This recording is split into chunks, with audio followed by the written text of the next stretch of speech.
2020, and the whole world is here as well. If everybody in the world loved everybody in the world,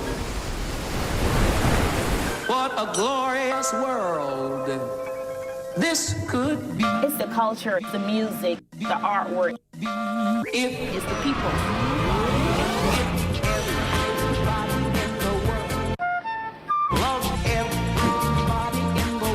Deutschland by Nacht. A glorious world this could be.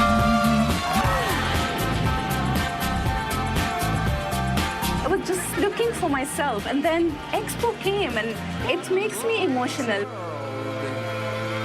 Come on and join us. A new world is just beginning, and it's right here at Expo.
One, two, 1, 2. Yeah, chess.com in the house, come on. Harry Mack in the house, come on, yeah. Turn your volume up right now, y'all. We about to make this happen. Look, come on.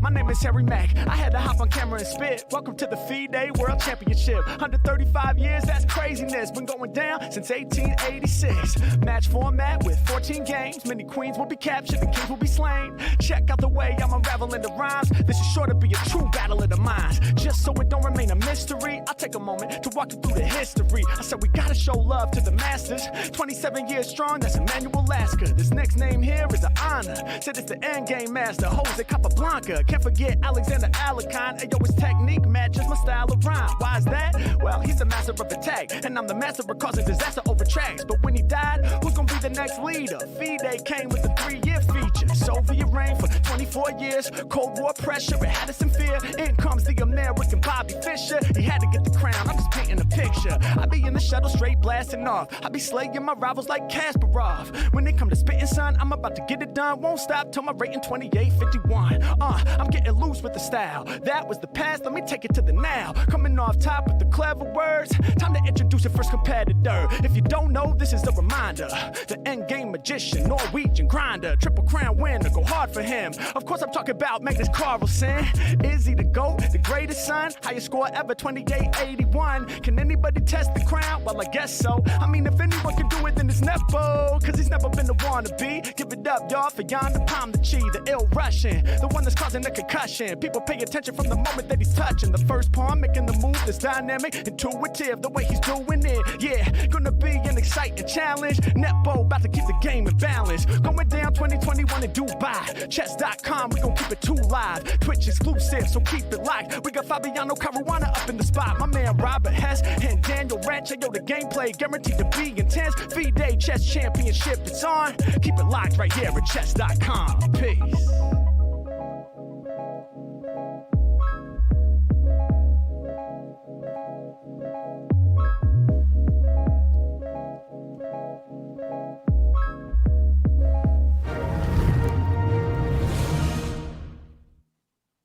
For all those of you who are not watching this show on mute, you just passed that little test we laid out for you with the hype intro. But jokes aside, this is day 8 of the 2021 FIDE World Chess Championship. This is Chess.com's coverage, and it does start right now. And right now, we're going to welcome again the guys that will be bringing this thing home for the next few weeks. On the edge here, we have Mr. Robert Hess, looking dapper as ever in that sweater. That rhymed. Fabi, how are the cats doing today? They're doing great. I'm escalating with the cats each day. I was gonna say there's 3 now, right? There's 3 now. Does that mean? Do you have a 4? Do you have a 4? No, 3 is the limit. It might be one for each of us. One for each of us. Yeah, like is this just me? 3 cats chilling? We are 3. Don't get ahead of yourself. Okay. Well, we hope to one day be as cool as Fabiano's cats.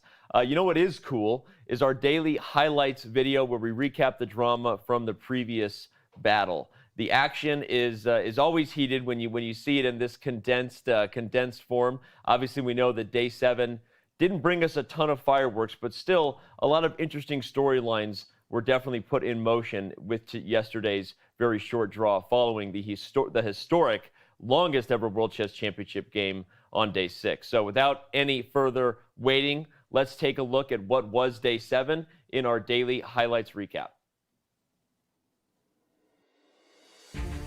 History was made in Game 6 of the 2021 FIDE World Chess Championship. But what will Game 7 bring us? We're going to find out. So I wonder where Jan will spring the surprise, because obviously Magnus has improved on the previous game where White was better. So it makes sense that Jan will have the first surprise in this game. I do like this initial position from Jan's point of view. We see that Magnus is the one who's going to the think tank first. Yep. And Jan has not had a problem getting nice positions out of the open. This is critical. He needs to be able to convert on his advantage. It doesn't mean just win. Winning in chess is extremely difficult. We heard Magnus's quote. It has to be hard. It's good to be hard. It's the World Chess Championship. Right. But you can't just allow Magnus to make an easy equalization of a worse position. Magnus, I think, played excellently to equalize in this game, and we really like his e takes d4 idea. Jan missed a slight chance to maybe keep pressing with knight takes d4. If Jan wanted to play on here, he would have to take risks, right, which I'm sure he wasn't ready to after losing yesterday. See the players just making moves because they can't offer a draw yet.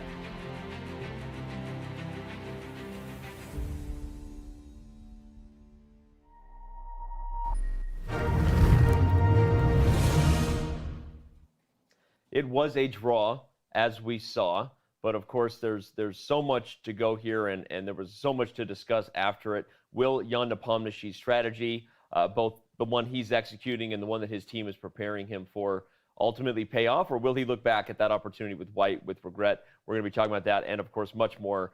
Pretty soon we're going to be looking ahead to Game 8, and that'll be the only thing we talk about. But a reminder to watch all of our daily highlight recap videos. All you got to do is subscribe to the main chess channel. Please also know that we are live to the new Chess.com Live YouTube channel. So shout out to anyone who might be tuning in there. And we also have highlights and clips being put on our Best of channel. The amazing queen trap that you came up with the other day, posted yesterday and had like 30,000 views in a day. People loved it, which was crazy.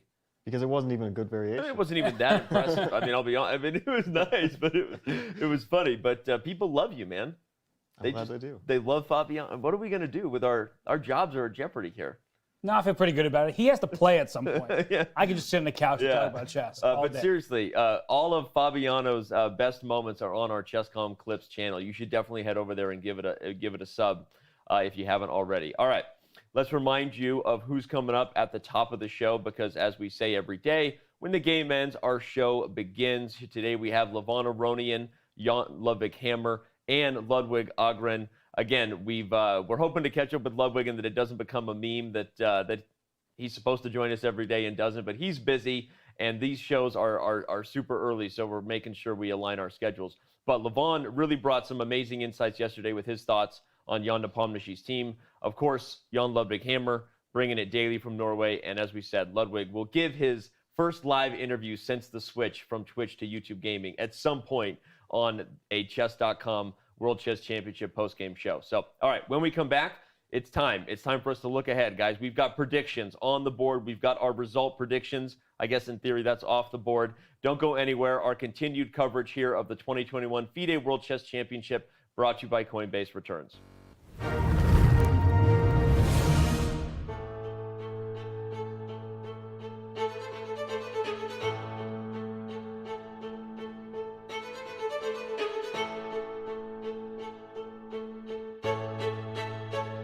Chess.com is proud to release Game Review, a simple, streamlined tool to help you learn from your games. Immediately see your accuracy and your opponent's accuracy and how many brilliant and great moves were played. Then select Start Review to dive into the game. Learn about the opening and get helpful stats on your performance. Retry mistakes to learn and improve your accuracy score.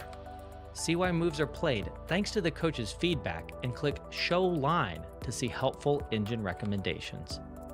Play a game, start review, and try it today.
In case you didn't see, our partners at Coinbase are sponsoring Chess.com's coverage of the 2021 FIDE World Championship, and boy, are we thankful.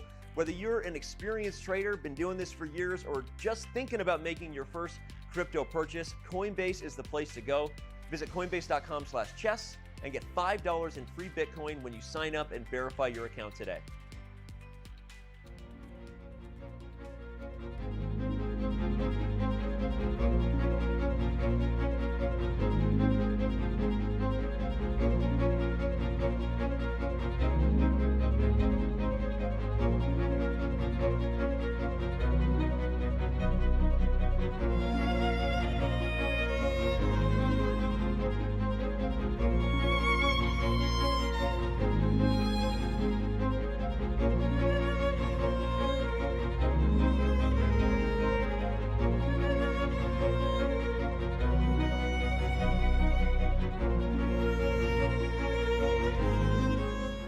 Mike Klein here with Chess.com, back in the Expo Media Center after round 7, and it is still Saturday. My joke before about being Groundhog Day was sadly prescient. The players having to play 2 games in the same day in a World Championship, something that's normally reserved for an American-Swiss tournament. Jan kind of made critical about this fact, but then he said, well, you know, if I had won, I wouldn't be complaining so much. But what about his psychology following that really long loss in round 6? I asked him immediately after his game if anybody in his team was in charge of psychological help, and he didn't really hesitate and said he didn't need psychological help. And he repeated basically the same thing at the press conference when he said that he thinks of himself as being very mentally strong. But what about the Marshall? Is he going to get away from it and try something new and show a little bit of flexibility like Magnus? Well, as you might guess, he was very coy about that. He's not letting us know what he's going to try as white in the second half of the match. What about Magnus? Well, he has this sort of Svengali figure that's traveling around with him. Peter Heine, he comes each morning and then pretty much leaves right after the game. But this other man, also named Magnus, traveling in the golf cart with him yesterday, he's in charge of music and fashion and all of the other things that make life fun. And the two could be seen celebrating after the game, probably about as joyous as I've ever seen Magnus. I did get a chance to ask Magnus, what did he think about that game yesterday in the pantheon of chess history? And, well, he didn't really want to say. He's trying to be as modest as possible. Now, both players said following that really long game yesterday that they were going to set it aside and not really analyze it much. But Nepomniachtchi actually basically said that he had a couple chances to capture on b4 and didn't take advantage. So we can infer that he probably turned on his phone or his supercomputer at least a little bit before today. But the game today, as you saw, not a lot of chances, not a lot shown. That's pretty normal for a World Championship match after a long game to play something kind of placid, and that's exactly what happened today. We will see what happens in round 8 and if Magnus can get any advantage as white.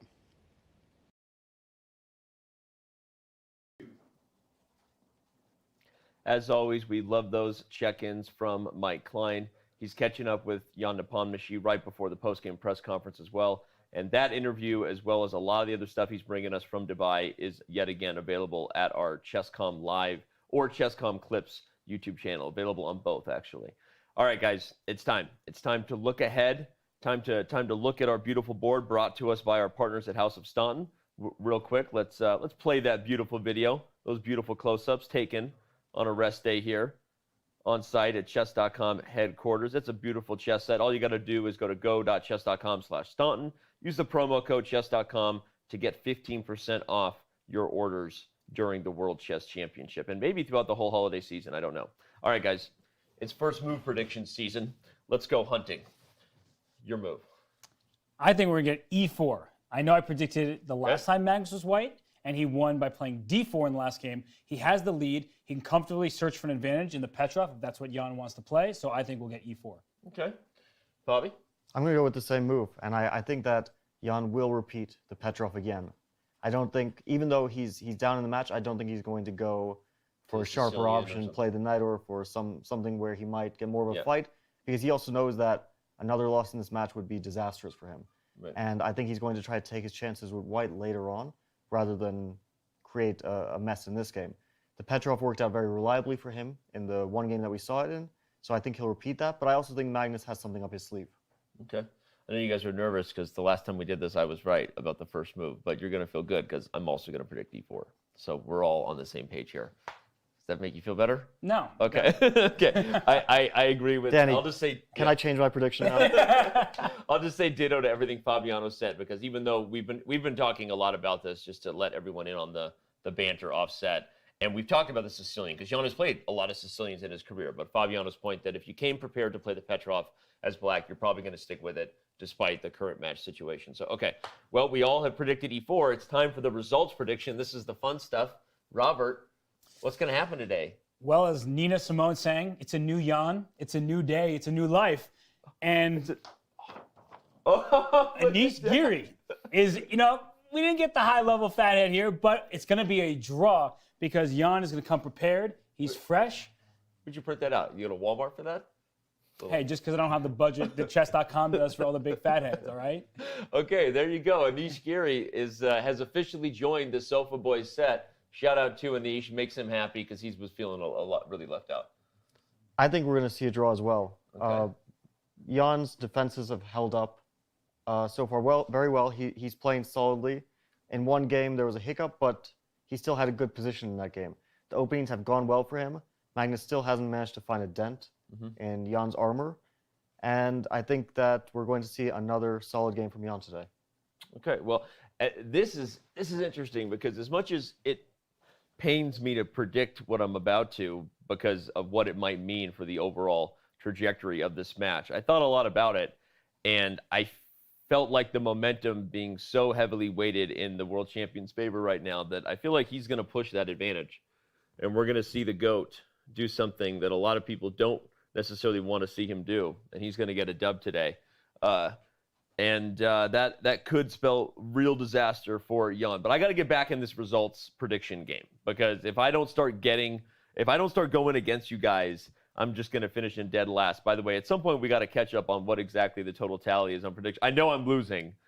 I'm sure I'm losing. But all right, let's remind you that even if you're losing, you should still go to chess.com/events every day and cast your vote. We've seen a lot of players are actually still perfect, or maybe there's only one man left. I don't remember yet, but there's a lot of people casting their votes daily because we have $10,000 in cash prizes up for grabs. But like I said, even if you haven't been playing along, or if you don't think you have a chance to win, you should still head over and cast your vote, because we are giving away diamond memberships daily randomly. And of course, if you finish in the top 25, you get a 1 month no matter what. And in the top 10, you get a 1 year no matter what. $3,000 cash would also be fantastic. So, all right, go over to chess.com/events and cast your vote. We're going to take a very quick break. When we come back, it's time. It's game time. The players will be sitting at the board. Maurice Ashley will be doing his thing, bringing on some royalty and some FIDE presidents likely. And we will be tuning in for all that is ahead in Game 8 of the 2021 FIDE World Chess Championship.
introduce the players. First, from Norway, the world champion, Magnus Carlsen.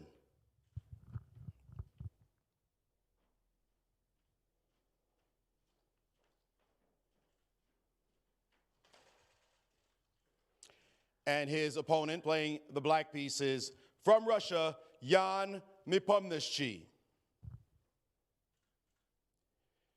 Today we have a special guest making the first move, a former football star for Real Madrid, Michel Salgado.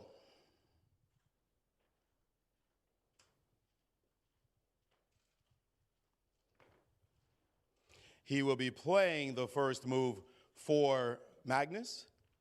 Please.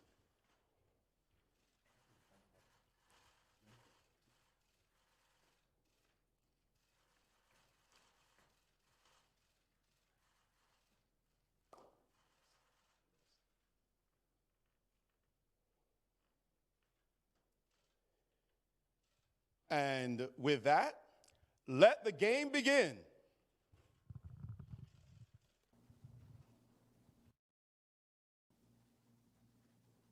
We have e4 on the board. And he's sticking with it. Yeah, I think the time for trolling is in the past. Once you take a lead, it feels a little insulting. It's now it's more disrespectful than just fun banter. We have e4, e5, so far Fabiano's prediction that Jan will stick to his guns, so to speak, the Petrov that he prepared for this match. At some point, Magnus was dabbling in the bishop's opening to avoid the Petrov. He did it against me successfully in one game. By the way, Danny, I just want to point out the board. Yeah, we'll go wide studio cam here in a second because it's not official yet, Fabi. Don't get too excited. Fabi at the break threw up a position on the board that if we see the move bishop to d3, and we do, Fabi the prophet.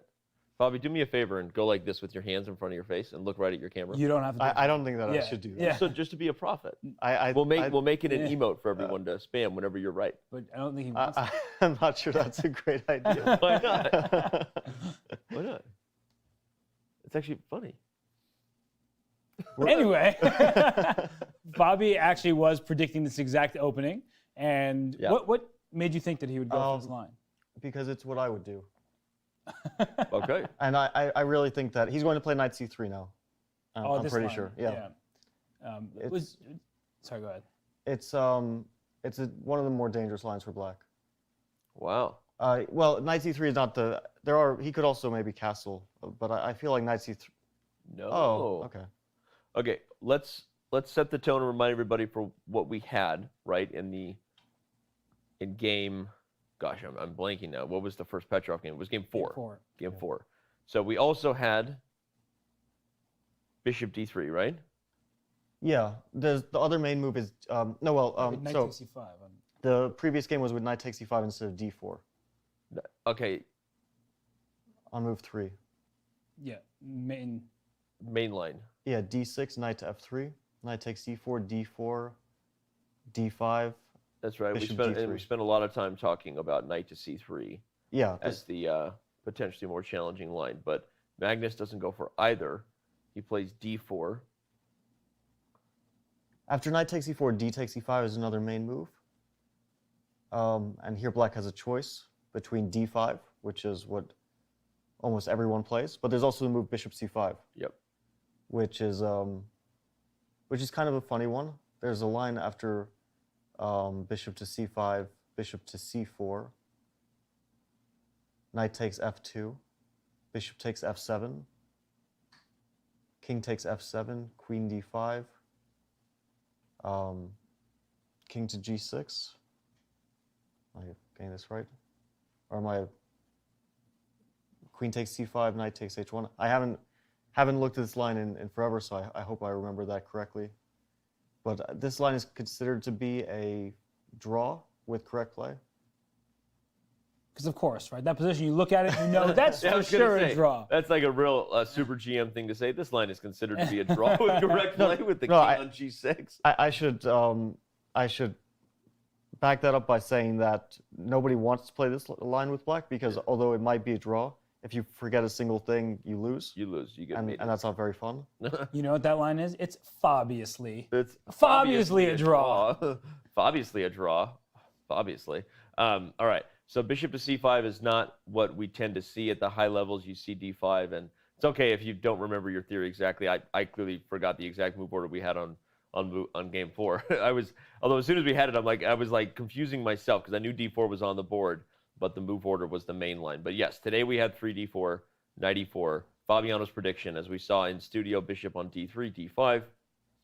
But after knight e5, knight d7, tell us about the line knight c3 you predicted Magnus would play. Yeah, this is considered one of the most dangerous lines for black. Let's say you take on e5, d takes e5, and here black has a choice, a very... Well, okay, I should say knight takes e5 is not the only move.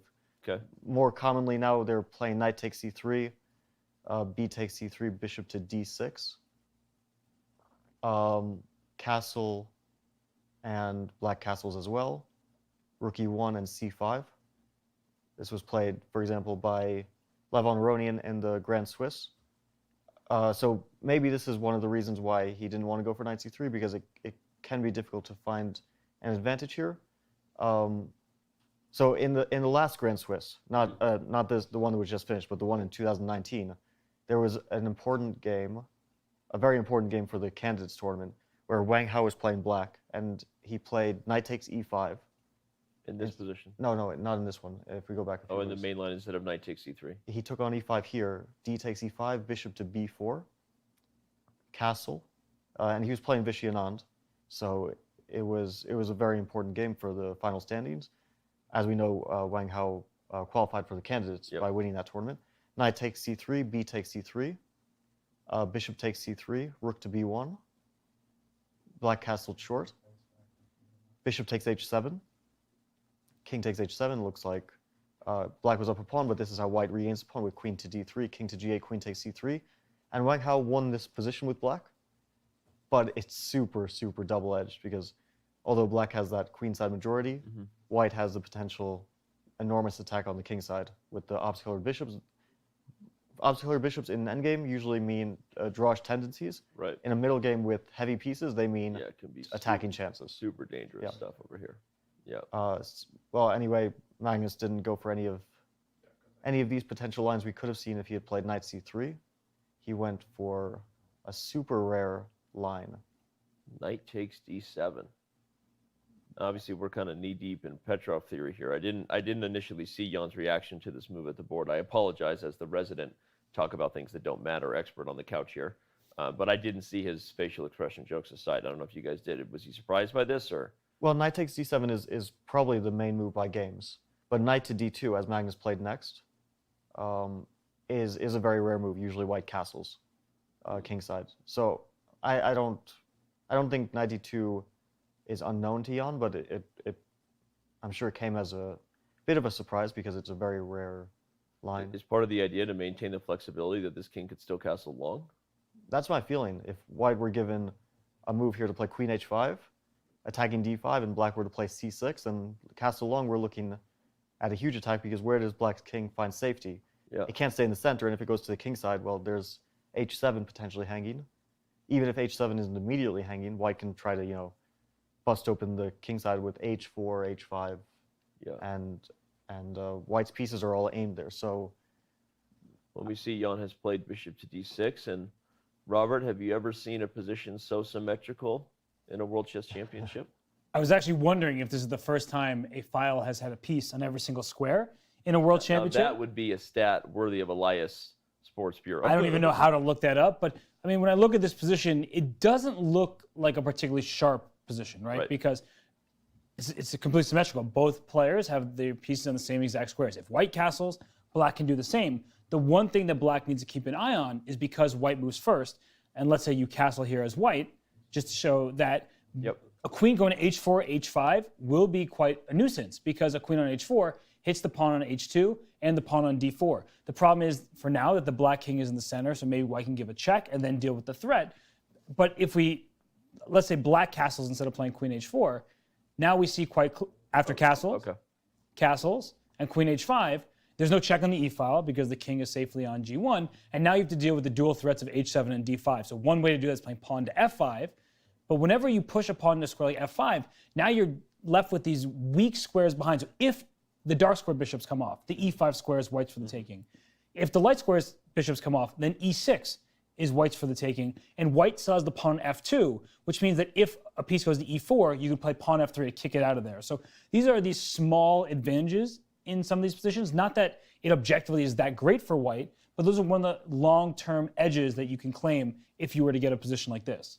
What's funny is normally you'd be all the things you highlighted, of course, about the square weaknesses, white's flexibility that black lacks, etc. The pawn can't go back. But without knights on the board, Robert, how different is that dynamic, right? Because you have, there's a lot less action and fireworks potentially. Extremely, though. It's kind of easy to see ways that you can get the dark square bishops off. Right. If your queen comes back to f3 at some point, play bishop f4. That's one way. Pawn a3, bishop b4. There are various ways, and you can, of course, put a rook on e1. Black is not just going to sit and allow all that to happen, but the point is that there are these long-term plus in the position for white, and black, while being solid, will have some weaknesses to think about.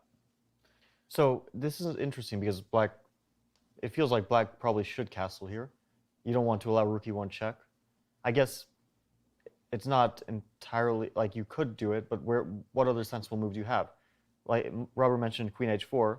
White will play rook e1 check. Black will probably block with the e6 bishop, bishop to e6. White can play g3. Queen takes d4, and now bishop c3, and white is regaining. Feels like a pawn you never wanted to take. Yeah, you didn't want to open the position this way. You're not even gaining material because g7 falls. So let's say black castles, and it feels like white's idea should be queen h5 because the position is symmetrical. If you don't have something concrete, you don't really have many chances for an advantage. Yep. Okay, so f5 is interesting. I don't think that this is necessarily such a bad thing for black because, yeah, you kind of could have the possibility of controlling e5 in the future or trading bishops off, putting a rook there. But for the moment, it's defended, and it will take time to trade those bishops off. Let's say if you play queen to f3 here, and maybe white wants to do that, c6, bishop, not right away, First defend that pawn, bishop f4, and queen to f6, let's say. Or maybe queen to c7 to force white's hand to trade off the bishops. Take, some rook to e1. Rook a to e8 looks like a fine move. You still don't control that e5 square. Yeah. And if black plays g6, although it looks like black's bishop is bad, white's bishop is also blunted by pawns and doesn't really have many targets itself. Right. So this looks very, very close to level. But I wonder also, can black, after queen h5, sacrifice a pawn? Yeah. With g6? Yeah, it's a big question. I was wondering, because similar to your idea, it doesn't win the G2 pawn, but the moment that pawn is captured, we're going to see the pieces come to life. It feels scary. I'm taking that pawn for sure. Yeah, white should take that pawn. But after bishop c6, I think you have to go queen g5. Offer the queen trade. And then maybe black has bishop to e7. Probably white keeps the pawn in more than one way, but it's something to consider at least. So queen g5, this position also looks good, but if you had queen c4, it's so awkward, right? If you keep the queen away from the king side, even though you're protecting the pawn on d4, even moves like bishop d5 come to mind to try to make use of the tactics on h2, and that feels like there's a Greek gift sacrifice in the mix for black at some point as well to try to... It gets concrete, but it does feel like, maybe bishop d5 first, and then when the queen moves, you have queen h4 after. So white should definitely keep the queen on the king side. Queen to h4, and I don't know for sure if black has enough compensation, but it looks scary. And at least there was a draw there, right? You could play bishop h2 check. And bishop g2. Right, so a second ago, it's bishop h2, king h2, queen h4 check, king g1, bishop takes g2. This is a known Greek gift, just sacrifice. And the double bishop sacrifice. So we know for a fact Magnus is not just going to allow Jan to make a draw this easily. I think that probably after queen g5, black doesn't have enough compensation for it, so we're more likely to see f5. And I wonder if white's advantage there is purely of a visual nature, or if there's actually something to it. How does white continue putting pressure here? Maybe bishop to g5 is an interesting move. Right, just to... If you play bishop e7, then white achieves what he wants. He can trade bishops, get the e-file. If queen e8, then... Queen to f3 now? Queen f3, right? Tempo. It's a better version. Because after c6, now I can first play rook e1, and then when the queen moves, I can later play bishop to f4. And if queen g6 instead of queen f7, let's say you want to get active, then there's bishop e7 as a possibility as well. Possibly bishop e7. Wow. That's a super... This whole concrete line you guys are dishing out, I think, is actually super instructive, because everything about this position is going to come down to whether white can get the e-file and get access to this outpost square or not. Because if you put a rook on e5 before black can challenge it, then you can put a rook on e1. You could even support it with other moves if need be, and suddenly the whole position has potential. Also, one of white's ideas is at some point to play c4, because that bishop on d3 is not so active. Yeah. It doesn't really do so much immediately, but we can see a future for that bishop, because after black recaptures on c4, the structural change isn't ideal for white, but there is that element of initiative, because king is on g8, it's a check, the king has to move, and that bishop becomes active looking at black's king side. But as you said, the d pawn becomes isolated in variations where c trades for d. So, wow. Okay, well, the tone is set. We reminded you quickly, I'm going to do so one last time for today. If we have a decisive result, Chess Kid Premium is unlocked for everyone around the world. Old and young, young and old but young at heart, young but... Old at heart? Old at heart, mature. Don't go see the movie Old by M. Night Shyamalan. When is that guy going to get it together? Like, I'm serious. It's like... It was one of the worst movies. What is the worst movies? With a good idea. Yes. Interesting idea. They're on a beach. They get old. What's going on? Poorly executed. I was so upset after watching that movie because I was with a friend and we could have been doing anything else besides watching that movie. Okay, well, again, Chess Kid will be unlocked. Not getting those back. Not getting those 2 hours back. Not getting back another M. Night Shyamalan disaster. Sorry, buddy, but at one point you had it. You've lost it. And this show spits the truth. But we're rooting for him. We hope that he gets. We are rooting for him. We're rooting for him. You know, a lot of people are rooting for Jan. We want a close World Chess Championship match. There is the challenger, thinking hard about what to do in this critical position that is on the board after castles, taking a nice sip of tea. What's he thinking about? Besides castling, what are black's other options? We mentioned queen h4, that didn't look too great. Yep. Black would love to play 2 moves here, queen f6, long castle. The king would be perfectly safe on the queen side for the moment. Well, that's what I was going to ask you. Is there something to the idea that the king is perfectly safe on a d8 square, on an f8 square? I know that the dysfunction there is obvious, right? You keep the rooks disconnected. But if there weren't tactical consequences, you can play pawn to c6, king to c7. Yeah, it feels a bit slow, and your king has to take a walk, like you were saying. And I feel like white's going to do the same plan anyway, and now black has to worry about his king. Yeah. One idea, I guess, that black can consider here is maybe it shouldn't necessarily pan out, but if you start with bishop e6, because that also gives black the flexibility to potentially castle queenside. And bishop e6 is saying, I know you want to play queen h5, so I've already defended the pawn on d5. Yeah, let's look at that real quick. It does feel a little risky, especially if white plays queen h5. Anyway. Yeah, I'm even thinking you're kind of provoking me here to play f4. I was just going to say, are you going full Fabi? Is that Fabiously? I'm thinking about it. f4 looks like a dangerous move to me. So I actually, in a way, was sort of provoking it, but I'm not sure if I should. It's like poking the bear in a way, because I was thinking that if f4. Sorry, pawn grab. And if I castle, are you going to play f5? So let's say you castle. So I think the idea is f5, queen to h4. Exactly. And if g3, bishop takes g3, maybe. And queen takes d4 check is also. And here maybe queen e2. So I didn't want to play f5 immediately, but I think white can consider moves like queen to f3. It's funny, by the way, because now the structure is reversed. If black could ever coordinate, he's the one with access. However, black is way down on I would time. play f5. Maybe f5 is just and then just queen d7, rook e8. And so actually, I was wanting to provoke f4 because it makes white's task of trading those dark sword bishops much more difficult. And it's weird how in chess, it's like f4 looks such a natural move. You're trying to play f5, kick black's pieces back, but you've taken a square away from your bishop. Right. So I said bishop e6, knowing that I was walking into some potential danger, but also thinking that I have this queen h4 as a saving move. Yeah, this is a tactically concrete speaking. thing.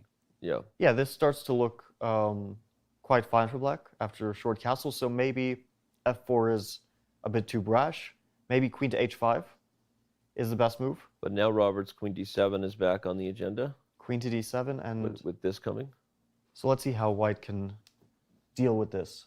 Well, there's two options. Either white waits for long castle and then we start a very sharp fight where maybe white starts pushing on the queen side and black might actually start counterattacking on the queen side. Or something more direct, stopping long castle. For example, there is the move bishop to g5.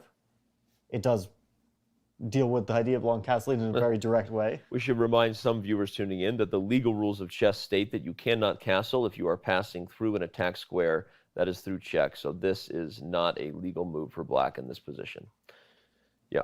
And nor is f6, which would be a way to try to castle. A way to walk into a check, so you can't do that. And h6 doesn't actually carry a threat. Doesn't do anything. Because the rook on h8 is loose. So that gives white time to make moves like rook e1, maybe the f4 idea that Fabi mentioned earlier. So let's point out a tactic there in the move you mentioned, h6, rook a to e1. Now the question is, well, black is saying, okay, I can't castle long, but I can castle short. But now we see bishop takes h6. If g takes h6, queen takes h6, maybe black is still hanging in there with bishop to f5. It looks scary, but it is scary. It is scary. The question is, does white play rook to e3 here? Because queen to g5, bishop g6, maybe black. There's even f4, queen g5, bishop g6, f4 potentially. Yeah. This might not be losing, but it's not the kind of line you want to go for with the black. longer the computer thinks, the more it thinks white is winning in variations where you're down a piece, but a lot to play for. And you had minimum 3 pawns. Minimum 3 pawns. So we'll just say you can check, take on g6, and win 3 pawns for... You can also take the d5 pawn there as well. Like your choice of which pawn you want to grab. Yeah. So, but I'm wondering if concretely here, queen g5, bishop g6, f4 looks pretty strong, right? If f5 happens, black will probably either lose that bishop or be forced to h7 with the bishop, which looks terrible. So this might be close to winning for white. And then there's rook lifts everywhere, coming to e3.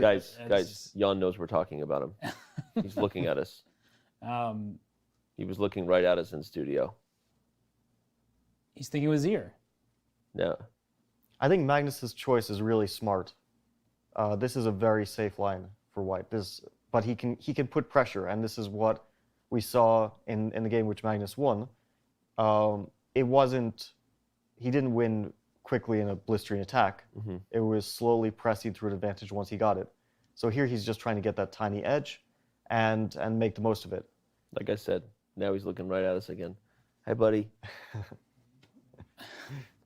This is actually one of those frustrating positions to be in because not much has happened to start this game. Very natural development, some trades, and we're in a position where everything is the same except white had the first move. And this is actually a good illustration of why copycat chess typically doesn't work out, right? We're saying if black castles, we've done the same thing thus far, maybe in a different move order, but then because white gets queen h5 first, black obviously can't play queen h4, you lose your queen. So in general, some newer players think, let's just do the same thing as our opponent. It doesn't work out, and here's a great example. And I actually think that this f5 position, it's 100% up Magnus's alley, right? That's the type of position he loves. He's created one very clear weakness that he can exploit as the game continues, and his opponent doesn't have anything to go for in his position. So, yeah, it's a really good opening preparation, I'd say, for Magnus. No risk whatsoever. It's not a tactical affair, and he gets to push forward with his ideas, and Jan is in the think tank trying to figure out what to do. And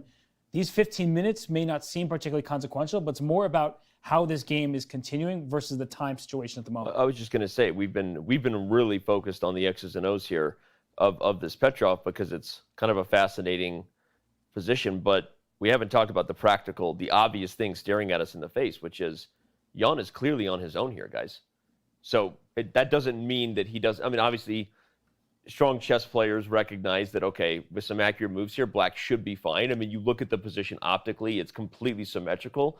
You feel like with the right approach, there's no way white should have something super concrete. That said, we've been pointing out a bunch of variations, one after the other, where actually the fact that it's totally symmetrical and it's been a copycat game can be very dangerous with one wrong slip up, right?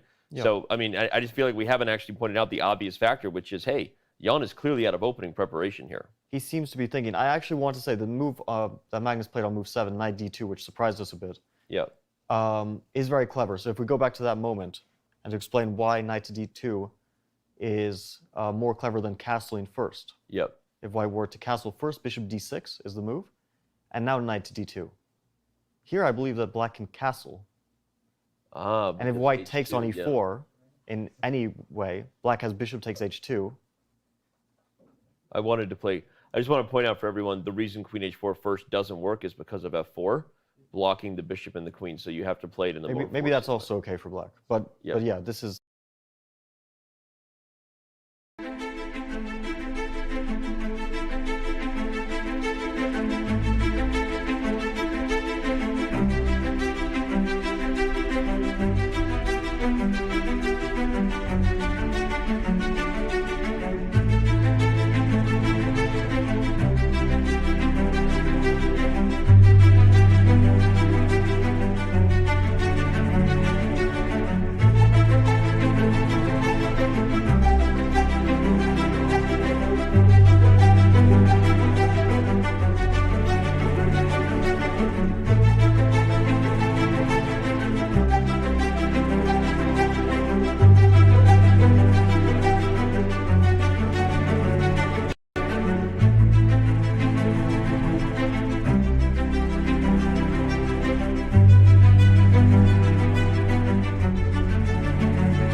everybody.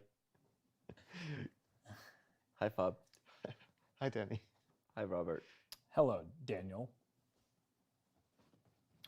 H5 was played on move 9 while we were at the break. That is a shocking move. Okay. But I have a feeling that it's like you don't play this without preparation. So I mean, I would be amazed and incredibly impressed if Jan just played this move over the board because it looks so weird. You allow rook e1 and you're going to play king f8. But I just want to say h5, that can only mean one thing. Yeah. That's a happy Hikaru for the h-pawn. Oh, gosh, If Danny. you listen closely, you can hear the sound of a million chess pundits on Twitter saying, Danny broke Fabi. Yes, because I was about to say it myself. I'm Danny worried has for broken Fabi. By the way, explain the Happy Hikaru reference. Well, Why you gotta put him on the spot? it made more sense in my head. Okay. But we're all happy to see h5. We're all happy to, no, I will translate the Happy Hikaru. That's what I've been doing for years, which is that this is suggestive of a couple things. One, regardless of the final result, we're going to have a fight today. Something dynamic on the board is coming, and I assume that's why Hikaru's happy. Yeah? Yeah, this is a huge fight already. Yeah. We were looking at short castle, queen h5, f5. Yep. It looked like Magnus would have a bit of a pull there, but we weren't getting super excited over the position because it's his advantages of a static nature. Yep. And you know, we can get excited over long grinds if that happens. But after h5, we're not looking at that possibility. Yep. Now we're looking at a fight between white keeping black's king in the center. Because I think after rook e1, he's going to play king f8. It's the only move, really, right? Let's explain why bishop e6 is no bueno. I think that you can play bishop f5 here. Yeah, you're just gonna pile on pin piece, and for the same reason, bishop e7 would be a problem as well because you're putting your bishop into a pin. You can go bishop g5, bishop b4, depending on the circumstance, and yeah, this is no fun for black. So king f8 will be the move on rook e1. Let's analyze that. And the point for black, the point of h5 is we saw lines before where black plays queen to h4. At some point, white plays g3, black takes that pawn, and white plays bishop c3. And now that h-pawn, if black plays queen to g4 after that, supports the queen. And we can see that in, for example, a line like queen to f3 here. Black also has a move bishop to g4 potentially. Maybe that's, but queen to h4 makes a lot of sense. g3, queen takes d4, bishop to c3, queen to g4. Now we see that h-pawn becomes a useful thing, not only in supporting the queen potentially on g4, but also as a battering ram. If white takes on d5, suddenly we have bishop c6 and potentially h4 coming down the board. Wow, what a game this could be, right? And we might, in this case, see a trade of queens at some point because white is worried that if there's not a trade of queens, then there's potentially a mating attack on the king side. Yep. So how does white deal with this this idea of h5? I think Magnus is churning through very precise variations now because this is all about calculation. Yep. Yeah, and the move h5 to begin with, while it did catch us off guard, there are positions in the French defense and the Caro-Kann where you do make this move h5, but it's not standard to have the king sitting on e8 because our first instinct is give it a check, and then either you have to retreat or block it in a way that you don't want, and the alternative is go king f8 and you lose your right to castle. But as we're seeing, perhaps the king can sit comfortably on f8 even if white can initiate some sort of direct threats that black fends off one by one, and then as Fabiano was saying, maybe a queen trade could happen if black organizes his piece in the way, bring the queen to g4, and if white can't avoid the queen trade, then black has no actual weaknesses in the position. And I was going to highlight another point, which is that the king on f8 in a lot of those lines also guards the g7 pawn, so you're a little more, I guess, willing to grab d4. That might be an argument for why white doesn't play rook e1. Right, yeah, so in a lot of lines, the king is actually, you could argue, better on f8, right? And so despite the fact that you lose the right to castle, maybe moves like queen f3 first are what Magnus is actually thinking about. And you can't castle anyway for black, because if you castle, you drop the h5 pawn. Right. Well, you could castle long if you give me a move, but yeah. Absolutely. But the thing is, you typically give a check if black is about to escape with the king. Otherwise, you can keep it under your reserve. So I think that in the initial position with the queen on d1, what Magnus is thinking about is like, well, do I want to throw in the check? Do I want to play move pawn to c3 potentially to defend the d4 pawn? And then also you can play queen b3, so your queen can come from different angles depending on how black reacts. Because one of the ideas we've been talking about is for black putting that bishop on e6, but if you bring a bishop away from the queen side, maybe white's queen is better suited on the queen side. So it's just keeping your options open, and black at some point will threaten or in fact play queen to h4. And so we have to be ready for that at all times. And we know the d4 pawn is hanging. Is it really a threat for black to capture that pawn on d4? That opens up the position. When you have a king in the center, you typically don't want to open the position up unless you can concretely. That's all, 2 words. Can concretely. Yeah, can concretely figure out a way to escape and salvage the remaining position. Well, and you make a good point with c3, which is that you don't have to check this king to take away the right to castle. Black took away his own right to castle with the move h5, right? So a move like c3, overprotecting d4, keeping your options open. Black is not castling short here anytime soon. It would lose on the spot. So yeah. I like c3 a lot the more we talk about it. I think you can also start with rook e1 and then c3. I think black is probably not castling in this game, and if he does so, it's to castle long, and that actually wouldn't be a good sign for white, because h5 clearly signifies that black is going for an attack if the king is not in the center. So if black is allowed to castle long, that's been a huge success for him. So you're still advocating for the check, despite the fact that the king might actually be useful on f8. I am wondering about the move c4 here. You mentioned it earlier, and now with the king in the center, I was wondering the same. Because as you mentioned, with the king on e8, g7 is potentially hanging. So now after queen to h4, if black were to play that, g3, queen takes d4, white has this bishop c3 move, and g7 falls. This does not look fun for black. And we'll just show, even in lines where the queens come off the board, this is still not good. Lines like this, you take on g7 with a tempo on the rook, you threaten check next. Yeah, probably white would have some edge here. Yeah. It might not be very much of an edge, but it looks like something. I'm wondering after c4, if black can play d takes e4 first, bishop takes e4, now queen h4. Maybe, yeah, g3, queen takes d4. And it gets very sharp. White can throw in the rook e1 check, or maybe queen to e2 check. Yeah, queen e2 check allows you to play bishop c3 next. But then we have this queen to g4. It's difficult to evaluate because white has some temporary initiative, but black is a pawn, and if the queens get traded, black is simply better. So it gets rather concrete. Maybe after queen takes e4, white had something more promising than this. It's funny because this is such a, I don't want to call it a tame-looking position, but if you're just tuning in, many are as this Sunday is getting started. Welcome to Game 8 in the 2021 FIDE World Chess Championship. This position here was completely symmetrical. Not to say that there weren't a lot of really accurate details that we were diving into, but suddenly with h5, the game takes on a whole new life where, despite the symmetry on the d file, what do they say these days? Find the beauty in repetition, find the beauty in symmetry. I'm making that up. Yeah, you didn't need to preface it with the beauty and repetition if you were just going to make one for yourself. That is well timed for sure.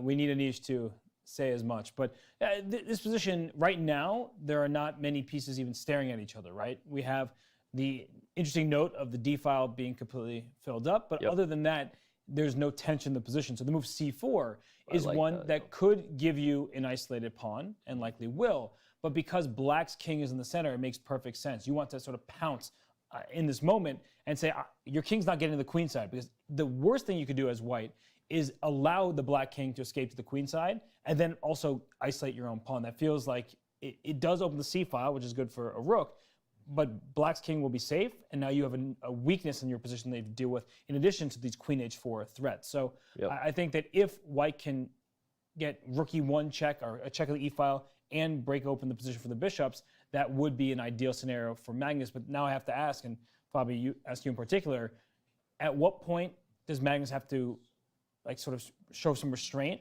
Because if he wants to just nurse his lead and win the World Championship in a quiet fashion versus taking any risks, what would you do as, if you were in Magnus's corner? Would you recommend going for c4 or something a little more calm? I wouldn't think about the match situation. I would just think about what the best move is, because that's the move which will give you the best chances for victory without putting you under risk. I don't feel like white, if white is taking risk in this position, it probably means that something bad has happened. Because that means that white has abandoned the king side to allow, let's say, like if we go into a particular line to demonstrate this, if white plays rook to e1, king to f8, c3, queen, which looks very natural, queen to h4, g3, queen to g4, and if white were to make a move like, I don't know, queen to b3 here, now white's taking risk, I think, significantly because of h4, and it's a very serious attack. So I think that if white takes risk, it's because he made a bad move. If white makes good moves, he can keep a slight advantage without. Queen to e1 was good. I mentioned that move to you before. I was waiting for you to finish, and then of all the moves predicted, we predicted how many, like 5 or 6 in this position? Nobody said queen e1. No, but what's funny about this is I was mentioning queen e1 checked him during when we were on break, and I was like half joking about it, but not in this exact position, queen e1, but I was saying at some point you might play queen e1 because then you can meet queen h4 or like f4 and try to trade the queens. But queen e1 has an added benefit that if you play king f8, there's bishop b4.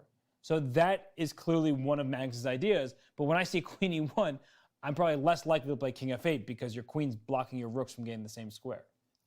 Yeah, you know, so the reason why white wants to trade those dark square bishops, as Robert mentioned, is because the bishops on d3 and d6 are the good bishops. Even though it looks like, well, aren't all the bishops pretty much the same in this position? The ones on d3 and d6 are the ones that aim at the king side. The ones on d2 and d7 don't really have many targets. So if white were to trade those bishops, and let's say black makes a move like queen f6, white takes, and makes a move, let's say queen to d2, which doesn't look like anything super special. But now white has that e5 square and the better bishop. And if white is able, when I say e5 square, let's say white plays rook a to e1 next and plants a rook on e5, no bishop can kick that rook off the square. Black would have to either trade it off with another rook, changing the pawn structure, or kick it off with f6, weakening the king side. And f6 is not a move that you necessarily want to play, especially in this position. So the reason the bishop on d3 is so good compared to the bishop on d7 is that bishop is really aiming at black's king side. The king can't go to h7, for example, because of that.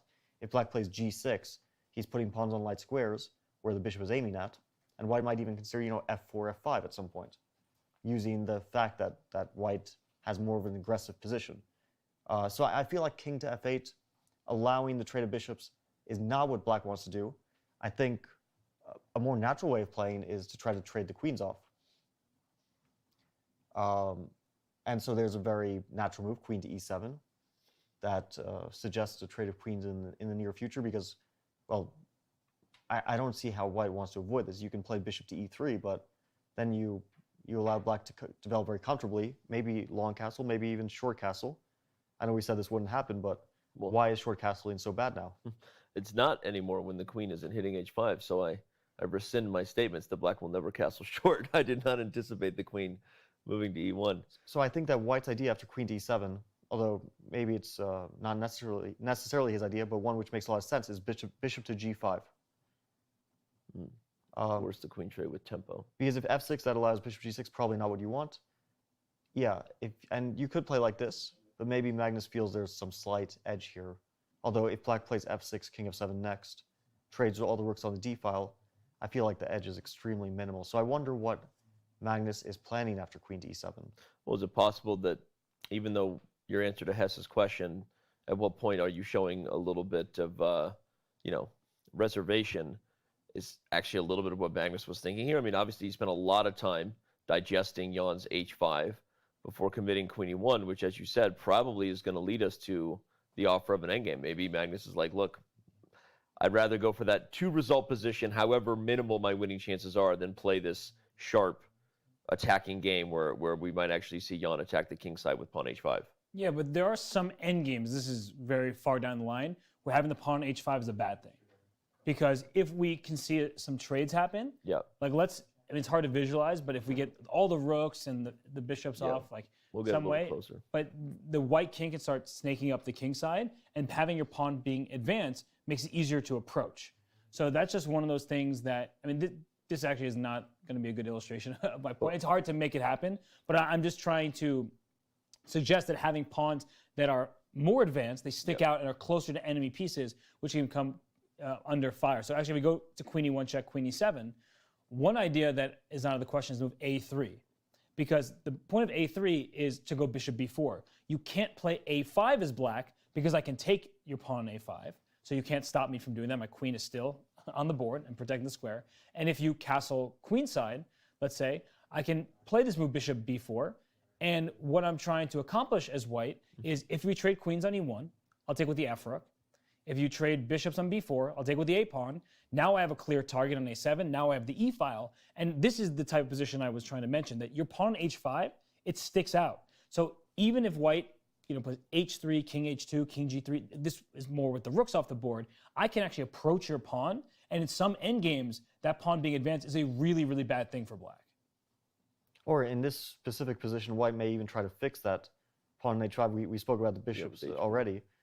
More of black's pawns are on light squares than white's pawns, so that those pawns on light squares are a target for white's light squared bishop.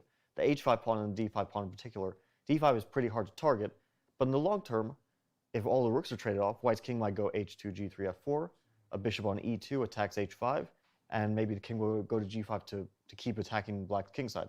So white would have some advantage in this position, maybe not enough to win, but certainly enough to put significant pressure on Jan. And with this exact pawn structure, actually, with the king coming to f4, white plays f3, g4, and you try to create an outside pass pawn. And this is very long term, so I'm thinking down the line, what might Magnus be hoping for? And I think it's this, that actually if black's king castles the queen side, in many of these endgames, white can go for the king side, and it doesn't look like much. We have even material, same number of pawns, nothing is under fire here, but these are these long-term ideas that you get very uncomfortable when you face them. And I've seen Magnus win so many positions like this because he sees the future in a way. He sees, and Bobby Fischer was renowned for this. What pieces do I want to trade? Where do I want to take this game? And where will I still have chances remaining even if most of the liquidation occurs? And this endgame, despite you see the evaluation off the side, says about level, slightly better for white. No, it's slightly better for white in a way that black has to be very careful, because if I can break free an outside pass pawn or take over an open file, that's where black gets in trouble. And Fabiano made the point. Bishop on d3, far better than the bishop on d7. Bishop on d7, a defensive piece. The bishop on d3 will start attacking pawns and force some concessions out of black. It's actually a really instructive line you just gave. Again, just to back it up. Queen e7, not bishop e3. Was that even a move we mentioned? No, it was a3. And again, this whole idea of heading into an endgame where you can visualize the change in structure, the future of the a file, the future of the e file belonging to white. Fascinating stuff, but that's what it takes to win World Chess Championship games, as Magnus said in his Game 5 or Game 6 interview, right? You got to be willing to squeeze out the smallest of advantages. And there's a reason why Jan hasn't moved yet. Yeah. Because Queen e7 stops bishop b4 right now, but he's trying to think down the line, like if these trades happen, if that position occurs, what am I to do? And it's not that the position is overwhelming. Jan knows he should be fine at the moment, but that's what happens in chess. You have to think, how am I going to feel 15 moves from now as you start visualizing the future prospects? Yeah, I'm actually wondering, after Queen e7, a3 seems like a good positional idea to play bishop b4, but we can also implement it in a slightly different version. I'm wondering about the move queen takes e7 here. Instead of a3. Which looks like the most, By the way, we do have king f8 on the board, so Jan committing to the middle game, which perhaps, given all the lines we're looking at, makes the most sense that endgame would really offer a squeezable position for Magnus. At least here, the dynamics of the queens being on the board and the potential tactics we consistently looked at least stay. But let's go back to your line, Fabi, just to show again. Queen e7. Yeah. Well, I think king f8 is more interesting now. Okay, so let's go for that. All right. Because I mean, queen e7, we can discuss different endgames all day and the slight pull white may have. But king f8 is very interesting. It shows Jan's intention to keep the game double-edged, to keep 3 results potentially on the board. But I don't really like it, because after bishop to b4, it feels like white is the one having all the fun here. And I think black should play queen to f6. Black can maybe also play bishop e6, but in fact, I think the bishop is better on d7 than e6, because after bishop e6, maybe white just plays f4 immediately. And that bishop will get kicked again, and white keeps gaining space on the king side. So So I think he probably wants to play queen to f6. Is there any merit to rook h6 as well? Rook h6, yeah, that makes sense. It raises a difficult question. Where is the rook better? Because on the h file it wasn't doing much, but it was kind of a defensive piece. On the d file, it's also a bit weirdly placed, but I guess it's more active. But also it might run into bishop d6, rook d6, queen e5. You can't play g6. Yeah. You certainly wouldn't want to play g6 here. It's not checkmate immediately, but your king gets forced out into the open. Yeah, this is I just don't. This is probably winning for white or close to it. So not g6, but after queen to h4, maybe white's queen on e5 becomes too much of a liability and will get kicked around and probably forced to retreat to g3 and trade queens.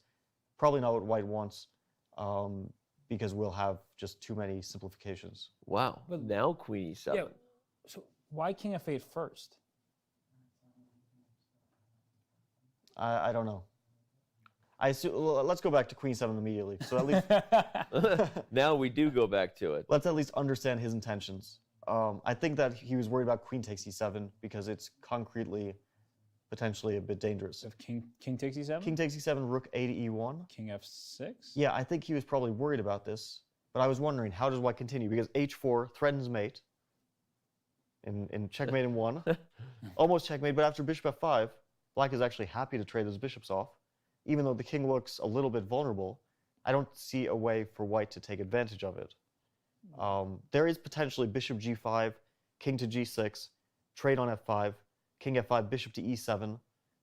Maybe black's structure gets damaged, but after rook h to e8, bishop takes d6, c takes d6, although we have these double d pawns. The king. I don't think it matters much, and black's king is actually pretty good on f5, pretty active. What's kind of funny, though, before the bishop trade, the dark square bishop trade, this is what we were talking about, what Magnus wants, but now it would be good for Jan, right? Because it would be a dark square bishop against a d4 and h4 pawn. So these principles are very important for both sides in a position where you have the bishop pair. It looks better for Jan when you take a king from f8 and put it on f5, or b8 and put it on f5. So yeah, the king position is all the difference. So maybe he saw something here which concerned him, but I don't really see what it is, because besides h4, threatening checkmate, well, white doesn't really have any targets, and black is one move away from playing bishop f5, trading bishops, or even starting to gain space, h4, and that king on f6 is potentially very well placed. So I'm a bit surprised by his choice. Yeah, they don't really seem to work in combination with one another. I mean, queen e1 check, we understood the plan, either trade queens, try to trade the dark square bishops, but he allowed the trade dark square bishop and then plays queen e7. So to me, that's just kind of strange. I think white wants to keep the queens on the board. Right. I would take on d6. For sure. I know that we were talking about endgames where white might have a pull, but I think a middle game is a more promising thing for white. And we mentioned queen to d2 here. White is of course not forced in his choice to put the queen on any square. White has so many countless moves. Even f4 makes sense to me. F4 instead of queen d2. Although I would wait with this move.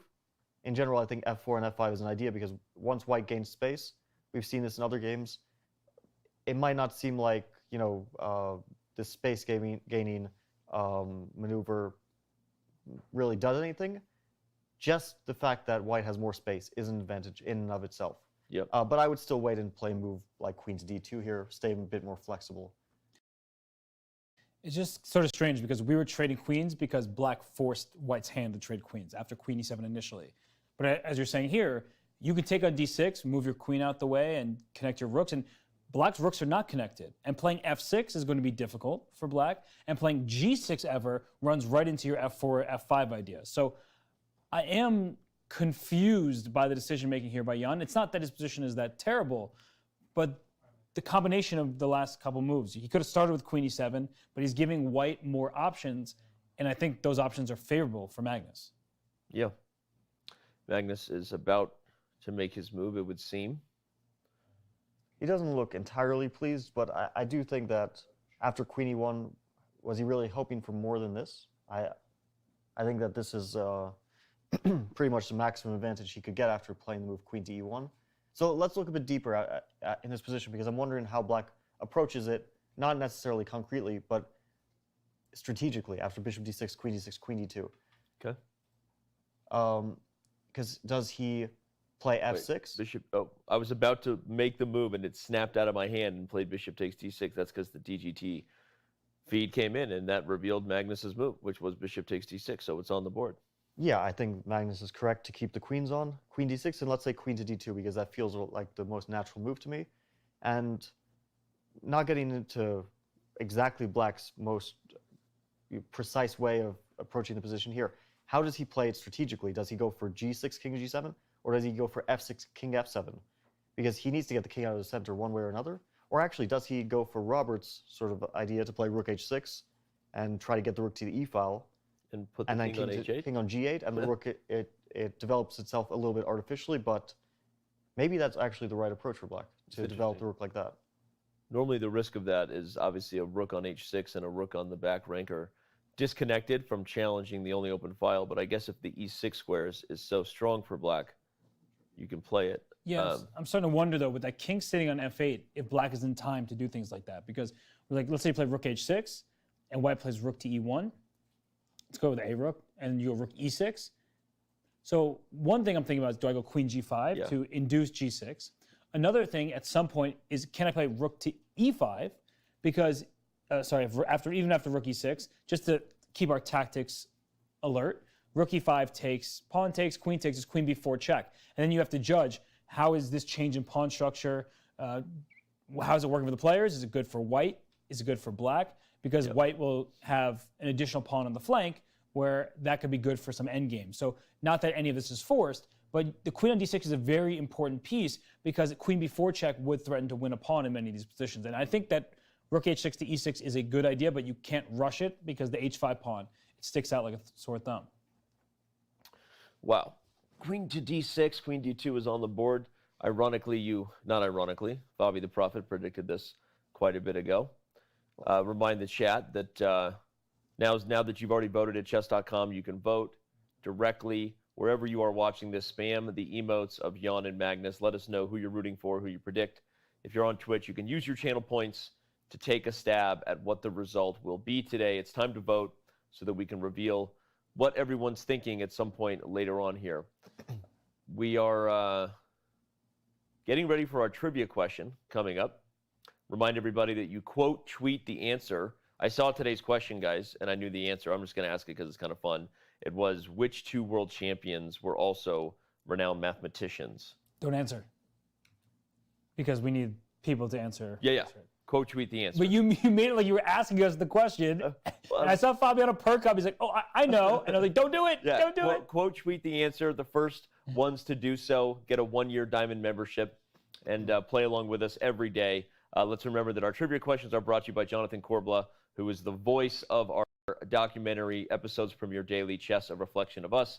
Shout out to Jonathan, bringing us those trivia questions daily from Dubai. All right, we're going to take a very quick break. On the other side, we have Ho Yifan, 4-time women's world champion, our first guest, as always, our only guest that really joins the show, not as part of the post-show. So when we return, Fabi and I are joined by Yifan. Our subscribers get to ask questions. You did such a great job with that yesterday, and hope that you play along with us again. Give Fabi and Yifan some great questions, and obviously plenty chess ahead today. Game 8 of the FIDE World Chess Championship, and Chess.com's coverage, brought to you by Coinbase, continues in a moment.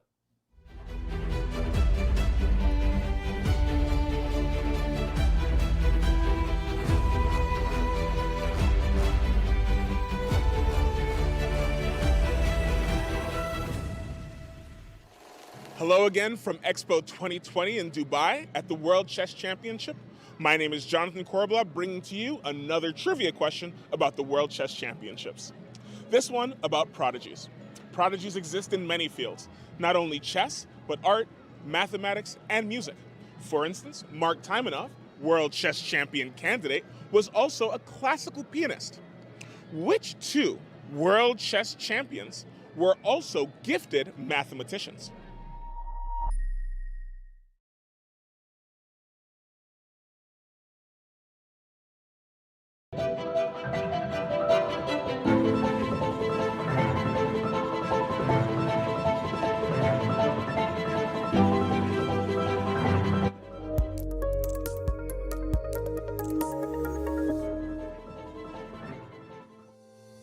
How many brilliant moves have you played?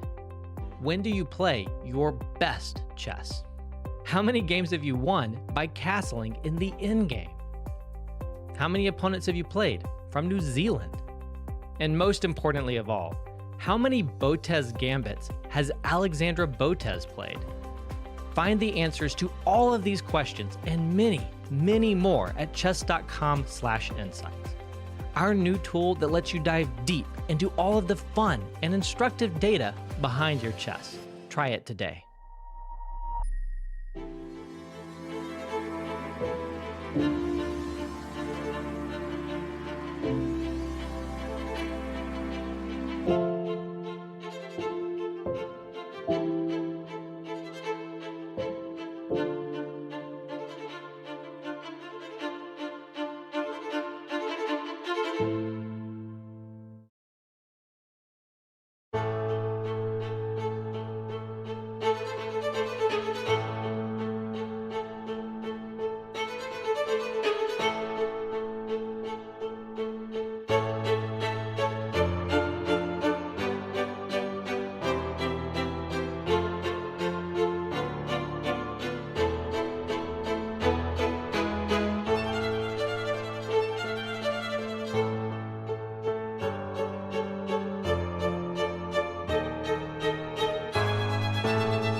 How many brilliant moves have you played?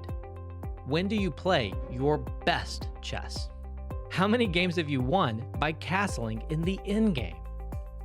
How many opponents have you played from New Zealand? And most importantly of all, how many Botez gambits has Alexandra Botez played? Find the answers to all of these questions and many, many more at chess.com/insights.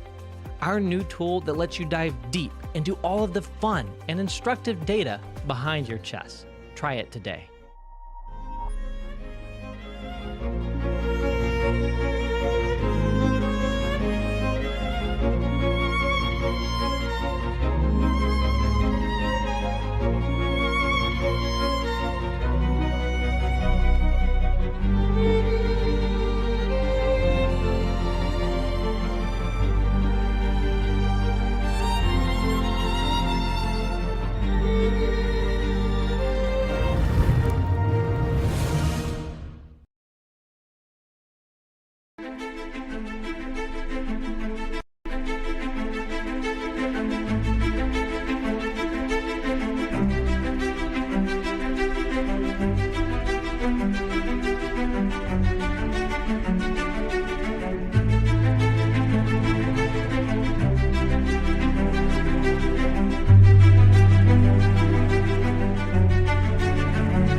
try to coordinate a challenge on the e-file.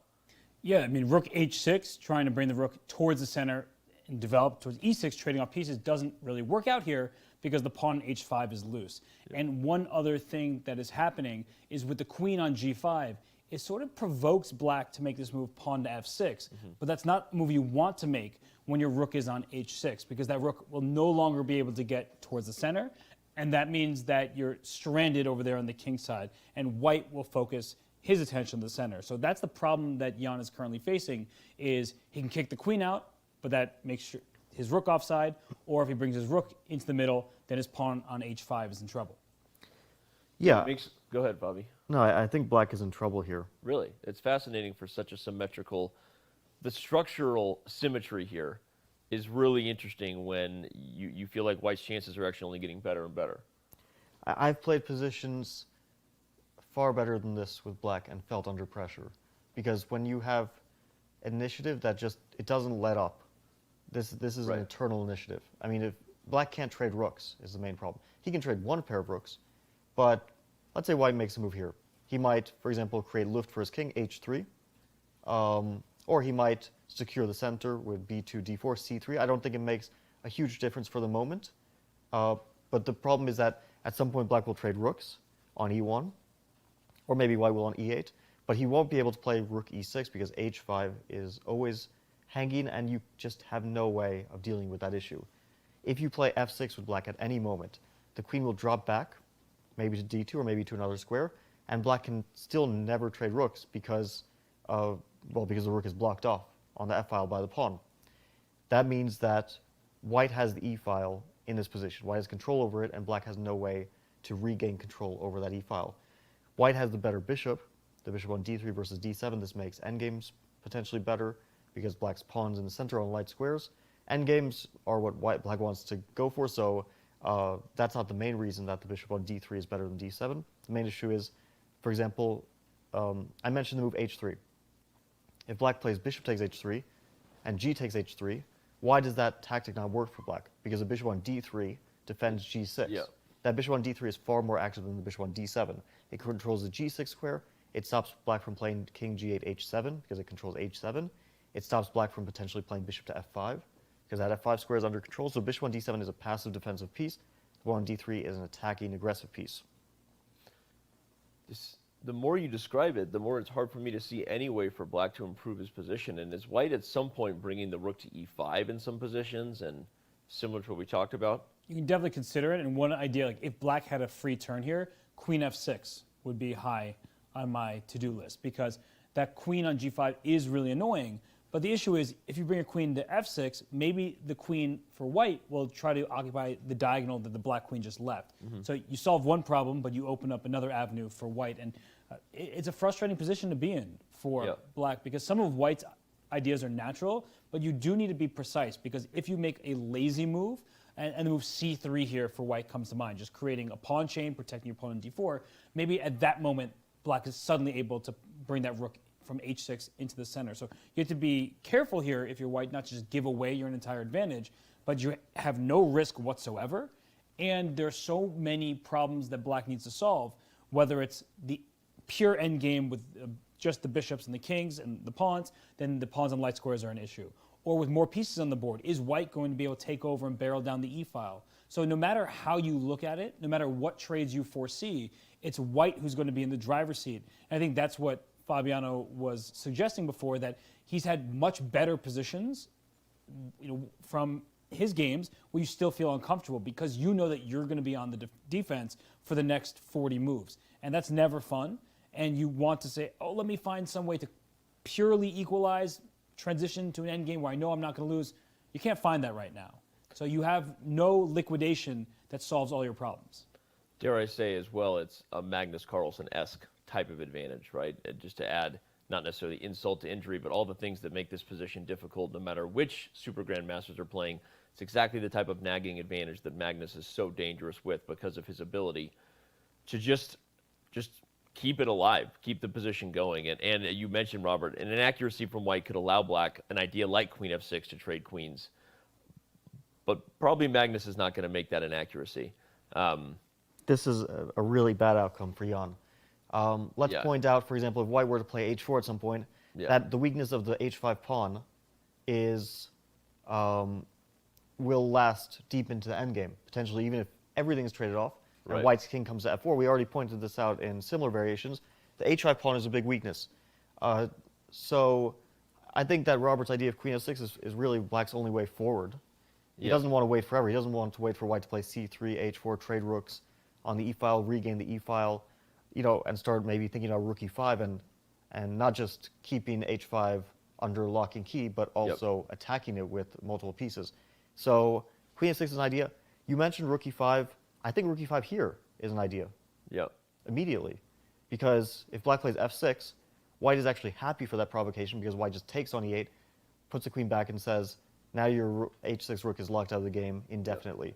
I'll just show that super quickly on the board, just to show that, again, because you guys have highlighted so many times, that if f6 occurs, this becomes the problem. You've now cut off communication from the rook for the rest of the board. So that's many, many times why, as much as you would love to play f6 to not just hit the queen but guard e5, it's a pawn move that, as we keep saying, is that's not a patch that chess has received yet. There's no bug or patch fix for pawns not being able to move backwards. Although there is something to note that if the rook e5 for white, and then black plays queen f6, right?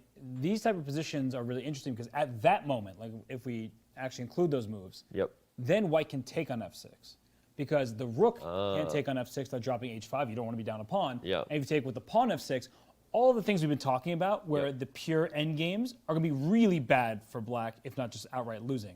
Because one of the ideas I mentioned, even with the pawn on g7, was bringing the king to f4, playing f3, g4, springing free an outside pass pawn. That's much easier to do when you have double pawns like this. So rook e5 can't be met by queen f6, which is important. And you can take the rook on e5, and that's actually where I wanted to head to, is let's say black takes, white takes back, and then plays the move queen to e7. This transition where instead of having pawns on the same files, we have a situation where white has a 4-on-3 majority on the king side, and black has a 4-on-3 majority if you cut the board at the d file, right? There's that extra pawn. So this is a dynamic that black might need to explore in order to actually gain some activity for the pieces, but it still looks questionable. Having the extra pawn where the kings are means that white can actually launch forward for an attack, and that black rook on h6 still doesn't have great footing to work with. So to continue that line a bit, because I think that Robert was on point with what black has to do after rook e5, is probably take on e5 and play queen e7. And at first I was thinking queen e3 is supernatural and then you play f4, but I don't think this is necessary for white, but let's look at it because it's a fun variation anyway. I want to look at f4. I knew you would. I just knew you would. Take rook e6, and now it gets interesting because white has more than one way of pursuing this. I think g6 is a very dangerous one. Yeah, rook e7, and now how does white proceed here? White can go for bishop endings, like rook g takes f7, rook f7, bishop g6, but it might be close to a draw. So maybe maybe this is a bit too drawish for white's tastes, and queen e3 is just, you want to keep the queens on the board because black's king on f8, although material is a bit more limited now, and we can't really say that king is in the center. It's still a bit disconnected. Like the rook on e8 and king on g7 and pawn on g6 would be very harmonious for black. Then we would say probably black is okay. Here, black's rook on h6, where does it go? Black's king on f8, it doesn't really want to. You got to deal with the a-pawn, and there are some direct ideas of just doing nasty things if you're not careful. The reason I don't think this is so bad for black is because after b6, if white plays f4, black has queen c5, and a trade of queens would ease black's task. A bit. Maybe it would still be a dangerous endgame. Yeah, it definitely does not solve all of black's problems, but you're right that those kind of trades can help black at least gain some active play. So yeah, this position is really tricky. Rook e5, Magnus is thinking about it, but he's not just thinking about that singular move. He's thinking about exactly what we've been talking about. Does the trade help Jan's defensive task, or does it keep posing problems that Jan will have to solve move after move? Because even if the rooks come off, one pair of rooks come off, even if the queens come off, we keep highlighting this, certain endgames can be very difficult to defend, and this rook on h6, I mentioned the rook lift. I was hoping to get it to e6. The move queen g5 that was played just stopped that rook in its tracks and is giving Magnus some very good play here. Such a thorn, the queen on g5, holding the rook down to the h-pawn, reinforcing the threats of rook e5, trying to induce this horrible move. I also think that a simple move like c3 might be a perfectly good option for white. You just want to secure the pawns because there is a possibility that black will trade on e1, play rook e6, sack the h5 pawn, and it's good to have your pawn secure in that case because you win h5, but you want to make sure you don't lose some of those queenside pawns. Right. So c3 makes a lot of sense to me. Yeah, there are weird tactics where queen b4 can be played. Not like that. Queens don't move that way, but like that. Yeah, the queen on b4 might attack 2 pawns and be difficult to deal with. Right. So c3 is just a generally useful move. And what does black do after that? He doesn't want to wait around because white will find ways to improve the position. We mentioned h4. I think that's a good one. So let's see c3 queen to f6. As Robert said, this is black's most obvious, maybe his only idea. But white can react to this with queen to g3. You don't want to trade queens, and now I'm trading rook takes e8 and queen to b8, invasion. So black should probably play queen to d6 back. And then now rook e5. And now rook e5 may be a better version. I'm wondering if we're worried about h4, but I don't think white is really worried about h4 because that pawn, it advances against space, but it could also become a weakness. So h4, queen to e3. And if white is allowed one more move, either maybe f4, and then rook to e1. Like if f4, black can no longer take on e5 because fe5 would open the f file. So then we're already talking about an outposted rook on e5. And for example, if f6 here, even now f4, maybe. I don't think it works there, but sometimes that's an idea. I just love you for suggesting that. Yeah. It doesn't work because of the pin. Doesn't matter. Doesn't matter. Forget the eval bar. Wait, what is? King g8. King G8. Oh, King G8. I forgot the pawn was pinned. Yeah. LOL. So, but white can just trade on e8, and we mentioned f6 is almost never a good outcome for black because the rook on h6 gets cut off. So c3 also a very good-looking move to me. Magnus might be low on time, but I think he's very happy about the position. It's such a comfortable position for him. Robert highlighted. It's not just a Magnus-esque position. It's a position with no risk and so many subtle problems for black. Yeah, I'm trying to figure out a way that black can solve these problems with these rook takes e5, and I'm trying to better understand when the pawn structure changes what happens. And Magnus takes on e8, which is a bit surprising, just given what we were analyzing. So I was thinking about this. So black will play bishop e8, that's forced, and I think his idea is to play rook e1. Okay. He wants to gain the e-file in the most direct way. And if you play rook e6, you can win the pawn. This is the reason why I suggested c3, because I was a bit unsure about rook e1, rook e6. Rook takes e6.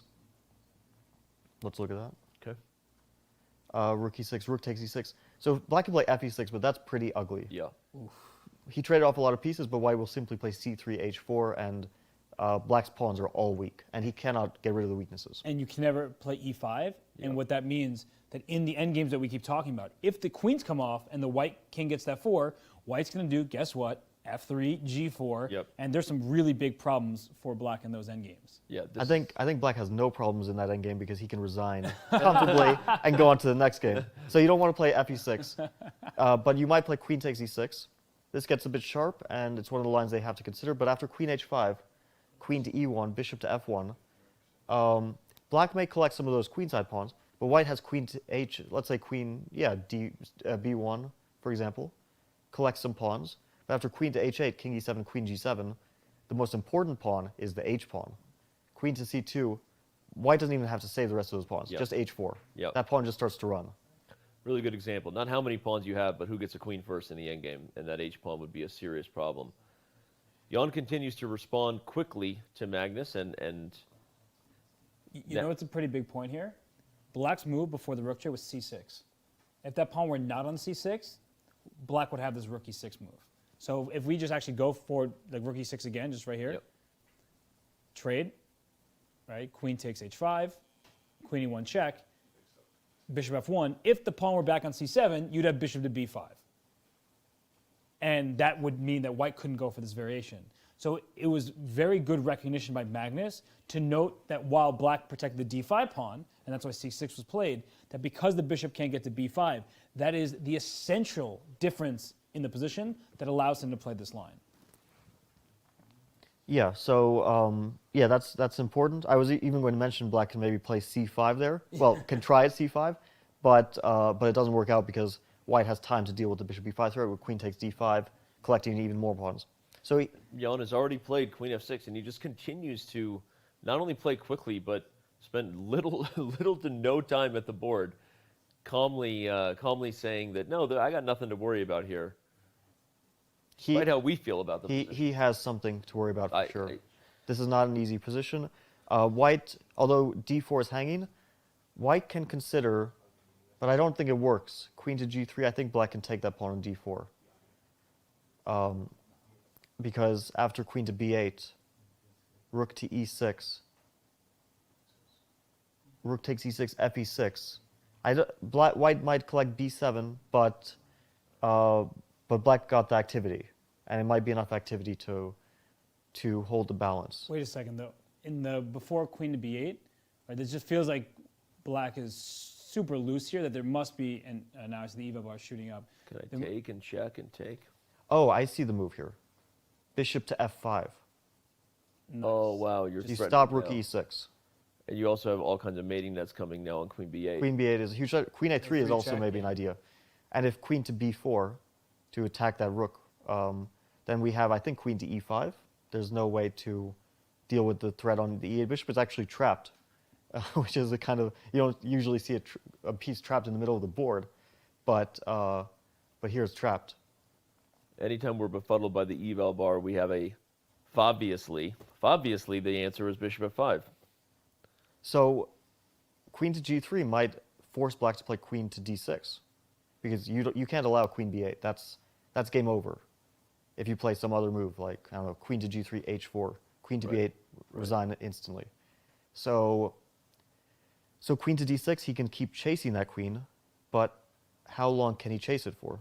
Well, I guess the question is, White might try rook e5, which we were talking about before, but there's a big difference here. That now after rook e6, if you take on h5, then Black happily trades queens, or at least relatively happily does so. So rook h5, rook e1 check, the bishop drops back to f1, we trade on g3, and now the extra... Amazing is that every time we have to... The extra pawn isn't that big of a deal, and so the reason why is when White plays rook h8 check, you're not winning the g-pawn, right? So Black is able to keep the rest of the kingside pawns, and the extra pawn is a double pawn. So while you don't want to be down material, Black's rook is very active and going to hunt down White's pawn. Well, there might even be something concretely like c5 with threats of bishop b5 in some weird positions. For sure. That's not going to be nice either. Black may just be winning in that final position. Well, okay. So White has to be a bit careful. Yeah. Maybe for that reason, rook to e5 is not working out so well. So queen g3 in that case, maybe queen to e3 is a better one. Because if queen to e6, then White happily trades queens. We already mentioned the structural change of f7 pawn to e6 is bad even if there's no pieces on the board. Rook e6, White takes. Maybe Black's king gets there in time, but White can play f4 here, bring the king to h4. I don't know. Can Black hold this or not? It's very, very hard to say, but not a decision you want to make with Black because you have no chance of winning. You have every chance of potentially losing this. But maybe with the king on f6 and g6, Black can passively hold this, even though all his pawns are on light squares. I agree, and I think that in that line, queen e3, dragging the queen to e6 is helpful for White because queens lose stare downs with rooks. So queen e3, if you play queen e6, then queen d2 comes with tempo. And it also threatens queen b4 check. The rook can come to e5 now. Like if queen d6, maybe rook e5. You don't have rook e6 anymore. You drop the pawn h5. If you play f6, same problem as earlier. You're shutting your rook out of the game, and White controls the only open file. Now, controlling an open file looks great, sounds great, is great, but the question becomes then what? So you're going to have to find a way to make inroads. I think it is possible for White in that position because there's play in the center and on the queen side. But as I look at the position, it does feel like Black is just like one move away. Every single idea we come up with, if you can bring that rook into the center and initiate the trade, then you'll be able to minimize the damage that's already been created here. But I don't think that Jan's getting out of this so easily. Yeah, I think after queen e3, though, the move which I see as a problem is bishop to d7. Because what White wants is a rook in front of a queen, not a queen in front of a rook. If White could teleport that rook to e5 now, we're talking about a very serious advantage. But like this, how does White continue? Because your goal is to get the rook to e5, but it takes time. You have to secure d4 first, and to play c3, then maybe black is in time to play queen to d6, and eventually rook to e6 to trade rooks, which is his ultimate goal. So this is a tough moment for Magnus because he has many roughly equivalent moves. It's all about calculation. Yep. Queen to g3 is the most immediately obvious one.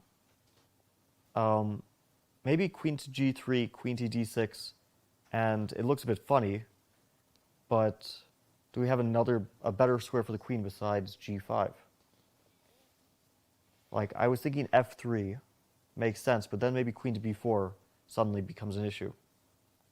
Queen b4 is always looming if you haven't played c3, especially if the rook on e1 is undefended. But maybe you still have ideas with c3, because after queen takes b2, at some point bishop f5, like the idea Fabio was mentioning earlier, can still be something where you give up some material over there on the queen side to go for an attack. Now, it appears that black is probably able to hold there, but that's... It looks very dangerous. White has actually played the move queen e3 as we see Ian Nepomniachtchi returning to the board.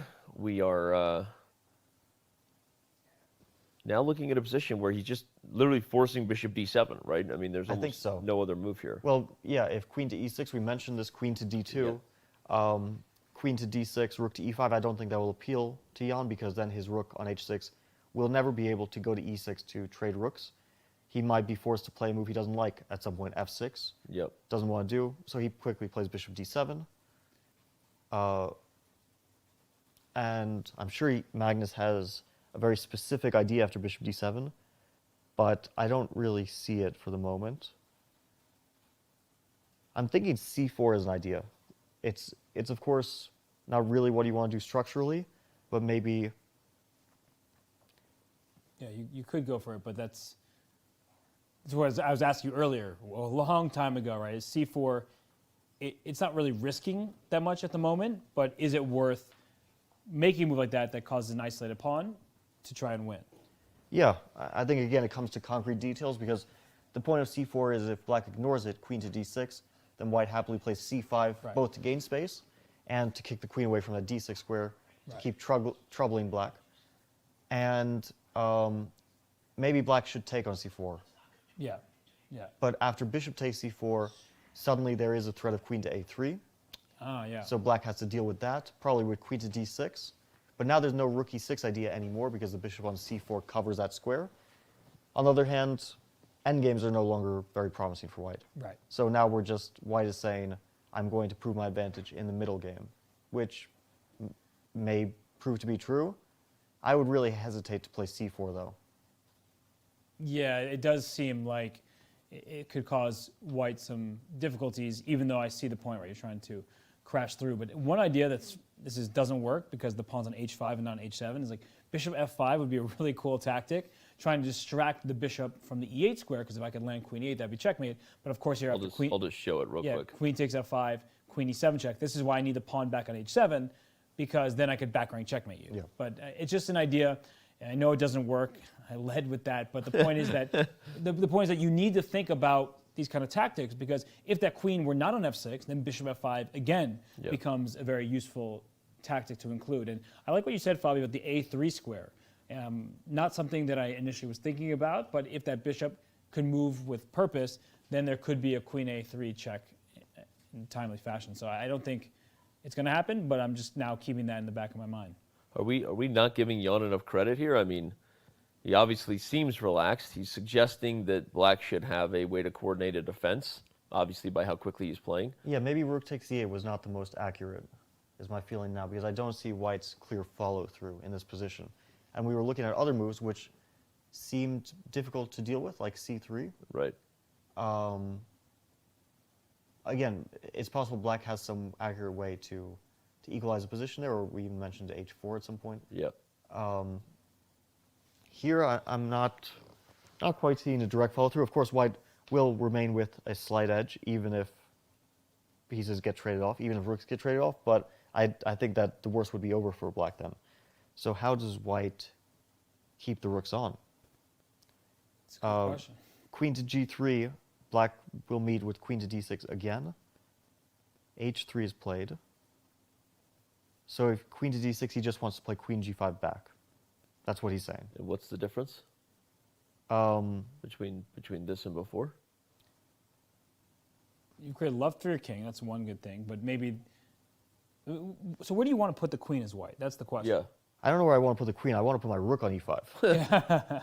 That's what I want. Or again, to remind everybody of the great prophecies that have been laid by Hess and Fabi, if all these pieces come off the board and the white king does have quick access to f4, don't mistake that there are very decent winning chances in an endgame like that, especially with the opportunity to have a good bishop versus a not so good bishop, and the idea of things like f3 and g4 with h4 creating an outside pass pawn potentially. So I guess maybe. Yeah. Maybe that's after the idea. queen d6, maybe he wants to. Just like I know it's just to illustrate the point, even if it's not the best. If something like this happened, and maybe it is okay, this is exactly the type of endgame he might be aiming for, because the rook is dominant. Even if you could trade it, which you may not be able to because of h5, but even if you could, white's winning chances are actually, or at least we'll say this, white's ability to improve the position is very clear. Well, I think specifically here, black can comfortably play h4. Ah, that's huge. Also, if we're thinking about, like, let's say a pure bishop ending, let's say rook to e6 here, because I don't know if black, well, maybe here white wants to take the pawn, because after rook e1, the bishop is not forced back to f1. But just for argument's sake, let's check a pure king h2. Probably this is not very good for black. But just to see the position generally, let's assume white just takes on e6, and let's see a pure bishop ending, because it could be a possibility at some point. White should play h4 here. Yeah, to stop. Stop Sorry. h4. Yeah. Black plays f6 and g5. King to f7. Yeah, here black was in time. Feels like a draw. Yeah. Of course, white is on the better side of the draw here, but a draw is a draw, whether you're more comfortable or not. Yeah, that so Magnus doesn't want to go for this. Note the difference. If this pawn was on g7 and the white king is on f4, we've there it looks dangerous, because white plays f3, g4, right, and then maybe not even creating a pass pawn, maybe g5, because you want to like bust open those dark squares for the king to invade. It's hypothetical, but I think it's instructive, because even if we can't properly calculate the concrete line that forces such an ending, it's quite possible something like that occurs. And to really visualize what Magnus is trying to create, whether he can get it or not. Yeah, you can't just force a win against Ian Nepomniachtchi. Right. He's putting up stubborn defense. He's playing extremely well in this game. But the point is that in those positions, you can play on more or less forever, and black needs to show tremendous accuracy to survive. And I don't think it's clear that black can force the queens off, and there are many possibilities for white to keep the queens on the board. And as Fabi keeps trying to make work, rook to e5. And if you ever capture on e5, then the new pawn structure is something that really needs to be evaluated, because assessing it isn't easy for either side. It could be a good transition for white. It could also give black some play to make his life easier. But that's, I think, where we're headed. I saw Magnus's idea and why Ian played h4. Okay. If we go back one move before Ian played h4, because we were wondering what happens after queen d6 threatening rook e6. The difference is queen to g5 here, queen to f6 back, now queen to g3, queen to d6, black keeps teasing this exchange. Now rook... Just pointing out why you have to go queen d6 and not h4. Yeah, queen to d6. Now if rook to e5, with the pawn on h2, we were mentioning rook to e6, and white can't take that pawn because the rook comes to e1, forcing the bishop to f1, where it's very passive. But now rook e6, rook takes h5, rook e1, king h2, very comfortably meets rook e1, and white's queenside cannot be attacked by the rook. The rook actually covers all, like rook to b1, b3 at some point, like first black trades. Right. And then rook to b1 is met by b3. So this is his point. He created that luft sort of with a slight gain of tempo. That's why Ian played h4. That's a huge variation there. For those who may be just tuning in, we had this exact type of line before, but with the pawn on h2, the bishop f1 was not only not good for white after the queen's trade, because you really don't even have an extra pawn there because it's doubled, but perhaps tactically a serious problem for white on the first rank with things like c5 and bishop b5 coming. So that's why we have Fabiano here, sitting here trying to figure out what was Magnus's idea. We solved it. The threat of queen g5 induces h4 from Ian, so that now in those types of variations, the white queen no longer has this valuable g3 square. But, okay, here we go. Here we go. C4 is on the board. I think C4 makes a lot of sense. We've been highlighting many of the reasons why. It's trying to make the bishop on D3 even better than where it currently sits. And also now the pawn's on H4. Yeah. Many of these variations, the pawn, while it's good in some of the endgames, it also has gone very far. So with the queens on the board in particular, to protect it with move G5 could be very risky. But I do like the way Jan is playing. I think he's holding on very nicely. And Magnus is trying everything he can. But there's some problems with the move C4 as well. If you get stuck with an isolated pawn, that won't be good news in some endgames. All right, well, C4 played on the board, a critical moment. We expect Jan, as fast as he is, to at least take a few seconds to think about it.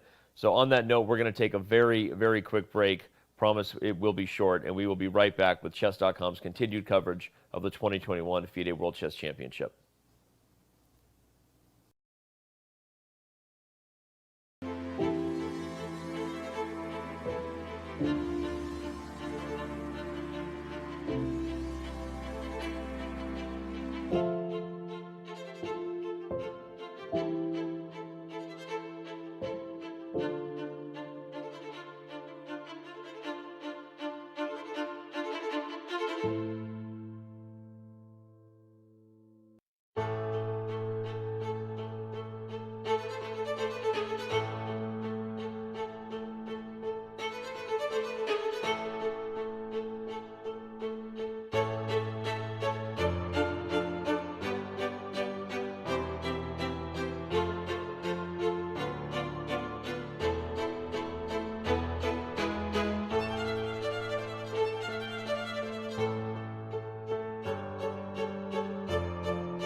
We are back as predicted. Jan is thinking. I knew he'd pause at least for a few seconds, guys, on c4. Even for him, it's worthy of a think because this might be one of the biggest critical moments left in the game, right? How to deal with this offer of an exchange, Bobby. I think he should capture because if he allows c5 after queen to d6, then it gets very awkward to find places for his pieces because that d6 square is so essential for the queen. The queen wants to go to d6 so that the rook can come to e6. It can't go to c7 because then you allow queen d7 check. And actually, this one is a funny checkmate to show. Yeah. Robert kind of alluded to it in a different position. Here, the bishop covers h7, so this is checkmate. Of course, that would never happen. Queen to f6 here, it's not like this is losing or anything, but now he can't comfortably play rook e6, so white can actually start playing b4. Right. And the c5 pawn is an advantage for white. It's extra space. It creates a possibility of now a4, b5, and space gaining stuff on the queen side. So I think he should take. I'm pretty sure he will take. He's just figuring out his next move after capturing bishop c4, because now queen to d6 is very natural. There might be queen g. Queen g5 might be the tactical issue with because this. there's queen c5 check. Yeah, the fifth rank has, the floodgates have opened. I still feel like it's probably okay because black is so solid, and even like Even here? No, not here. no, not here, but after queen to g5, I still feel like black should be okay. Even like bishop t8 to e8 is super solid for black, but you might not want to get Bishop e6 It actually. feels so scary. Can you play bishop to e6 if bishop takes e6? Wait. Actually, can we just go back a half step? Sorry, I know we're jumping around. Is bishop takes h3 available now? Oh, bishop h3. There we go. Finally. Finally, the tactic we've been calling for, Yeah. which remember consistently did not work because the bishop was guarding the g6 square, is suddenly a possibility. But something. Sorry, go ahead. Yeah, so queen d6 wouldn't be good, would be fine after queen g5. But, you know, white actually has other ways to attack black. There's queen to b3. Yeah. That attacks 2 pawns. And b7 maybe even be more important than f7, because that would let white get access to queen to a8 and an invasion on the back rank. And if bishop to e6, white actually still has queen takes b7. Bishop to e6 here, if black were to play that. Yeah, all the checkmates. Still queen takes b7 is a possibility. The bishop on c4 is immune because of the back rank checkmate.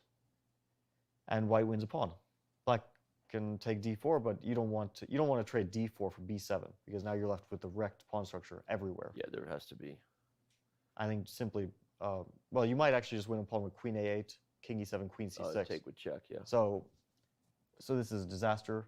So black has to be careful after dc4, bishop c4. Queen d6 seems to be a bit dangerous. Maybe there's another move. I was going to say, maybe there's another move, because you don't actually need to put your queen on d6 here. I mean, Queen a3 check. Queen a3 is the threat, but you could guard the pawn in another way. a6 makes sense. In theory. But queen a3, queen b3, like we still have that as an option. Queen d6, queen b3. It's a better version for black. a6 is slightly more defended, but that doesn't mean that it's still not a problem for him. Yeah. Difficult to deal with this. b5, bishop takes f7. That pawn is also hanging.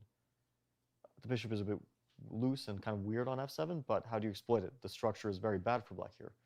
Maybe black has rook to f6. Then bishop h5, right? Bishop h5, queen takes d4. Oh, I don't know about that with your king on f8. Yeah, there's counterplay on f2, but the problem is if white simply plays bishop to f3 here, for example, the long-term structural advantage is in white's favor because black has this king on f8 that's not covered by many pawns.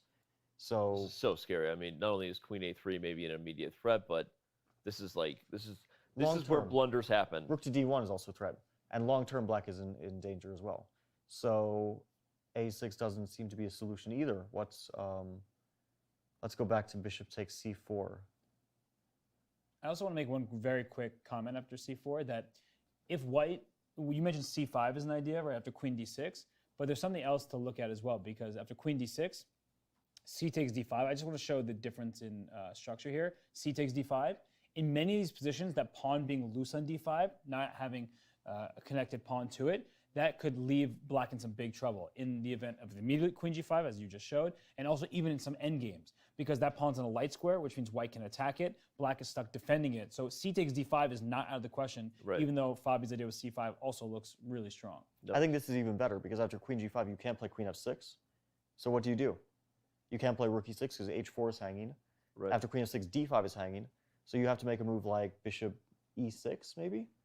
But then your rook is cut out of the game. This was white's goal, was to make sure that black can't trade rooks. And white can even use that c file as well. And note that queen d8 is a threat. Queen d8 is an immediate threat. That's why black should move the bishop somewhere to protect that square, either c6 or e6. But in both cases, black can't trade rooks next move, so he's left with a statically bad position.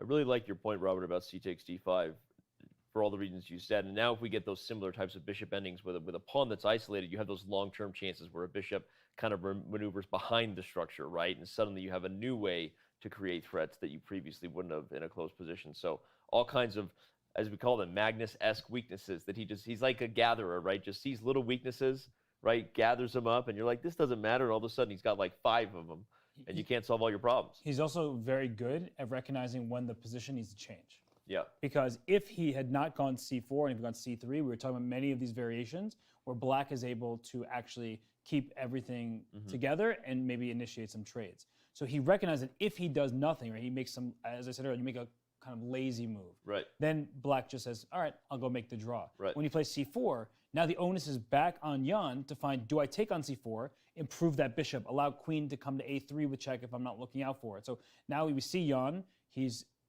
twirling a pawn, but it's because he really has a lot to calculate here.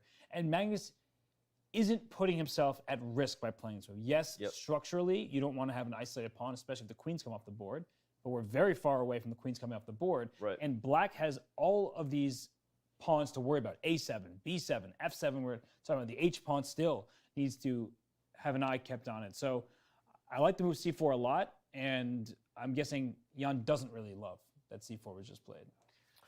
Yeah, I was considering after dc4, bishop c4, what black can do, because we already eliminated a number of moves. And let's say we're looking at this from the point of view of candidate moves, and from black's point of view, he looks at queen d6 first, doesn't look too great. He looks at a6, doesn't look too great. Not left with many moves because queen a3 is a threat. So I thought maybe king to g8 to deal with queen to a3 is an idea. You thought it was an idea? But can I get away with queen e7 now? Yeah, that's the only question, is queen to e7 a dangerous move? And it's not immediately obvious because black has bishop to e6 here maybe. But after queen to e8, king to h7, bishop takes e6, fe6, I feel like black does have a position which... I literally thought you were kidding about king g8. No, I feel like it's one of black's candidate moves. So one of the moves that he should be considering. Wow. That he will be considering. It looks funny, or maybe funny is the wrong word. It looks dangerous to allow the queen to e7, a potential invasion. If black were to take on e7, then we're already talking white wins, right? Rook e7, bishop to e6. White wins the b7 pawn. Maybe black still has rook d6 here, funnily enough. Actually, maybe this is not so bad. It's funny because if you take with the bishop, you actually lose to king f8. Yeah, and rook takes f7. If rook d4, there's rook f4. That wins the rook. That's an important variation. We have d takes c4 on the board, and bishop takes c4 is an immediate response by Magnus.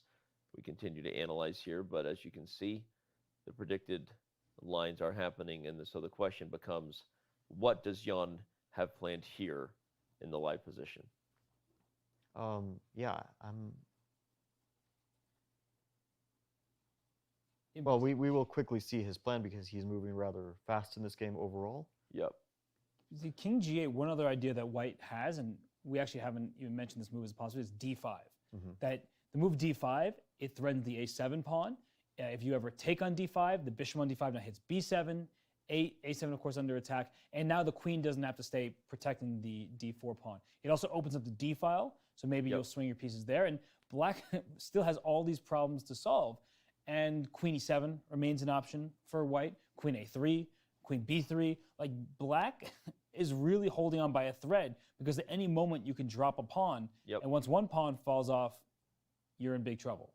Yeah, that's an interesting line. Maybe we should look at it a bit further. Because after king g8, d5 is certainly one of white's main choices. Maybe c d5, bishop d5, b6. it looks a bit slow, but I just want to make sure I don't lose either of those queenside pawns. And if queen to e7, now black happily takes, rook takes, and rook to d6. Right. Now the bishop on d5 is attacked. If bishop takes f7, huge mistake. King to f8, white loses an exchange with a losing position. And if white retreats bishop to b3, bishop to e6, bishop takes e6, fe6, I feel like this is moving towards a draw because rook a7, black has the intermediate rook d1. Yeah, you need to check first. To lure that king away from defensive f2. Now rook d2. If white loses the b2 pawn, then we're already talking about mass simplifications. Maybe white has b3 here, rook f2, and trying to attack b6, but it feels very drawish anyway. Yeah. Because white also has to worry about those queenside pawns. So white may take b6, but lose a2. So this would likely be a drawish territory. Jan still hasn't moved yet, so normally when we see him make a move after a thought, he already has his next response prepared. But not this time, it seems. He's double-checking what he wants to do. Yeah, no, so can we actually go back to that position very quickly? So king g8, of course, is by no means forced. But after king g8, d5, we trade on d5, b6. So black defends all the pawns, but similar to Fabi's move bishop f5 earlier, when we were looking at some tactical positions, maybe white can sort of improve here and say that black doesn't have an easy response. So even a move like queen to b3 comes to mind, just freezing the queen on f6, and then bishop e6 is a pretty ugly move to play for black. Maybe it works out, but you're going to make that move and hope and calculate deeply that it works out for you because it's not a move you I don't even want to play it. Okay, I'm going to argue the point that black doesn't have other useful moves here. Because if black plays rook to h5 here, for example, it looks a bit slow, but black is actually potentially creating counterplay. Either rook g5 or rook f5 also attacks some of white's stuff. Maybe rook g5 with the idea of bishop h3 at some point. Or rook to f5 actually secures f7. And black, if given time, will play g6, king g7, and really get that king to a safe spot. So I think white has to be concrete here. Yeah, you don't want to play d5 unless you're sure you have something, because it simplifies things too quickly. You know, d5 may be the right move. It's certainly one of the first moves that that Magnus would be calculating. b5. Whoa. Okay. Whoa. So wait, queen a3? That's what they call active defense. Yeah, but exactly as Fabi said, queen a3 check. Also, Magnus is sort of like playing with his pen like he was writing down a move, but thinking like, wait, what's going on after? Like, wait, did you really just play b5? That's usually a move in an endgame like this. Extending your pawns too aggressively simply creates more targets long term for your opponent, whether there's something concrete or not. I mean, b5 is a very committal decision. But queen a, I don't get it. Queen to a3? Because queen takes a7. Yeah, queen takes a7. It's back rank checkmate. We mentioned this back rank tactic before. Here, white wins a pawn. It's not as important a pawn as the b7 pawn, but it's still a pawn. c4 is invulnerable for the moment. Cannot be captured because of queen to a8 with checkmate. Is there something like I have no idea. He tries to free this side of the board so that he can coordinate quickly. Like, yeah, you can do that, but it's still a pawn. Like, yeah, I don't know. You can play g5 if you want. Bishop to b3. White can trade, rook. Yeah, if you want rook f6, I guess. Rook to e5 or something. Queen c5 coming. I mean, trade of queens. This is a healthy pawn. Don't look at me like that. It's not my fault that he... I'm just trying to figure out what he's seeing here, because queen a3 check is the move that we're going to have our laser focus on, because it's check and it wins the pawn. So queen a3, king, and if you go king g8, you still just take on a7, right? Because after queen a7, if you could make bishop takes h3 and white had to take back on h3, then that could be something, right? Because if you take on h3, then you get the bishop back on c4, white's king is in some danger. But you don't have to take on h3 there. In fact, you could think about the move, rook e8 check and take on f7. You could take on f7 right away and enter a rook endgame up a pawn. Or queen takes f7 is even attacked. Oh, queen f7 is one. And rook e8 check after. Rook e8, king h7, bishop f7. That's fun. White is still up a pawn. I mean, we can discuss if this is winning or not, but but why would black enter this, whether or not it's winning? Even if you defend it somehow, I don't understand how you enter this willingly. And in fact, I don't think white wants to trade queens because if we go back just 2 moves, rook to e8, king h7, bishop takes f7, I'm interested in a mating attack as well. I was looking at queen g5, bishop g8, and if king g6, there's queen f7 mate. But queen to g5 is, of course, not forced. Maybe black has something better there. I actually see now the move rook to g6. Yeah, rook g6. Oh, wow, what a move. Yeah. And if bishop g6, queen g6, we're looking at a double attack. Maybe the rook isn't even important because it's more that g2 is indefensible. So, okay. We're getting a little ahead of wild here, but back to the moment. Let's feel the drama. Ian Nepomniachtchi just played b5, and again, he has a lot of time on the clock, more time than his opponent. He must sense that the position has danger because Magnus is playing it, and we know what he's capable of in these small advantage positions. So it makes me say that he must have calculated something concrete on b5, but the eval bar don't lie. They say ball don't lie. The eval bar don't lie. And when you've got a king in a position like this with diagonals and files open on all sides of the board, that's how blunders are made. They want to know how babies are made. This is how blunders are made, Robert. Now you know how both are made. I wish you didn't throw over to me after saying that. But here we are. I've been putting up with you for years. No, but hey, the kids are wondering, and now they know this is how blunders are made. The birds and the bees. Okay, where's the stork? Anyway, queen a3 check seems just obvious, and I'm trying to figure this out because if there's some endgame, so this is the thing that high-level players do, is even if it costs them a pawn, if they see a rook endgame, let's say we trade the queens and white is up a pawn, but you know theoretically that position is a draw, then that's a good reason to enter this because you make sure that you won't blunder given the pressure of the position, but you know that at the end of the day you have a rook in 3 versus rook in 2, these kind of theoretically drawn endgames. But I don't see a path towards that. And that just makes this even riskier than you can imagine. And as we're looking at these positions, maybe there's some kind of bishop takes h3 tactic. We were just looking at that position, but yeah, we were discussing it, but those are not simple endgames. No, not at all. This is the only idea I see for black is bishop takes h3 here, and you try to trade off a few pieces. You weaken white's king side. Let's assume there's nothing immediately decisive for white involving an attack. That might be a big assumption, but well, I also like going to a rook ending. Just queen f7, bishop f7, king f7, gh3. Now, even before rook e8, just take on f7 first, because I'd rather. No, just take on f7. Just take on f7. No. What's queen f7, bishop takes f7 check.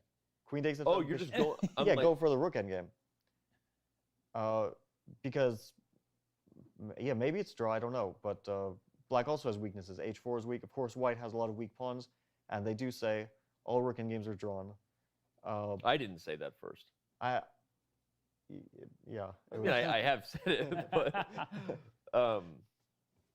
but not all of them are really drawn. Well, of course, and Magnus, by the way, has played queen a3 check. But I think you're on the right track anyway because there must be something like that Jan was trying to go for. Because Robert made a good point that a resourceful defender will be willing to sacrifice material to go to an endgame they know is a theoretical draw, right? They don't care about the eval bar if they know, hey, that's a drawn rook ending. I don't care that I'm down a pawn. But there's no clear path here, right? It looks like it's just a pawn, and all the compensation remains, as our buddy Yasser Serouan would say. White has the pawn and the attack. Yes, and maybe we aren't diving as deeply as Jan did. He was spending time, whether he's sitting at the board or calculating while he's walking around. But this doesn't look good. This is a situation where he decided to lash out rather than sit passively, and that makes perfect sense. In fact, that's often our instincts as chess players. We don't want to sit and defend for hours and hours. The last time that happened, Magnus ended up winning in the 8th hour. And so Jan says, let me try to solve my problems very concretely, but it's not concrete. I mean, we're going to have to keep diving into these positions with king g8 and queen takes a7, but I would be really worried. And it's not like queen takes a7 is forced, by the way. After king g8, rook e7 is another possibility. So if we just play that line right here just to show that after king g8, rook e7, I'm giving up my bishop on c4 to get your bishop on d7. And then you have this a7 pawn. I am sort of leaving my king on G1, so that could be quite risky. But the pawn structure is worse for black. White is very active, so unless black sees a way forward here, then that also is something that you have to consider. Robert, so I like your idea of not taking e7. So I was looking at rook e7, but then after bc4, rook d7, queen f4, I feel like this idea of queen c1, f4 with the perpetual will probably lead to a draw. But actually, I noticed a move, which is a very unusual one after king g8, queen to e7. Ah. I want the same thing. If bc4, queen d7, I'm attacking a lot of your pawns, but a lot of them are weak. But black can simply take on and rook d6. Right. Okay. Yeah, that's leading to... Which line here? Instead of b takes c4, just queen takes e7 and rook d6, the lines we've been... Yeah, we looked at that line. Yeah, rook d6. No, this doesn't work out for white. So forget queen e7. Probably queen takes a7 is the right move, right? But the thing is, right, I just want to freeze at this point here. There's so many different options. Queen a7 we've been looking at, rook e7, queen e7, and a question that sort of I'm wondering about, like, if you play bishop b3, which is kind of risky because you're losing sight of the third rank, and bishop takes h3 might already be a problem. But sometimes you can play a calm move like this and say, you've helped me out because your a7 pawn can't be defended except by queen takes d4, but then rook d1 happens, and now your bishop on d7 is loose. Or my queen or rook comes in e7 anyway. So you can't just get greedy as black because your king is the one in danger. So bishop b3 is a reasonable idea, probably not the most precise choice at the moment, but white has a number of options here, and all of them leave black with some difficult choices. Well, and it continues to prove that it's, as we said, it's a blunderable position, right? These positions are just full of opportunities to go wrong, landmines. Real quick, results of today's votes. Again, for all those of you playing along with us, thanks for doing so. The chat votes had 47% for Magnus to win, 16% were a draw. Votes at chess.com/events. Magnus had 35% victories, 54% of you voted for a draw. After the next rest day on Tuesday, we're getting down to it. Of course, we'll have a rest day on Monday. That is tomorrow. We'll really start keeping you updated in regards to who is in the running to win the cash prize, because it's a lot of cash up for grabs. So continue to play along with us to win diamond memberships, and there's the schedule before you. Twitch chat doesn't like draws. They don't like draws. Every time we show the percentages, it's the chess.com/events has a higher percentage of drawing, and then Twitch chat just, they're picking their favorite emote. Yeah. Because a draw in... draws, whatever. The emote's not as good. But if you're playing for cash at chess.com, they tend to be a little more cautious with their votes. Here, Magnus being cautious, and just look at how hard he's working. It's, for the record, it's not his move, yet he's at the board. And sometimes when people see that from a body language perspective, you assume that he must have problems to solve. No, this is Magnus, as I've said before, when he's ready to pounce. I've seen this this rodeo before for the last decade plus, watching Magnus Carlsen dominate the chess world, and that is a focused Magnus Carlsen who understands that this might be an opportunity to put away the entire World Championship and do a rare thing, which is prove Danny right, who called a Magnus victory today. Yeah, his focus is perfectly timed. The main thing is that this is calculatable territory. We're already in very concrete variations where black has limited options. Here, black has only two moves which don't lose on the spot, queen d6, king g8. White has an obvious response to both of them, queen takes a7, and then black has very limited options there.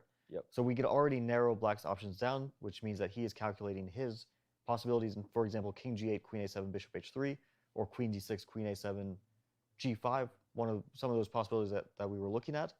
And he also knows that, he has time. He has plenty of time for now, but time easily goes down, and it's still 18 moves for him until he reaches the time control. So he has to be extremely, accurate with his time usage. And it makes you wonder. I mean, where is Jan? I mean, he might be throwing water on his face right now and regretting b5 at this point. Well, I think he had a plan, and probably it's king g8, queen a7, bishop h3. I don't see another way. I think it's kind of bizarre to go for some of the endgames that we were considering, but maybe it's not so bad. Like, to me, the most promising endgame we looked at was queen takes f7 here. Queen takes f7, rook e8, king h7, bishop takes f7, bishop to f5, most likely. And white has a variety of choices. You can even maybe play bishop to g8 check, because I want that king to g6 Yeah. to kind of get in the way of the rook, right? Yeah, if I get rook d6, just for the record, this is probably much more holdable if that rook Yeah. lands on d6. Different game. Yeah, if it were black's move, rook d6, I don't think black is any worse. Yeah. The good thing for black is that h4 pawn is a tremendously good pawn. Yeah. We were talking about the weakness of the potential h5 pawn before, Yeah. but now that white's h3 pawn is gone and that black pawn is advanced, it exerts a cramping influence on white's king side, and that king on g1 is actually a little bit weak. It doesn't look weak, it's not coming under attack, but it doesn't really have much freedom to maneuver like h2, g3, it can't go to g3, so it's a bit restricted in its movement. Maybe that's the basis for black having decent drawing chances here. I still feel like it's a pawn, so white also has decent winning chances, but it might not objectively be a winning position. Robert, you go. We were both about to speak, but you're the grandmaster. I defer. No, I think we were also very surprised by b5 because queen a3 check was telegraphed. But it's kind of what I was highlighting before. If Jan has really dug deep and he sees this position and says, I am going to make a draw in this position, then he might prove himself just to be brilliant. Because otherwise he's suffering from many moves. And if he thinks, or not just thinks, but he knows that he can hold this. But as Fabiano was saying earlier, and I completely agree with, there's no clear path to a draw because white can play this on in many different ways. So it's not like you can know with any degree of certainty that the game should conclude with the point being split. And look at the pawn structure here. White has an A and B pawn, black has a B pawn. So there's so many positions where even if it costs you a pawn, you give up your extra pawn as white and you push an outside pass pawn, that can be very dangerous for black to deal with. Yeah, on that note, I was going to add maybe a concrete line to what all the things Fabi said about the advantages for black here. Of course, the pawn being on h4, the bishop working together to keep the king entry. But if you throw in that check and the king awkwardly cuts the rook off, and what if I quickly just try to create an outside passed a pawn? If you play b4, now rook b8 is a problem where I could capture it and defend d4. And if I just go all in on the idea of using an extra pawn. Yeah, that's a good question. I think we would get into very concrete lines now because black would play king to g5 possibly. And after a4, take, rook to d6. The question is your a pawn fast enough? It's not clear to me that it is because after a5, rook d4, a6, black is just in time. a7 would win, but rook to a4, white would be tied down to the defense of his pawn. And even though the pawn looks super dangerous, and white has ideas like bishop c4 here maybe, because that bishop is immune, it's still tough to push that pawn farther. Yeah. So we might be in very drawish territory in this case. But king g8 has been played, by the way. Yeah, he was obviously going for this. I mean, I understand he probably thinks there's good drawing chances here, but like, how do you go for this anyway? It's nuts. Has the eval bar gone crazy, or is there something more concrete than the lines we've been looking at? I think the eval bar is struggling a little bit with the long-term chances, but it certainly seems to love white here. I wonder if Magnus is about to reveal. Well, I mean, we were talking about taking on a7 versus not doing so. There, yeah, he just takes an a7. No, he does it. He takes. I mean, yeah, we didn't see a more logical move. Maybe after bishop h3, there's something better than going for an endgame. No. Maybe that's the move the computer was struggling to consider, but once played, it sees that black's drawing chances are slightly improved. Yeah, I didn't see anything because the problem for white is that if white at any point plays bishop d3, for example, queen b8, king h7, bishop d3, the bishop comfortably drops back to f5. Right, so queen b8 check, you're saying the king escapes, and you block the check on d3, and well, then the h4 pawn is great. Yeah, then black is already fully equal, not worse than the slightest, maybe even, well, okay, black can never be better, but certainly not any worse. So that's the reason why this is tactically possible, why white can never play bishop d3, including in the current position, bishop d3, bishop to f5 is a similar story. We see Magnus standing at the board. Jan still not back. And kind of an ominous sort of take. Magnus alone in the glass room, lost in his thoughts, about to write that hit song. Shut up, Dan, I'm walking away. There's some positions that actually I've been trying to calculate. Like if bishop takes h3, like I almost want to make rook e3 work at some point. But I don't think I can get, like rook e8 check,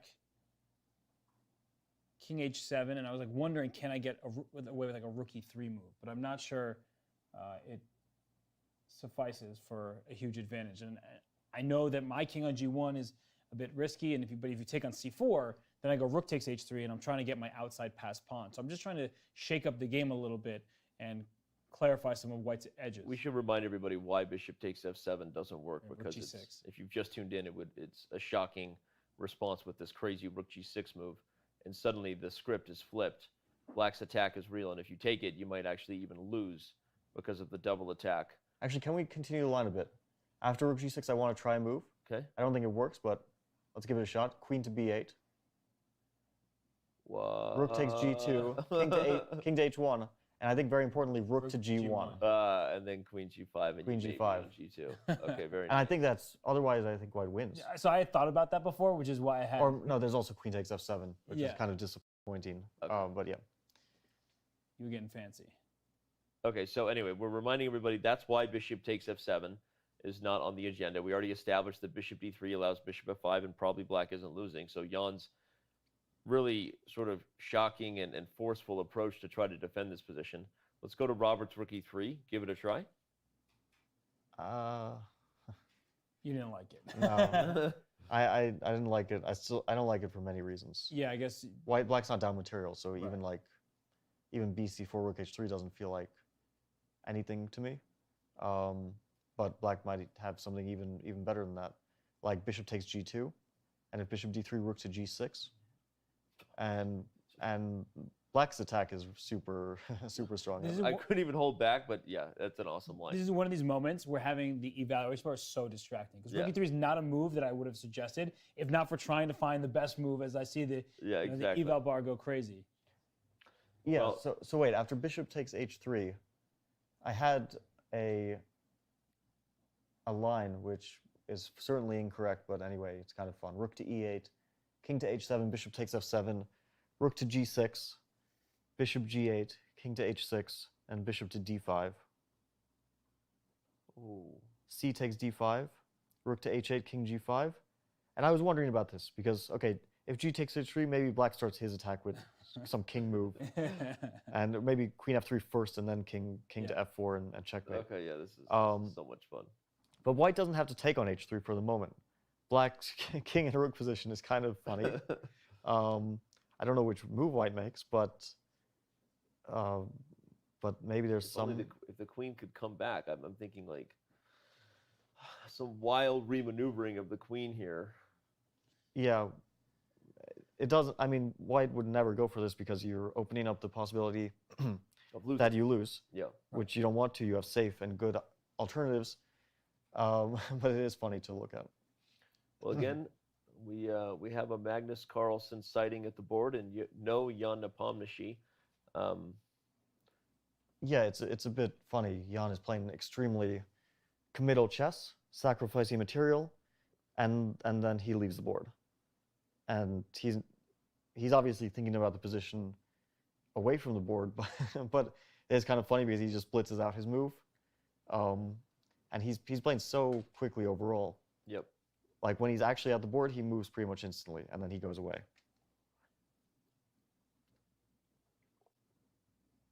Trying to figure out this position here because there's so many tactics, right? With the f7 square, and bishop takes h3. I think we're all in agreement that's the only move. It's only move. It's only move. Like if Black plays queen to d6, well, White is at least a clear pawn up, and probably just queen to a8. Right. Might even pick up more material. It's going to be fun when bishop takes h3 is on the board, because at least those tuning in will be like, wow, fireworks. A couple of bishops hanging, a couple of kings under fire. Just a couple of guys in Dubai playing some chess. That is true.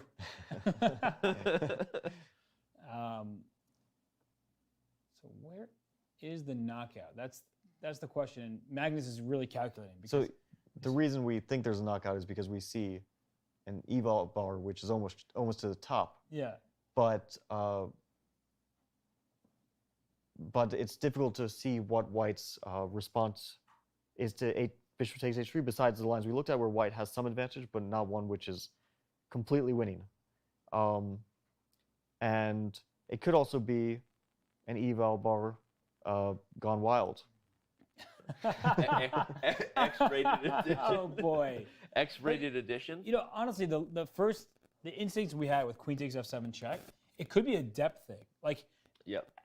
maybe initially it says one thing and then it goes up, but this line with Queen F7, I want to get back to that because we didn't find a clear path to equalize for Black. And after Rook E8 check, King H7, Bishop takes F7 here. I mean, this seems like serious chances for White. Yeah. And we were talking about the outside pass pawn. We rushed the decision with B3, A4, which you can hold off on for the time being. But this position does look amazing for White. Yes, Black is one move away from playing Rook to D6, but there are options there. Rook E5 can be played. Yeah, that was the main move I was considering here. Because after Rook to E5, Black probably wants to play Rook to F6. Because if you move that bishop, it's going to get kicked around more and more, and you don't want that. And after Rook to F6, White plays Bishop to B3. Oh, I thought Bishop D8. Maybe Bishop D8 is also good, but after Bishop B3, the threat is Rook takes F5, so that's why this looked sort of attractive to me. But maybe your move Bishop to E8, which threatens Bishop takes C6, is an even better one. The advantage to that is also, if C6 ever falls, then the bishop will be eyeing B5 as well. Plus, I kept thinking about it. In my mind, in order to improve my winning chances and solve the one issue I have, I want to make D5 work if I can in a lot of positions, right? That was my plan. The trade drastically improves White's winning chances in theory. And it's a 2-on-1 the outside. It's not going anywhere. And if we can remove C6, then B5 is in trouble. So that's the type of position that I'm looking for. And I think that instead of all these tactics where I've gone wrong enough times to say, let me just get here, because now I know I can play for a win without any risk. And I actually think that it's much more likely that White wins a position like this than Black ever holds, even no matter what the evaluation bar says. We have a Ian Nepomniachtchi sighting, returns from the wild. Sits at the board. And plays Bishop takes H3 quickly, I assume. Because this must have been seen in advance by him. He, like, Queen A3, Queen takes A7 is literally the first thing that you look at. We're gonna have to see Bishop takes H3 here in just a moment. Wait. What? Wait. What? I literally thought it was a DG2. I was refreshing the board. Queen to D8? Queen to D8. And he leaves again.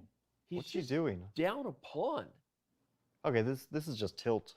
Because White plays Bishop B3. This is one of those where, I mean, you just... It's impossible not to talk about. I'm sorry, but I mean, this is reckless, and especially given, you know, the demeanor you saw from Ian Nepomniachtchi after his chances with White, almost, and we all said it. It felt almost like he was convincing himself that everything was fine in the post-game conference yesterday, because now we're in a situation where this game is falling apart by his own doing, and in a fashion that, unfortunately, like it or not, has to call for public criticism. Just watching what's there, he's never at the board. He's playing quickly, and what's happening here? His world championship chances are falling by the wayside. Yeah, I mean, this is a bit disappointing to see because it seems like he thinks that he can just blitz Magnus and it works out, but the clock really doesn't matter here. His position is losing after Bishop to B3. There's nothing to calculate. You just move your bishop. Black's only source of counterplay is maybe Rook G6, but that doesn't even threaten Bishop takes H3. So White can simply play like Rook E5 to stop Queen G5. Yeah, I mean, you make any move here, and there's okay, maybe not, but I guess I don't think you can move the bishop because F7 is hanging. So I think that was just an eval bar being a little nutty. I think Bishop B3 is totally fine. I mean, to me, it looks winning after Bishop to B3. Maybe there's something better. I mean, it might just be tactically winning in some way, but. Maybe you mean something even better than Bishop B3 here? Well, I was wondering if Bishop to Bishop D3 doesn't look right because then you allow Bishop to E6. Well, we see Magnus here with us in the studio about to move. Bishop to B3 feels like a good move. Yeah. Let's go back to full Magnus and let him take us into his world. And Robert, I feel you over there. You stay tight. I'll give you a chance here. Hold on, buddy. I don't know if Bishop D3 is worth trying because Bishop D3, Bishop E6, White can play Bishop to E4 and attack that C6 pawn. And the advantage of bishop d3 is that the king can't escape via h7. So if, let's say, queen to d6, there's back rank problems. Okay, but You want bishop b3? Yeah, that feels like the right move. Seems like the most concrete thing to go for. Yeah, I'm just going to ignore the evaluation bar because it's clearly a great position for white. It goes back up every time. So there's something about, and I just want to elaborate because, again, more important things to discuss, but I do believe it's a depth issue, what you said, Robert, because there are certain things, we see rare horizon effects on occasion still. I think there's just certain things about the position the computer is like consistently going down the same line and missing something. But white is clearly winning here. Don't let it fool you. Go ahead, Robert. I mean, it's just completely surprising because Jan was playing well to actually hold the position for a while. Yeah. And then he plays b5. And I was the most critical yesterday. And actually, as we were discussing afterwards, I almost felt a little bad because I'm not going to retract my sentiment, but maybe some of the decisions weren't that bad when you look at them individually. But the way he was playing, it didn't feel like he was competing to win that game. And I think that was such an important moment. And we had Levon on afterwards, and he was talking with Fabiano about, like, he said, I would have tried to strike immediately. Like, I wouldn't just sit in the hope that I can maintain the 1-point deficit until I have a chance. You need to create your own chances at some point. And Magnus is great at doing that. He's a maestro. But this game, he didn't have to create it. He was playing well. He was causing some concern for Jan. And then b5 happens, and the game kind of falls apart from here. And maybe Jan will miraculously hold. But now he doesn't have that much more time than Magnus does. He's down a pawn. His king's the one under pressure. There's still going to be an outside pass pawn on the a file. The queen on a7 is very active. The queen on d8 is defensive. Everything you could ask for and more is what Magnus was just handed. It's not just b5. Like, okay, b5 was a bizarre move, a bizarre decision. But if it's in conjunction with bishop takes h3 and there's some calculation behind it, and he's evaluated some endgames, I would still say it's a bad decision. But at least you can understand. At least we can understand why he did it. But yeah, you're about to say, but queen d8. There's nothing here. Like, first of all, it doesn't even challenge Magnus because Magnus just plays bishop b3 instantly. It was the first move that all of us thought. You just, well, the bishop's attacked, you move it back. And black's bishop can't move. White's up a pawn. Yeah. I mean, now, like, I think any move, rook to e4, for example, comes to mind. You defend d4 and attack h4. And threaten rook f4. You even directly threaten rook takes h4. Yeah. Yeah. Because there's queen takes h4, queen to b8. Yeah, rook to e4 comes to mind as winning move, and any move. Rook queen to c5. Yeah. I feel like is there something even more concrete? I mean, okay, white is objectively up a pawn, but a single pawn is not worth plus 5.6. Well, it's not just the pawn. It's also, let's say, rook to e4 and black plays bishop to e6. Yeah. And white plays bishop takes e6. Yeah. Rook takes e6. Rook takes e6. F takes e6. This is not just a pawn. This is also the weakened structure means that white has a winning queen endgame. Right. After, let's say, queen to c5. Yeah. It's funny because at this, when you're up this much, the evaluation swinging from 5 to even 3 or 2 may not even matter as long as the position continues to get easier to win, right? It simplifies, as you would say. It's the opposite of what I was saying earlier, that if Jan, maybe the advantage for Magnus was growing, but he felt that he'd get to a theoretical draw. Right. Same thing when you're winning. As long as you win the game, you're happy. And if it goes from +6 immediately, but with some complicated moves to find, versus +3, where all you have to do is push your pawns forward and you know eventually you'll win, then that makes sense to go for. Right now, if Magnus can find a game-ending idea, of course he'll go for that. I mean, queen c5 also comes to mind here. Rook e4, as we've been talking about. Many options here for white, all of which look good, but I think Magnus is smart to spend a little bit of time here so he can put the game away now versus having to win it a second time if that's what it comes down to. Yeah, Magnus is taking it. I actually like queen to c5. Yeah, of course, the more we looked at it, I was going to suggest queen c5. It just seems like... The queen's centralized. It looks... And now after, let's say, bishop to... Doesn't matter. Bishop to e6. Forget what it says. Bishop takes e6. Yeah. Rook takes e6 is no longer a move because c6 falls as well. Yeah. So black has to play fe6. And then rook to e4. And the position is just frozen. And you can't play rook d5 because queen c6, so you're down a pawn with... it's not just the pawn. Also, h4 is weak, e6 is weak, g7 is weak. This is game over. And I mean, like especially in Magnus's hands, of course he's good at many and most things, but in the technical phase and accuracy in technique is definitely one of his strongest points. Wow. Okay, well, the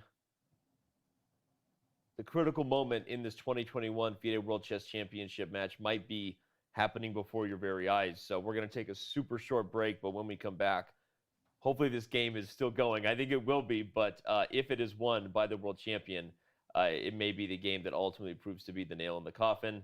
Will Ian Nepomniachtchi, the challenger, hold miraculously? I can't even say the word because it's probably not going to happen. But don't go anywhere. Chess.com's coverage brought to you by Coinbase will return in a few. In addition to the chess, let's compare something else that matters at Expo 2020, the Battle of the Country Pavilions.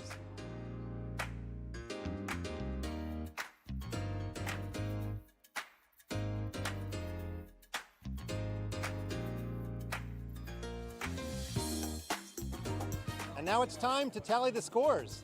When it comes to outside architecture, we have to go with the Norway Pavilion and the Viking ship. What about the inside? The light show of Russia wins that category. And food? Well, the Norwegian waffle was mighty tasty, but technically the kiosk was outside the pavilion. Russia didn't have any food either. That's a tie. Uh-oh. It appears it's 1.5 to 1.5. Well, there you have it. It seems to be a tie. But just like in the World Championship, we need a tiebreaker, and I think that adorable kids playing chess means that Russia wins.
Okay, guys, rookie 4 is on the board. Ian Nepomniachtchi is back in his chair. And the whole world is wondering, what's going on, Jan? We were correct. I mean, he went b5 and he followed with queen d8. He's not even posing a challenge to Magnus Carlsen. And as we look at the position, he knows he's lost. Yep. He dropped a pawn, and it's not just the first pawn. h4 is hanging, f7 is under attack thanks to the bishop on b3. So yeah, b5, it already was a questionable decision as he was lashing out. But then after that, to not play king g8 and bishop takes h3 here, just to complicate the position and make Magnus work for the win, I mean, that's at this world championship level, you can't do that. And queen d8 was played in a minute, maybe? Or a minute of actual thinking at the board, right? Consistently giving Jan the benefit of the doubt as a guy who we know walks around a lot. A lot of players have different styles in terms of what makes them confident, but it doesn't matter. I mean, Fabiano's here, and as a guy who's played it literally for the highest title in the game, you can't replicate hard work, hands on head, pushing yourself at the board no matter where you're looking at a chess position, on a monitor in the restroom. We see Magnus with just a completely different approach right now. He's poised. He wants to put this match away. And if he takes a 2-game lead head into the next rest day, for lack of, it's my job to believe in dramatic storylines. And as they say, content is king. Magnus will not be throwing for content if he takes a 2-game lead. I'll say that. No, and I do think that Jan has some chances. As a chess player, he had a winning record against Magnus heading into this match. Yep. Many of those games are from years ago. It's a whole lifetime ago in chess speak. But if he plays aggressively, at a certain point, you just have to win games. You're running out of draws. So this game is not going his way, but in the future, if he plays some sort of sharper variation, and we talked about this position where you can just take on e6, white is up 1 pawn to begin with, but the rest of black's pawns are in terrible shape. And it looks like Magnus, I mean, he knows. Jan also knows. Look at him holding his It's funny how all of us notice the things about the pen and the body language because we've all played over the board. There's something about a player and the way they carry themselves. There's body language you can't hide, and any chess player knows how someone really feels when they're... Because how can we really talk about a comeback in the match before Jan stabilizes? Right. I think that's the first thing we have to do, and we suspected that was what he was trying to do in the previous game. But this game shows that he hadn't stabilized mentally because his mistakes are not ones that a player of his level makes. He's capable of playing at the exact same level of Magnus. Yep. At his best, he is capable of that. And we saw that at the start they were playing on more or less equal terms. And even in that game he lost, for most of it, we can say that they were playing on more or less equal terms. For most of it, you could say he was the one pushing. I mean, as black, we were applauding everything about that game, from G takes F6, to the way he was transitioning in the queen versus 2 rooks until maybe the moves queen d5, missing bishop takes b4. But yeah, it was a game which was a bit back and forth, but we can't say it was.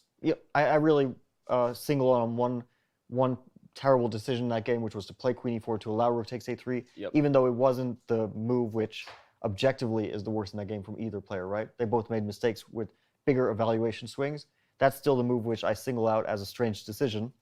But we can still say that was a high-level game overall. Right. This is not. This is a game between Magnus and it could be between, a 2300. I know that sounds super harsh. But not a player who's 2,800 like Jan. You were about to look at me and say you did. We weren't on camera, but the way you looked at me. But thank you for saying 2,300, because that means I would have played better than this. Well, the thing about it is we're harsh because we know what Jan is capable of. You just said so, that at Jan's best, he can fight toe-to-toe on even terms with Magnus Carlsen. Yep. And yesterday, I predicted Ian Nepomniachtchi to bounce back and win, and yet I was the one who was being really hard on him. And it's not because he's a bad player. Of course, he is playing the highest stage of chess. There's so much pressure on him, and we have to contextualize that. That said, Levon jumped on the preparation, said, what is this? You didn't even try to win with the white pieces, it seemed like. We're looking at some of his decision-making. He's sloppy at moments where you cannot afford it. And you really can't afford it any moment when you face Magnus Carlsen, no matter the event. But the magnitude that he is having his one shot at the World Championship title, he may never get that opportunity again, just because with so many great players, Fabiano included, it's unlikely that anyone necessarily gets that shot because you're competing with 7 other players in the Candidates Tournament who all have the same chance that you do. So when it's your moment and you're down a point, you need to go for it. Now he's down a point, about to be down 2 because of just a decision that b5 goes away from the board, comes back, plays queen d8. I wonder if we calculated how much time he spent away from the board and we tried to look at that. Does that impact players? And some players are always away from the board and they still play the best chess that they're capable of. But it just seems like he's not present in the moment and it's going to cost him. Yep. I'm sure if we did the math, I'm sure he spent more time away from the board than at the board this game, regardless of, whether that's a rightful criticism or storyline for us to make or not. It's one that we see before our very eyes and really hard not to draw attention to when what's actually happening on the board is happening. Normally, if I feel like a storyline or narrative is BS, I would call it out. I think kind of like the Hess merch. Yeah, let's not talk about the Hess merch anymore. But in this case, I think it is actually a bad sign when you're playing a World Championship match and you are barely seen at the chessboard. I think the main thing, I said this before the match, when you asked me about this, I said that the main thing in this match is that you have to be able to stand the tension and the difficulty of it, and if you're never at the board, it feels like you don't want to be there. That's my general feeling. I understand in this position you really don't want to be looking at it, especially against Magnus. I think this game at least is a foregone conclusion. Any grandmaster would be expected to convert this with ease. But yeah, he had plenty of time, and I don't know what he's doing with that extra time. I mean, you can't take it into the next game. So when you rush with b5 and with queen d8, and I think we see that both of those moves were played relatively quickly, right? Compared to... I can show the timeline of them. b5 was played after 4.5 minutes of thought, but also how long was he at the board for? And then queen to d8 was played after 9 minutes of thought, but also how long was he at the board? Yeah, he was not at the board for most of that. And I also feel like if we're going to single out, okay, those are the moves you single out as the ones which lost him the game. But also king to f8 felt weird to me early on. We were thinking about queen e7, and we didn't even consider king f8 because it really runs into Magnus's plan of bishop b4. Why are you giving your opponent what he wants?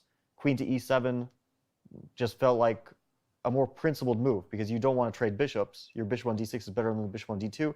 I know that in hindsight this seems like a minor detail to focus on, but still, strange decisions should be singled out. And okay, now Magnus has won another pawn. After queen takes f2, queen takes e6, he puts the queen on e5. He can even probably... Actually, he doesn't even need to do that. What he can do is after, let's say, king to h7, queen to e4, king goes back somewhere, he can just play d5. Because queen to g3, king to h1, the king hides itself perfectly. That d pawn is running, and if queen b2, queen takes h4 wins. Yeah, I was going to say the queen another pawn. On h4 makes it impossible for this queen here.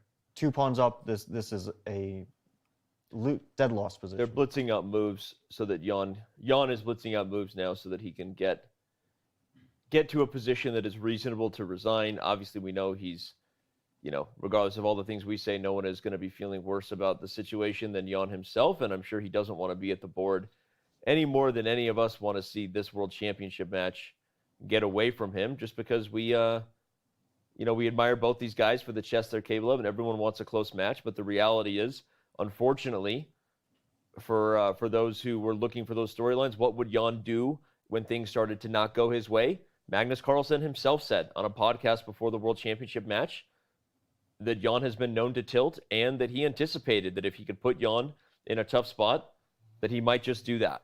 And, it's not something you wanted to draw attention to, but at this point, we don't have a choice. Yeah, and you feel for Ian Nepomniachtchi. Yeah. I know some of the criticism may seem sharp. It may seem like he's not getting the respect that he definitely deserves because he is a phenomenal chess player. He's nearly 2,800. He won a Candidates Tournament that was really challenging with all other super grandmasters, high-level players. But now we have to talk about the moment, the stage he's on, and the way he played today. That's just frankly not world championship caliber game because he handed it to Magnus. And we also have to give the proper credit to Magnus. He put the pressure on. Now it's easy, but he was making Jan's life difficult. He played c4, and all of a sudden, that's when Jan collapsed. So credit to Magnus Carlsen for being ceaseless in his path to victory and just trying to make his opponent's life difficult. But Ian Nepomniachtchi, he gave a helping hand. Relentless would be another word. And after Queen E4 check and King to G8. I like the move B4 the most. Because after B4, Queen G3 doesn't lead anywhere. And if Queen takes A2, Queen takes H4, White keeps the 2-pawn advantage. And then can secure the pawns with, let's say, Queen to D6, that covers the diagonal. But White's king is not in danger of getting into a perpetual check at any moment. The Queen on E4 stops that possibility completely. So Black doesn't really have any sort of compensation, any drawing chances for this 2-pawn deficit. I mean, the only question is well, the Queen on E4 is just so well. Yeah, after Queen E4, King G8. Queen E4 is actually on the board right now. We're unfortunately unable to get it on the board. Yeah, he played Queen to E4, King G8 was played, and the only question to me is B4 or D5. Both of those moves look really good. I'm sure there's also, I mean, of course, all moves are winning. Even Queen to D3, I just realized. But yeah, Queen to D3 is a bit strange. No, I think B4 is a very good way of doing it. So you're saying that just putting the queen behind the passed pawn and just trying to push the pawn up the board, but that could give Black some checks, right? And I think that's what you're trying to do is limit any risk that Black suddenly gets a bunch of checks and can get behind your pawns. Yeah, I'd look for the most clinical way to do this, and B4 seems to fit the bill in my mind, because Queen to G3 is simply met by either King to H1 or G1. Maybe King to H1 is the safest. And Black has no real way of attacking the pawns without also losing H4. And White simply plays D5 and pushes that pawn up the board if given time.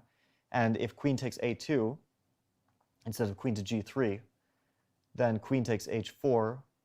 And let's say Black tries to attack the pawns with Queen to C4, for example. White can play Queen to D8. King moves somewhere. Doesn't really matter where.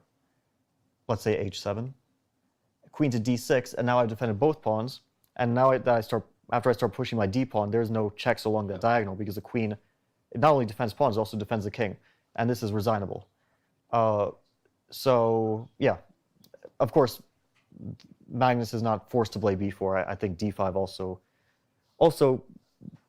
it's a slightly sharper way of doing it, because after Queen B2, maybe you just want to play D6, and you say, I don't care about winning pawns, I want to promote my pawn. Maybe that works just as well. But usually you look for ways to just limit counterplay, and B4 is a good way of doing that. Yeah, I mean, it's a good example of how pawn quality is always more important than pawn quantity in these kind of endings. So to Fabiano's point, they're playing D5 and just trying to rush that pawn through Queen takes B2, D6, like full steam ahead. You can't stop me. The one concern you would have is if the queen for Black can simultaneously attack the pawn from behind, the D pawn, and threaten some kind of repetition. So the queen on E4, or just on the E file in general, you can give the G3 square, but then Black can't follow up with E1. But as you're highlighting, the F4 square to C1, that's something that you have to keep an eye on. But it does seem like White can handle both. Well, an obvious way that would blunder, just to show everybody, would be something like this, just allow, although funnily enough, even in this line, maybe there's a way for the king out, but okay. Yeah, the king escapes, and that's why I think White can play Queen to E8, King to H7, and D7.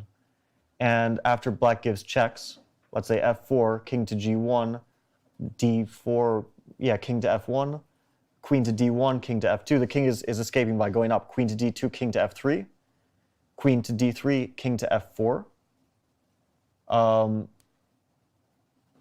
And Magnus plays even more surprising. He plays B3, just a simple move. Yeah, so here after Queen takes A2, he's going to go for the B pawn. Queen D5, King somewhere again, King H7, let's say. Queen takes B5. and 2 pawns. 2 pawns. Yeah. And you can always just bring that queen right back to e4, take care of the checks. You can also, if they go for the d pawn, you could again go pick up the h pawn if you wanted to. Yeah, and you'll bring your queen to e5. You centralize the queen, and then you can keep your king shielded and then push your pass pawn. This is, for Magnus Carlsen, this is elementary. Yeah, this is already a simple technical task for white. b3. I think the question now is, what will Jan do to recover from this? At least to stop the bleeding, because, well, you have to do 2 things. One is you have to stop losing, but the match is, you know, there won't be so many games left soon that you have to start getting on the scoreboard as well. Yeah, that's why I was very critical yesterday, is because I felt like time was starting to run out. That even though it's understandable after a nearly 8-hour game, finishing past midnight, losing sleep, you only have so many games remaining. And half of the match was over before today. And Magnus had an extra white, and he's making good use of it in today's game. So that's why I was saying that, you know, and Levon and Fabi and everybody was kind of saying, like, the preparation, it felt like it needed to be sharper. It needed to be giving Jan more chances, because the way that game went was too simple for Magnus. And Magnus is well prepared. He's playing lines that Jan can't break. And look at Jan right now. I mean, I feel for him. Like, he is undoubtedly devastated, and that is hard to watch. Yeah. He, well, he understands, of course, where this position is going. He can already consider resignation soon in this game. He's probably reflecting on what went wrong, because after bishop takes c4, we understand that black is under pressure, but also that black must have some way of equalizing this position. Yeah. Well, we were looking at all kinds of lines that included queen d6. We also looked at a6. Yeah, we thought maybe king to g8. I don't think even king to g8. We looked at those critical positions where even if queen e7 happened, it wasn't so clear, especially because of the tactics, including bishop takes f7, king f8, and black actually wins. So, I think if we continue this line, I think black was equalizing here. And as a pawn sacrifice, I like this one a lot more. Rook takes f7. And we kind of stopped here, but after king to h7, this looks like a way better pawn sacrifice. Rook to f4, g5. It's very awkward to keep defending that pawn on d4. It was this type of line we were anticipating, because we know Jan is a resourceful defender, especially when he can find those tricky, we compare him to Hikaru Nakamura a lot of the time, right? He'll defend a position by finding a forcing way to give you something, but he knows it's not enough to actually win.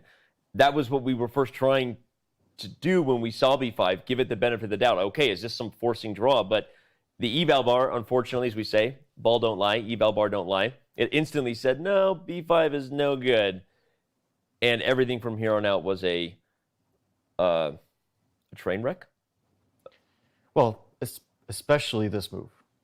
Because this is the objective moment when it went from possibly bad to dead loss. Bishop takes h3. We were still struggling to find a clear way for, of course, white is much better, and we thought queen takes f7, and white would have good chances to win.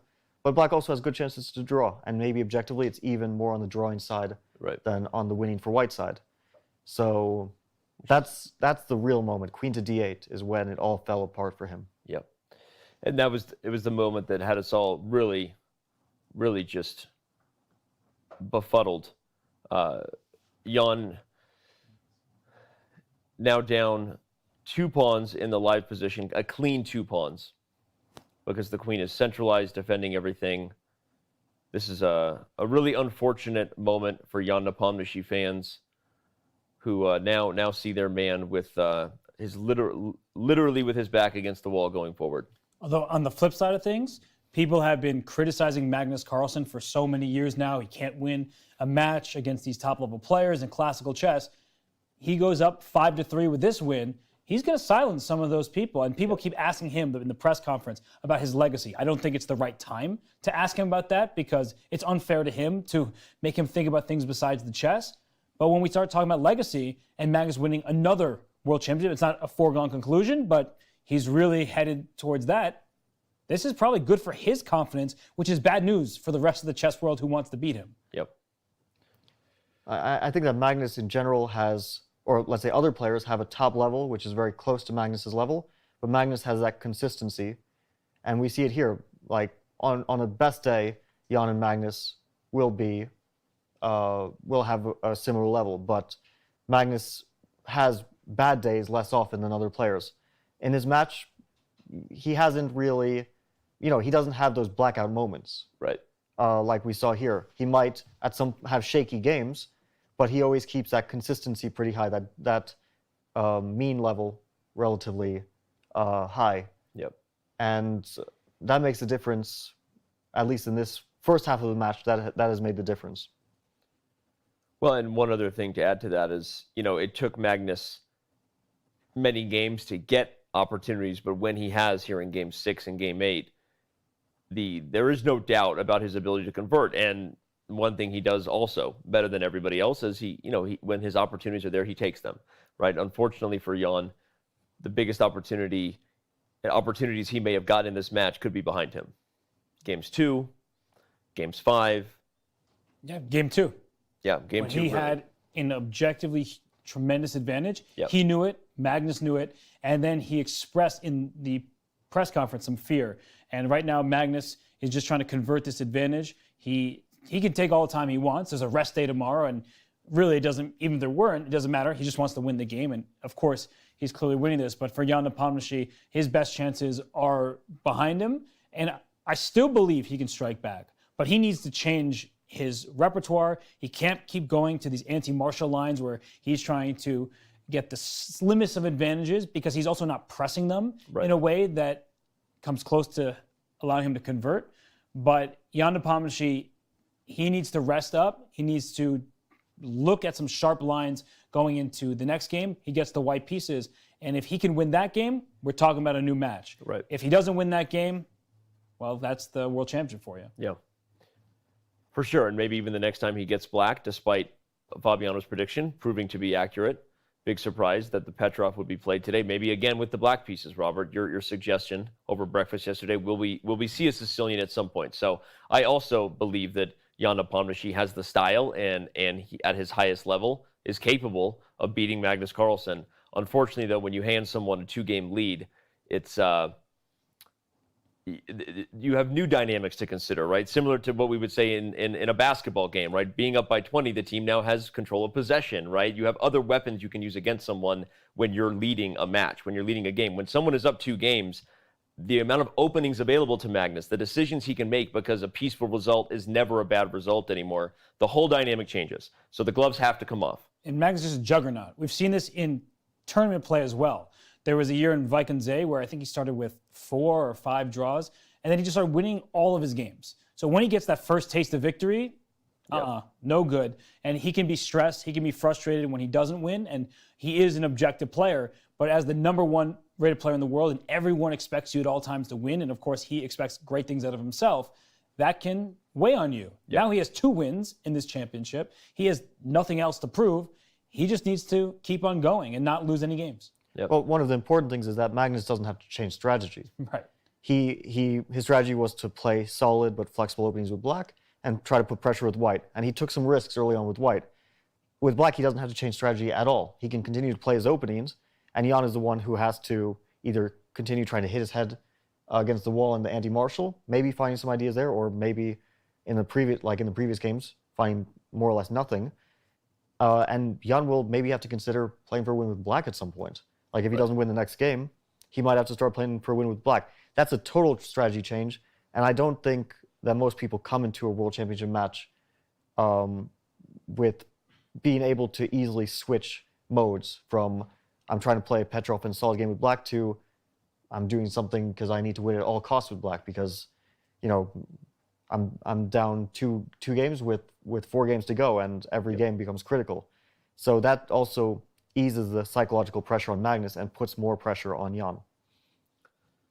And again, we discussed all of this yesterday in our fear or the comment I made when we had Levon. It wasn't even so much that Jan didn't get anything as white, is that I was sure Magnus would not do him the same favor of having such a short game with a lead. And here, Magnus had no intention of doing that very clearly. Of course, Jan helped him with some mistakes here, but right now this is showing the difference in terms of match experience, I think, as well for Magnus, and his focus to put this thing away. Yeah, and he's remaining focused. He's remaining alert. He's just making sure that he doesn't make some kind of careless pawn push, gives up one pawn of his two-pawn advantage, and then has to watch out for these checks. So the game, we're very well aware that this is a win for Magnus. It's not even much of a question at this point. But Magnus is being cautious because the one thing you can't afford to do is just take things for granted. And Magnus is really, look at him. He's fully focused because if and when he converts this, he's feeling great about retaining his World Championship title. Well, he's considering two options. One is to play queen takes h4 here. After queen b3, you put the queen on e5.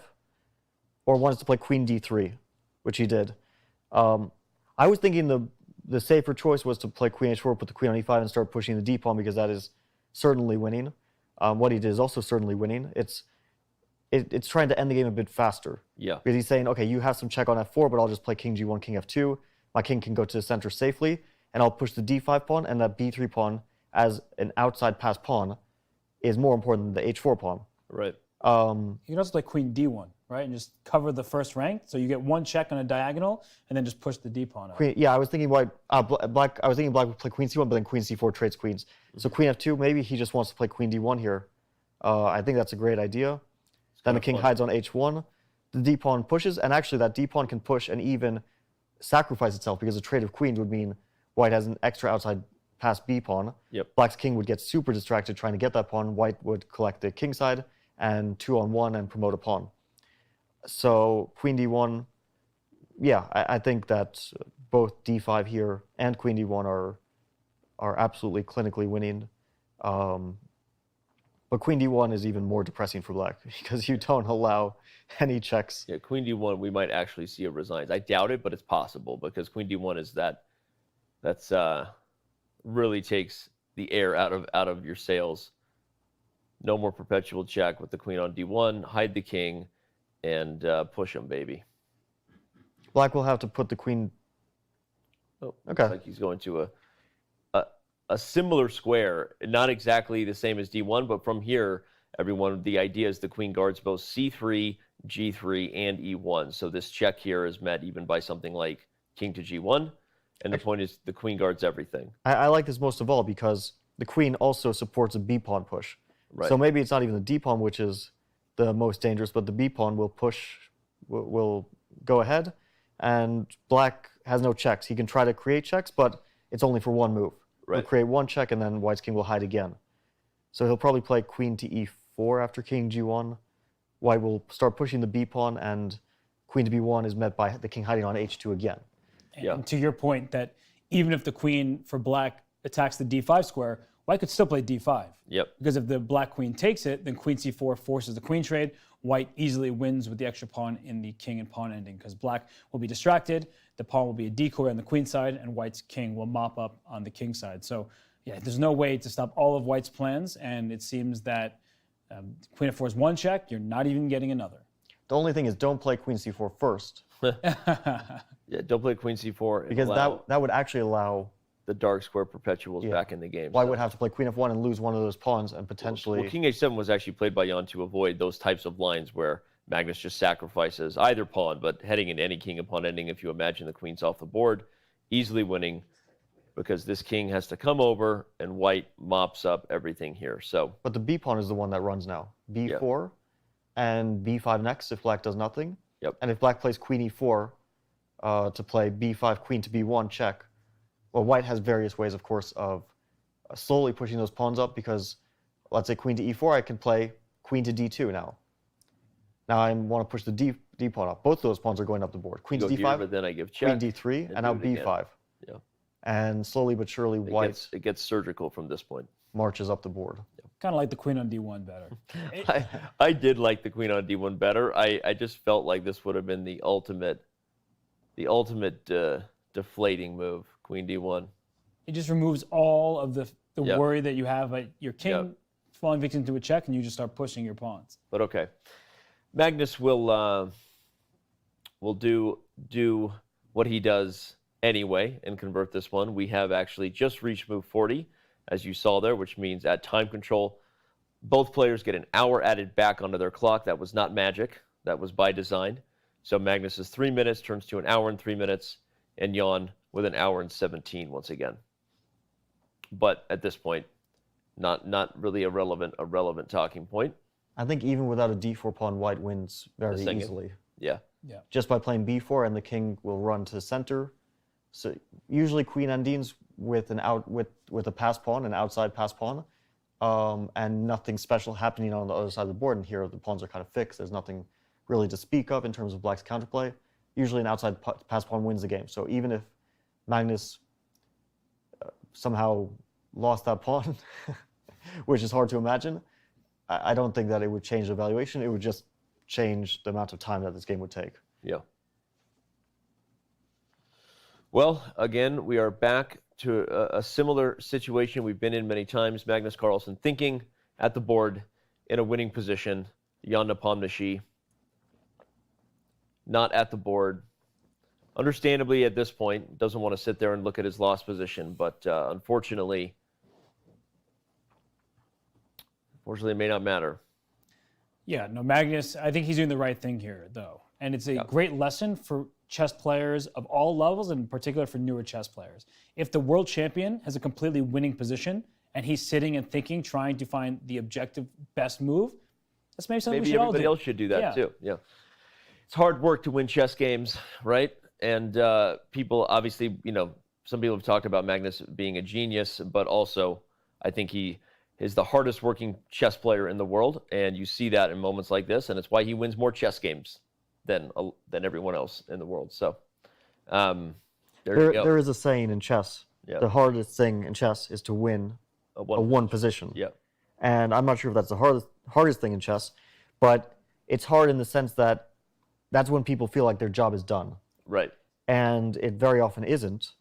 A lot of one positions, maybe even most one positions, are at some point spoiled. Right. Even positions where someone's up 4 pawns, right? Yep. even those positions, and I wonder who spoiled such a position. I don't know. Maybe this guy. Who could spoil 4 pawns up and then tweet about it?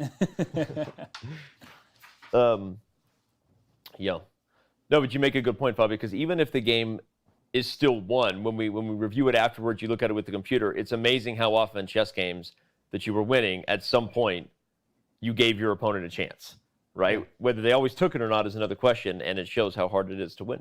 You realize that with experience. Very often, winning positions that are actually won in the game, there's usually one moment when the opponent has a defensive chance. Right. And that goes from both sides. Like when you've played for many years, you realize that more and more analyzing your games, even at the top level, you see that. Yep. There's only one moment, but there is that defensive chance for the opponent.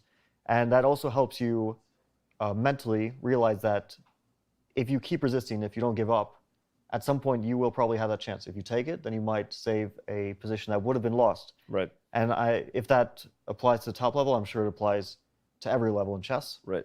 The question is, of course, it's difficult to know when that moment is. Defending it is still a super difficult skill to build up and to develop. But if you do it, you realize I'm starting to save so many positions that I would have lost, and it's really changing my results. Yeah. That's one of the things I think people could improve on the most at every level to improve their results is never giving up.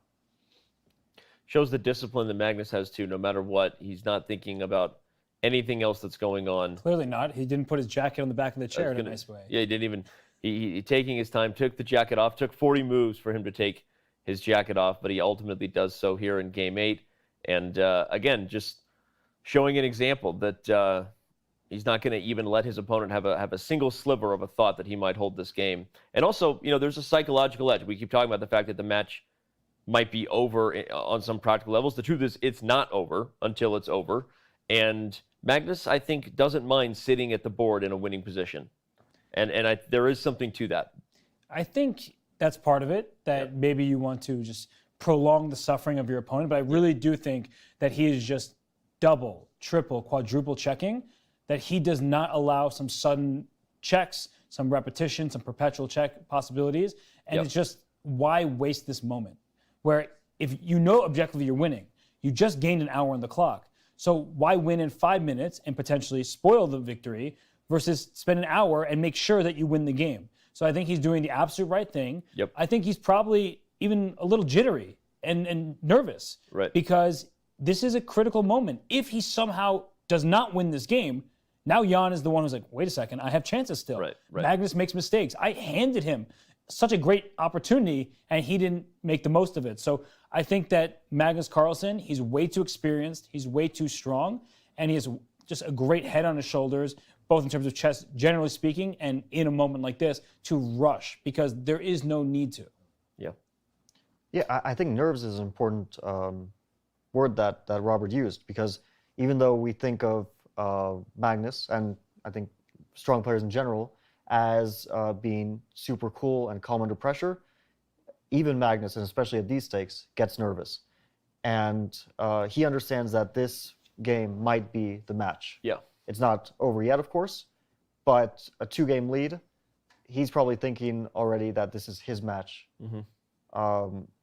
So he doesn't want to spoil his moment. I'm sure that he is nervous, despite the fact that he has complete control in a totally winning position, and he just wants to clean this game up with no counterplay, without letting anything get out of control. So he's just looking for the most accurate way. He has plenty of time, which means that he can basically calculate this to the end, because Black's counterplay, if there is any, is easy to spot. Like after b4 or whatever move he's looking at, there's only a few moves that Black has that stops b5, and so he can go through the moves to make sure that he calculates this out as accurately as possible. Also, when you're playing at that stage, and it's already been a tough match, they've played a number of long games, including the longest game in World Championship history, your head starts to spin. I'm sure this happens to everyone, where just the pressure of the moment and the tiredness gets to you, and you're not feeling physically like you normally do. So in those moments, it's good to calm down and remind yourself that you have complete control. And for the moment, you haven't made a mistake, so make sure that you don't get careless and make a mistake. Sometimes it's important to calm down and not rush with decisions. We already saw in this match how important rushing or not rushing can be.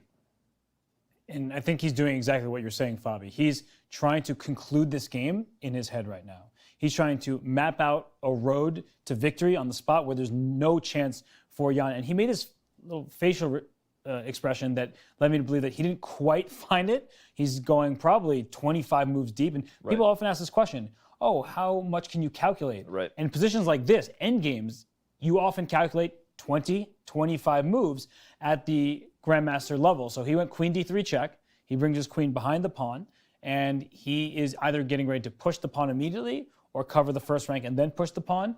But he spent quite a lot of time because he wants to perfect this endgame.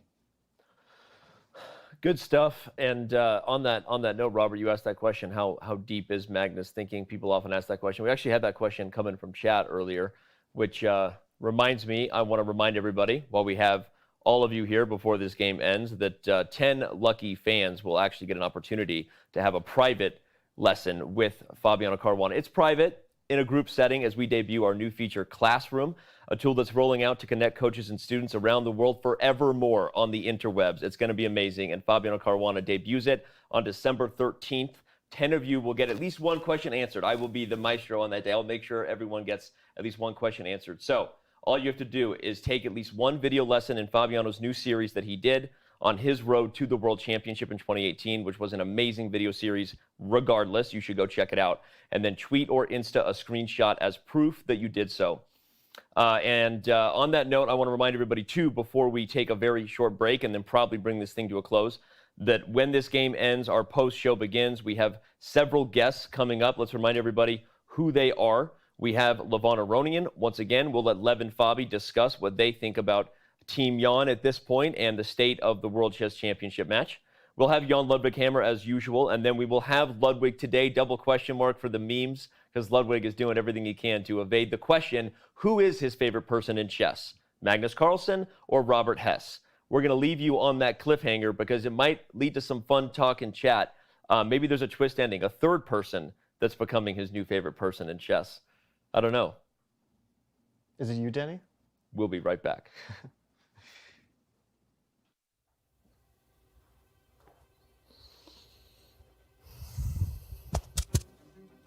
You ready? Yeah. Your knight's on f7. Where can it go? F7, D6, E8, G7, H5, G3, E2, C1, B3, A5. Stop. White king on A3, white pawn on B3, black king on E7. Who wins? It's a draw. Black's king gets to A8 before white's king gets to B7. Name the fastest checkmate for white. E4, E5, Queen H5, King E7, Queen takes E5. Recount your opening versus Alexeyenko from the first half of the 2020 Candidates Tournament. D4, Knight of 6, C4, E6, Knight C3, Bishop E4, F3, D5, A3, Bishop E7, E4, D4, Fe4. Stop. Tell us about a chess game that made an impression on you. Karpov-Kasparov from the World Championship match 1985. Kasparov's Octopus Knight on D3 controlled 8 squares in the enemy camp and allowed him to become the world champion. There's a knight on E5. What squares does it attack? F7, D7, C6, C4, D3, F3, G4, G6. Stop. How do you do this? Visualization in chess isn't difficult for me. It just comes naturally. Where does crypto come from? Honestly, I don't know. Can you tell me?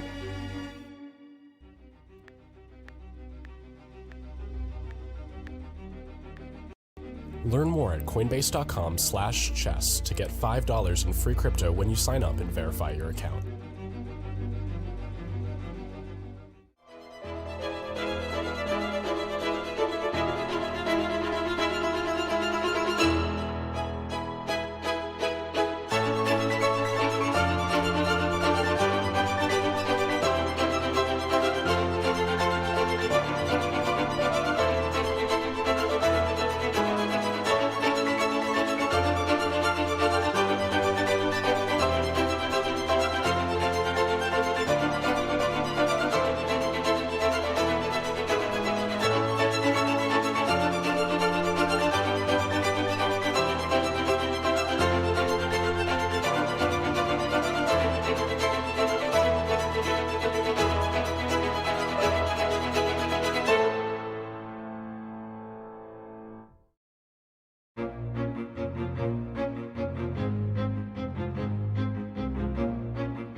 we may be moments away from the final move of Game 8.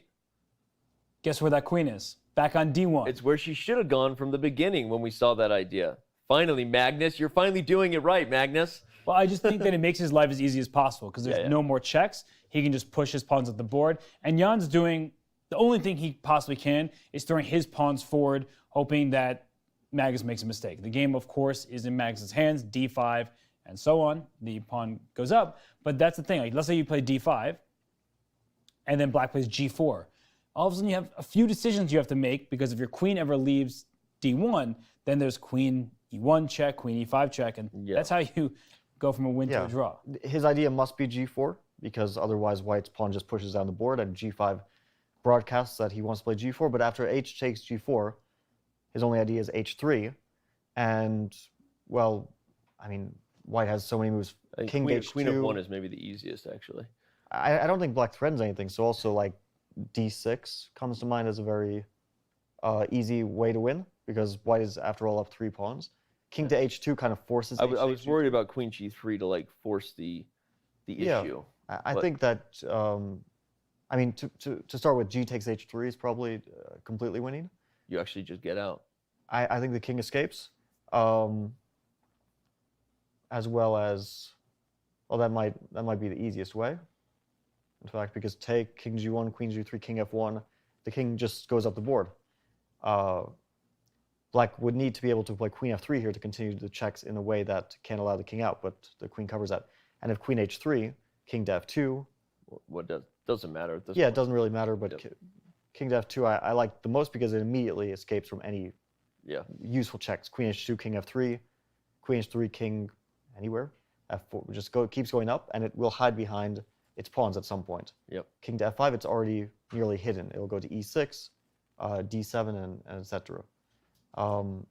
So yeah, this is just a last desperate countermeasure, G5, G4. It doesn't work out for black for numerous reasons. But it would work out if, let's say, D5, G4, just to show what the big idea is. If queen takes G4, Queen E1 check, King H2, Queen E5 check, and you've gone a little wrong here because the queen can go back and forth. White would have to interpose with the pawn going to G3, but that opens up more checks along the second rank as well. And yeah, that's how you don't win position. And even I think this one is already possibly a draw. Yes. Because white's queen is really misplaced. And Queen B2, then the queen gives check on C1, and then to D2. White's king has to go up to hide. But now going up isn't so easy because D5 is hanging, and B3 is hanging, and G3 is potentially hanging. So, yeah, I would just go D5 because G4 doesn't seem to be much of a worry. I was also thinking D5, G4, white has another very simple way after HG4, H3. I like to move king to H2 because it forces HG2. I like that. And then king G2, and black has one check, queen E4, and white can put the queen on F3. Queen goes to C2, and white's king hides either on G3 or H3. Can't do that. All pawns are defended by the queen, and the king is also defended by the queen. So this is 3 pawns. Queen F5. Yeah. Yeah. And even if you lose one of the pawns, as long as you can get a check that trades the queens off, you have too much extra material. Although, shout out to Jan for even going for this idea because at least it creates the appearance of chaos, right? Sometimes that's all you can do. Is create the appearance of chaos. But I just really think that Magnus is being a role model right now by continuing to think. He knows he's winning. Yep. He knows that D5 will end up in a win, but he continues to calculate rather than just make moves with his hand. He continues to use his brain. He's focused. He's locked in here. And I mean, this is really great stuff from the world champion. This is why I said when you look at Magnus's body language, don't read too much into it, because he actually looks a little bit like unsure or upset now. But he of course understands fully how winning it is. Yeah. He's just looking for the way which allows the least amount of counterplay, which I'm sure he'll find shortly. But yeah, not rushing. He's demonstrating that. If you look at the time, he's significantly lower on time, but time doesn't matter when you have a winning position. Summed it up nicely.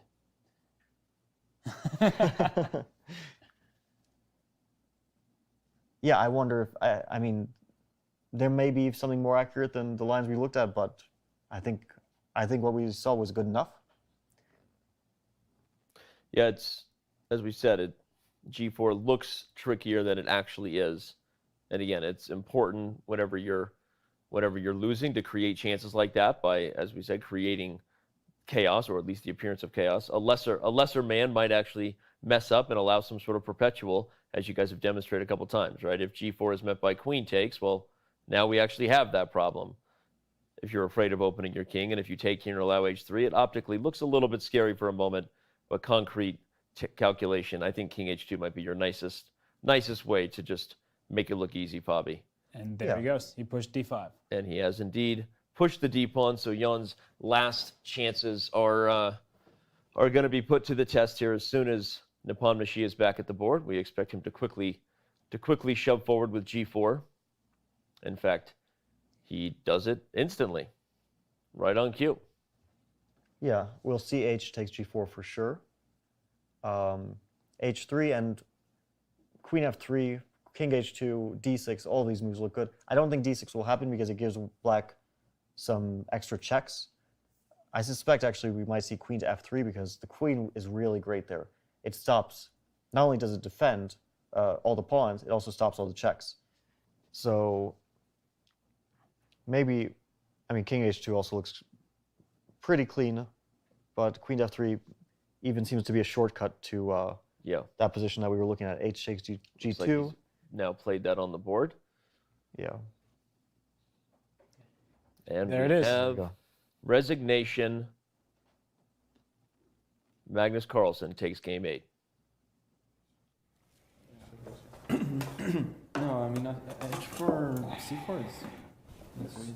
No, I mean, okay, just wanted to play the same. No, I mean, I thought instead of B5, no, I mean, Queen D6, Queen B3, and so on. Yeah, Queen B3, yeah, if someone is in so that's why I played B5. Yeah. But okay, just play A6 or something instead of DC4. Yeah.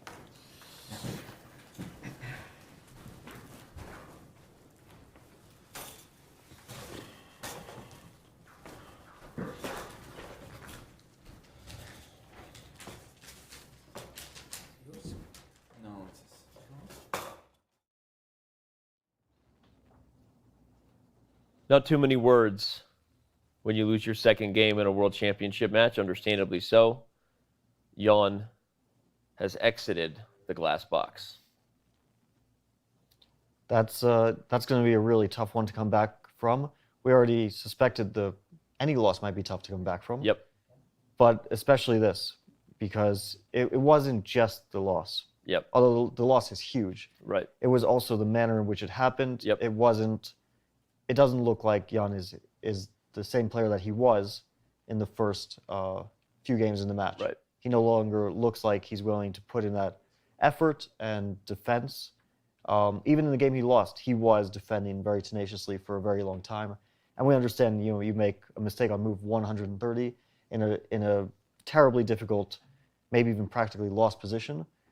But there was no fight here. There was no, once he got a worse position, it just went downhill instantly. Yep. Which, on the flip side, makes it a great opening choice for Magnus Carlsen. Yeah. He had the 1-point lead. He made sure that he was never in any danger whatsoever. And he said, work for it. If you're going to draw this game and only have a 1-game deficit, you're going to have to work until the very end of this game. And, well, as Fabiano just said, he made this move B5 and then queen to D8 to follow. That did not help his cause, and it caused him to lose. And ultimately, it lands us where we are, looking back instead of talking about a game in progress. It's now time for our Coinbase Rapid Recap. This is Game 8 of the 2021 FIDE World Chess Championship. And as Robert just said, this was another Petrov, a choice from the world champion, predicted on the board by Fabiano Caruana here in the studio, as not just a Petrov, but the exact line with bishop d3 and d5, and knight takes e5. Now here when Jan played knight d7, this is when we had our first, not necessarily surprise, right? You highlighted the main line, including the game between Bishi Anand and Wang Hao from the 2019 FIDE Grand Swiss that occurs with knight to c3. But instead, Fabi, we had knight takes d7, and then the actual first surprise, this interesting move, knight d2. Yeah, this is a rare move, and we pointed out the reason for it is because if white castles first, and after bishop d6, knight to d2, if Magnus were to try the same approach, Black is not forced to take on d2, transposing into the game, but can castle using the tactic available to him, which is bishop takes h2 if white captures on e4. And here Black would equalize very easily. Yep. Because regaining the piece and staying equal material with an equal position. So Magnus had a tricky little idea up his sleeve. It's, again, typical Magnus to have some small try, which, on paper, it looks like Black equalizes comfortably, but he understands that there's some small problems to solve. And as Robert mentioned, he was in a good position in the match, up one game. So he could afford to play a slightly more quiet and solid line, taking no risks, because we understood white risks nothing in this type of position, but still keeping some slight pressure on Jan. And in this position here after castles, you keep mentioning no real risk, but some slight pressure.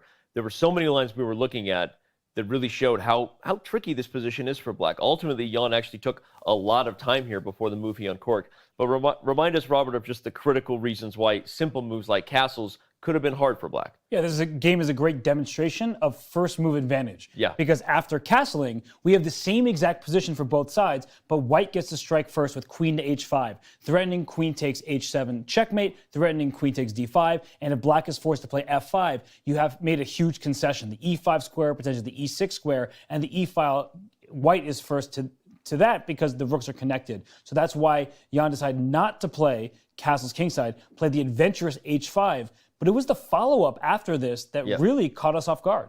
Yeah, Magnus, in turn, spent a lot of time thinking here, which was interesting, right? Because Magnus uncorks knight d2. Jan takes a whole lot of time to play h5.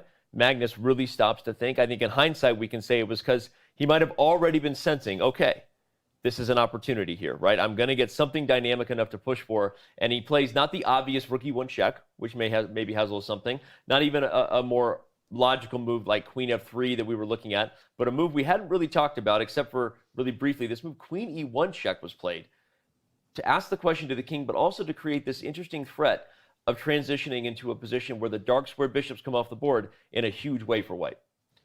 Yeah, h5 was a fascinating move. I feel like it was the result of knowledge of the position. I think that Jan knew something about this line. Yeah. And because in hindsight, we know that h5 would have worked out quite fine for Black. But after queen to e1, which I'm sure was a surprise for Jan, and a surprise for all of us, queen to e7, I think, would have been a fairly easy path to equality. And we were looking at the line where Black's king runs up to f6, queen takes e7, king takes e7, rook a to e1, king to f6. The king is momentarily in some danger after h4, but then Black would play bishop to f5, trading off more pieces, including the bishop, which is slightly worse than white's, and leading to, I think, a pretty much dead equal position. Yeah. If Jan had played queen e7, I don't think he would have encountered very serious problems. That's not to say that he would have necessarily held the game after that. He might still have been put under pressure later, but I don't think that he would have faced opening problems. Well, perhaps even more illogical, though, was that not just that he played king f8, that move may be okay, but after bishop e4, he then played queen e7, right? So if you were going to do it, why not do it before? It's the question that I think everyone wants the answer to. It didn't really make sense. And his position wasn't that bad even after this point. We saw that bishops get traded, but the issue is that rook on h8. You can lift up to h6, an idea that we were talking about during the game and eventually happened, but the problem is you can never quite bring his rook to e6, so that h5 pawn. Once pawns advance, they can't move back, and when your king is on that side of the board, if you lose that kind of pawn, your king's in really big danger. So the move h5 had its purposes, but now that rook couldn't quite get into the game. Yeah, and queen g5 was the move that really highlights what you said, that the rook would love to come over here and challenge the e-file, but not so fast because of the pawn. The queen would love to come over and get this thorn out of his shoe, so to speak, but you got to worry about d5. And because of that, Jan played c6. But now, Robert, you highlighted a really critical point, which is that because this pawn comes to c6 to defend d5, the bishop actually suddenly has less scope. And that led to some forcing lines for Magnus. He played rook takes e8. Maybe there were other options, but immediately grabbing the e-file and trying to get aggressive over here because of the lack of activity that bishop now had. Right, because rook e6 would be available. Yep. And if we just go through that line once more, rook takes e6, you can take with the pawn, but then you have a terrible structure. Yep. The queen on g5 is great, black's pawns can't move, so if you take with the queen, you lose h5, you get a single check on e1, and unfortunately in chess you can't play bishop to b5. You can't jump over your own pawn here, otherwise black would be winning, but because that pawn went to c6, Magnus realized he could capitalize on the moment and take over the e-file. Yeah, and that's exactly the kind of moment that just is whatever you want to call it. Magnus Carlsen's calling card, the little things, right, that become big things. He's king of making the mountains out of molehills, if you will. Pawn on c6 led to this forcing line where black's problems were becoming even more clear. Queen f6 is now played because the pawn does defend d5, but after queen to e3 and bishop d7, you said again, Magnus knows when to change the position, and he did so here. And Jan, in hindsight, we know the next move was a big mistake. Should he have also tried to maintain this tension, or you feel like that was right on cue in terms of what black has to play? I think that the move h3 is a bit underappreciated because this was actually one of the most impressive moves in the game, I thought. Yeah. It looks like white needs to do something very direct, but in fact I liked h3 just giving white's king some luft, and we saw a line after h3 if black plays queen to d6, trying to trade rooks via e6, queen to g5, queen to f6, trying to trade queens again, queen to g3, queen to d6, trying to trade queens for the third time. Now if white plays rook e5, black no longer has rook e6 as an option. If the pawn were on h2, black would have rook e6 with a good position. But here rook takes h5. Because this would be met by this with a pawn on h2. Yeah, now white's king has that square on h2 to go to. White's bishop is not forced into passivity, so it stays on d3, and white has a healthy extra pawn. So this was the point of h3, the reason why Jan couldn't immediately solve his issues and why he played a waiting move in return, h4, which is a perfectly good move. But now Magnus could say, well, my h3 pawn is more useful than your h4 pawn because I never have to worry about the back rank again. And then he hit in the center with c4. He sensed this was the moment to try to play concretely. Although this move likely doesn't lead to an advantage, it still gives black concrete problems to solve. And for some reason, Jan wasn't ready to start calculating lines. Yep. He correctly took. Maybe taking wasn't necessary, but we felt like taking on c4 was the correct decision for black. And it was at this moment that Jan chose a shocking move. b5. The move that will be talked a lot about, again, because what are all the reasons? Well, obviously, objectively, it's not a good move, right? It lost the pawn, but it also arguably was not necessary, yet you had been holding well, Robert, for some time, right? And because of the nature in which it leads to forcing lines, you have to assume, okay, if you're forcing something, you better have calculated, but when you clearly didn't, it can only be described as a reckless move. Something that Sergei Karyakin did so well in his World Championship match against Magnus is he didn't force the issue. Yeah. He was okay to be the one reacting to Magnus's plans, even though it meant he would not get activity of his own. He said, I'm solid enough, I'll be able to hold.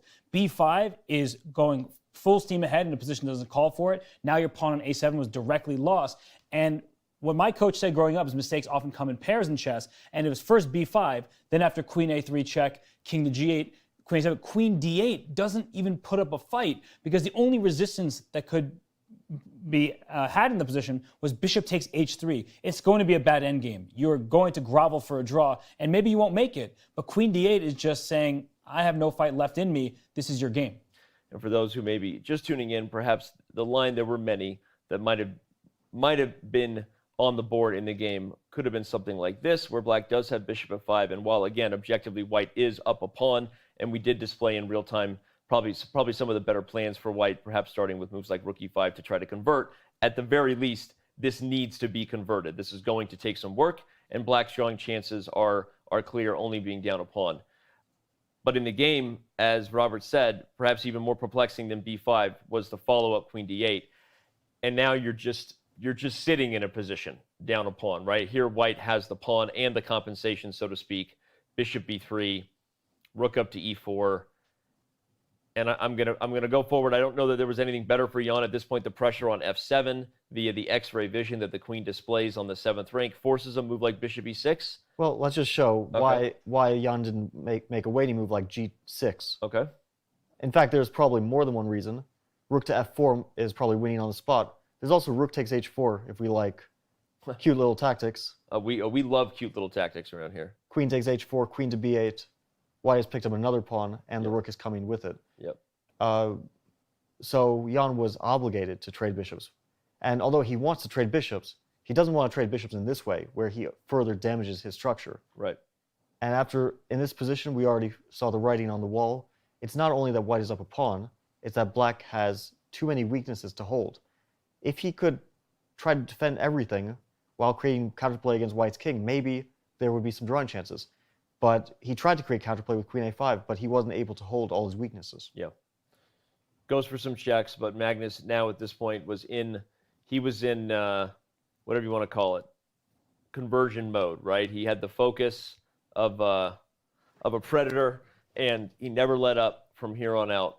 And I can go through these games. The centralized queen is obviously super instructive as a very important thing for everyone to take away. That's how you convert these endgames. The queen does the job of protecting against perpetuals as well as helping the pawns go forward. And really, Robert, you were just applauding Magnus's just discipline here, right? Leading by example, if you will, is what the world champion did. He made this look so easy. Yeah, and he actually also changed his plans. Because sometimes we're stubborn as human beings, but also as chess players, where we come up with a plan and in the next few moves, he brought his queen to c3 when I was saying he could go queen d1. He goes queen c3, and then we see a couple moves played with check, the king comes back, he goes back to d3, and guess what? He goes back to d1. And it's important that you're willing to go back to a plan you could have played and realize that maybe this is what I should have done. And all of the moves, for the most part, would have been winning, but he made this as easy as possible on himself. So he took his time, he kept his composure, and then he was saying, I'm willing to change my mind and go for a plan that may objectively be best. So I think it was a great demonstration of how to play these games, especially if you're a newer chess player. You can think when you have an hour on your clock, and if you're winning, there's no need to rush. Well said. And perhaps the last good example he set is that against any tenacious defender, at some point they will challenge you with a plan that at least looks crazy, even if it isn't as complicated as first seems. And he still kept his focus, taking with the h-pawn, allowing the wild-looking h3. Again, note that taking with the queen to keep your, taking with the queen to keep your king side looking pretty could actually be a huge blunder due to ideas like queen e1 check and queen e5. So really good example again. You have to calculate in the end because a good defender will make you do so, and he did just that with queen f3. You realize it was all just smoke and mirrors, despite how scary this kind of looks, and Jan, in fact, resigned. And that is how Game 8 came to a close. Will it ultimately be a game that we're talking about as a tone setter for how the World Chess Championship really came to a close? Obviously, time will tell. There are still a lot of games ahead, including a rest day tomorrow. So we will see what the challenger can cook up when he gets another chance with the white pieces. But before you go anywhere, let's remind you our post show is just beginning. We have so many people who need to tune in and give us their thoughts. Cannot wait to hear what Levon Aronian is going to tell us as he joins us just on the other side of the post-game press conference. We also have Jan Ludwig Hammer and then the man Ludwig, who left Twitch recently for YouTube Gaming, and so much to unpack there. So as I head to a break, I already see the players are getting set for the post-game press conference. So keep it tuned, keep it locked in here. Chess.com's coverage, now post-game coverage of the 2021 FIDE World Chess Championship Game 8 will return in just a few.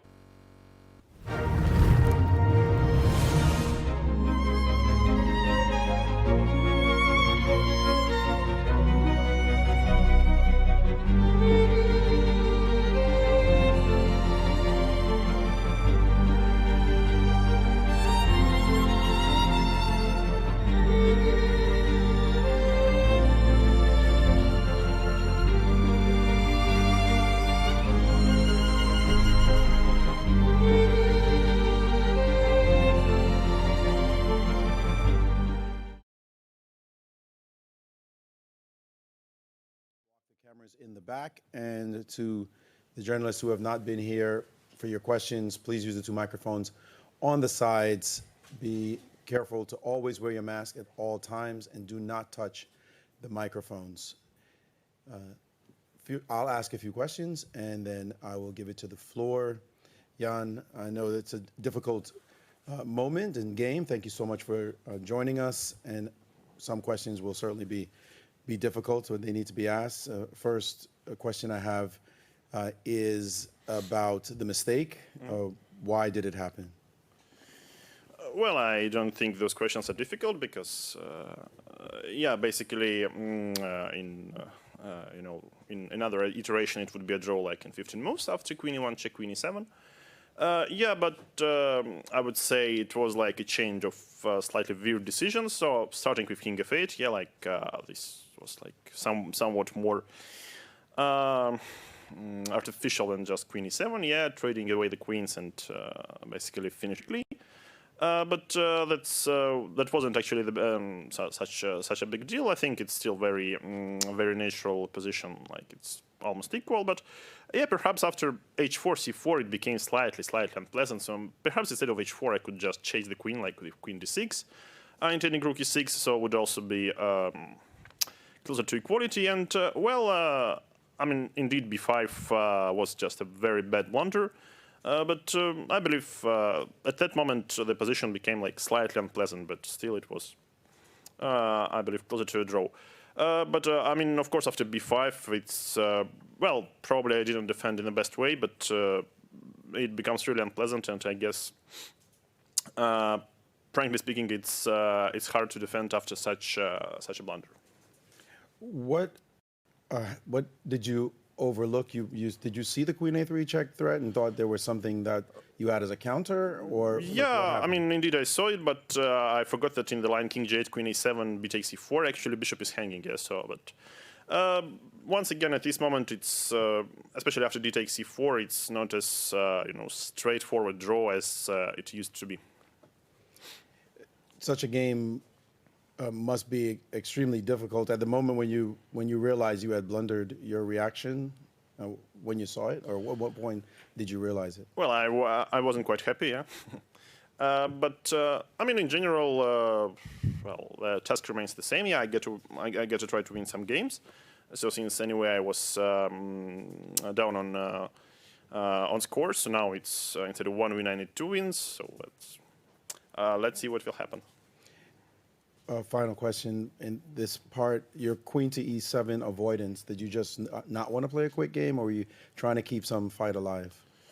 No, I mean, okay, I just didn't see a big difference between queen e7 and king f8, so I thought that anyway it will end quickly in a draw. But yeah, I mean, of course, after h5, I was, sort of expecting more tense game, but yeah, okay, queen e1 was a brilliant practical decision, yeah, just to offer a draw silently. Thanks, Magnus. I guess immediate feelings after such a win. Yeah, very happy with the result. Obviously, that's yeah. What can I say? It's huge. Otherwise, I'm pretty tired, and looking forward to the rest day. The opening, you seemed a bit surprised. You took a long time after his h5 to play queen e1. What were you thinking about at this point? Yeah, I was a bit confused. I mean, I thought Black's really not supposed to go bishop d6 there, and h5. Obviously, I couldn't completely know whether it was preparation or not, although I suspected that it was not. Well, anyway, I just sat thinking for so long that I couldn't. Yeah, I couldn't calculate properly, so I decided just to trade queens, and then probably was just going to be a draw. Of course, I was hoping slightly that he would go for king f8, since I thought I'd have a risk-free position there. Yeah, after that, the game was kind of pleasant for me. I don't think it's very easy for Black to force a draw, and as long as you cannot force the draw, then so it's going to be like a little bit of pressure that you have to neutralize. Yeah, then of course, yeah, b5 puzzled me as well, because I thought that was a blunder, and yeah, that was. I think, yeah, both of us were pretty tired at that point, but it always helps to have the initiative in that case. your reaction in full when B5 actually came on the board. You were puzzled. At some point, you must have realized that this was a big mistake. No, I suspected it was a mistake. Like I thought it was just a blunder. But I had plenty of time, so I thought I'll double check, see what he's intending, and turned out it was nothing. At the end, you seemed especially careful to make you won the game. The precision at that point was just abundance of caution. Yeah.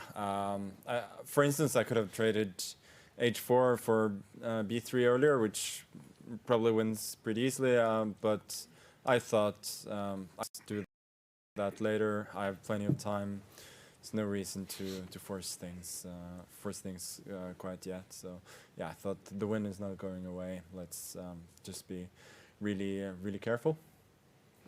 At a point of being up +2 in a match of this duration with 6 games to go, how do you avoid feeling or not feeling overconfident or relaxing when you have such a significant lead?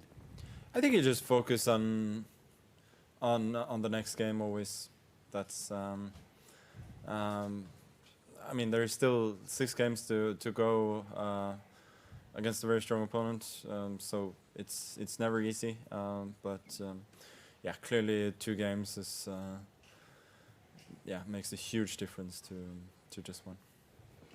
Sorry, final question for you on my part, Jan. You're down 2. How do you avoid not feeling like this is really a Herculean challenge? No, well, I believe it's about the level of chess. So I think in the beginning of the match I got quite some chances, and hopefully if I play well, I will keep getting these chances. Yeah, so it's about my own play, and I don't think I should think about the score. But yeah, indeed, it would be better to have like an equal score instead of this one. But we have what we have. I'll open the floor to the journalists. Remember to use the microphones and keep your masks on. I will start here. Mike Klein with chess.com. This question's for the champion. Late in the game, Magnus, there was a moment, I don't think you were at the board, where Jan put his head in his hands, looked visibly more emotional than in the past. What goes through your mind when you see your opponent go through those emotions, and do you ever feel sympathy? Yeah, I didn't particularly see that. But the World Championship is tough. You know, it's really brutal emotionally with its ups and downs, and it's part of what makes it exciting and also extremely tough.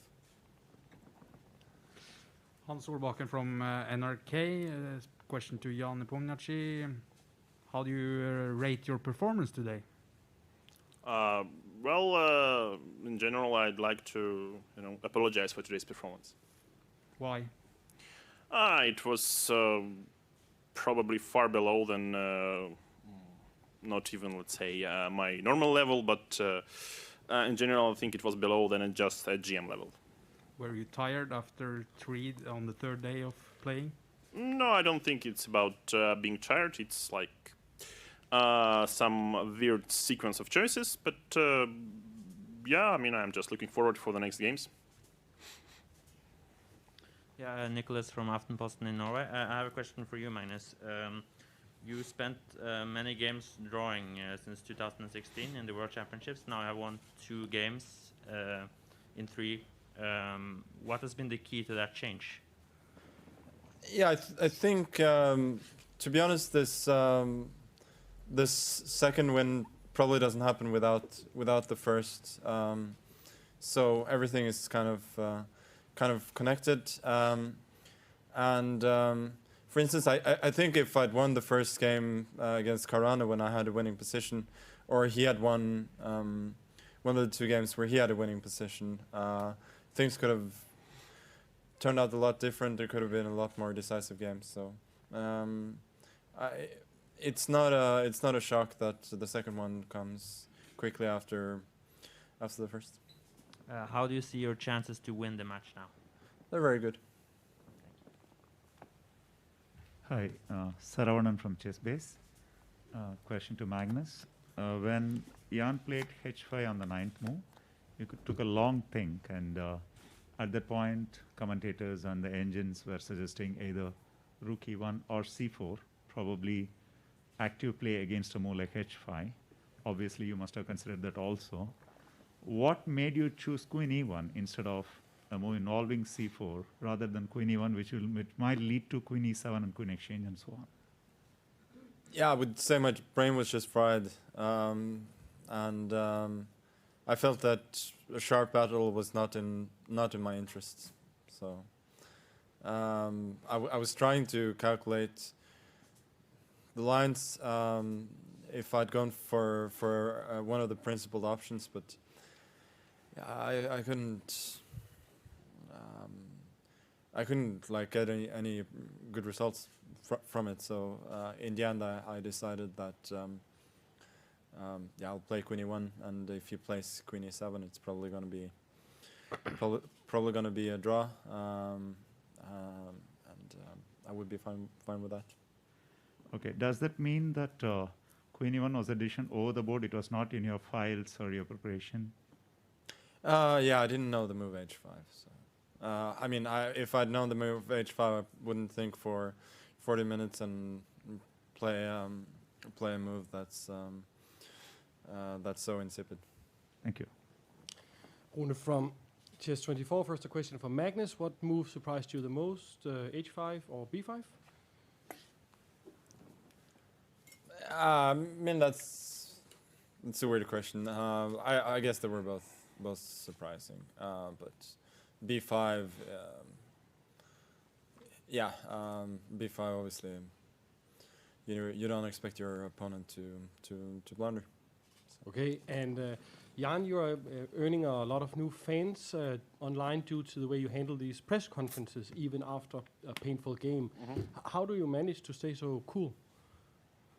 No, but I would say it's not the first game I lost in my career, though particularly this one was one of the worst, perhaps.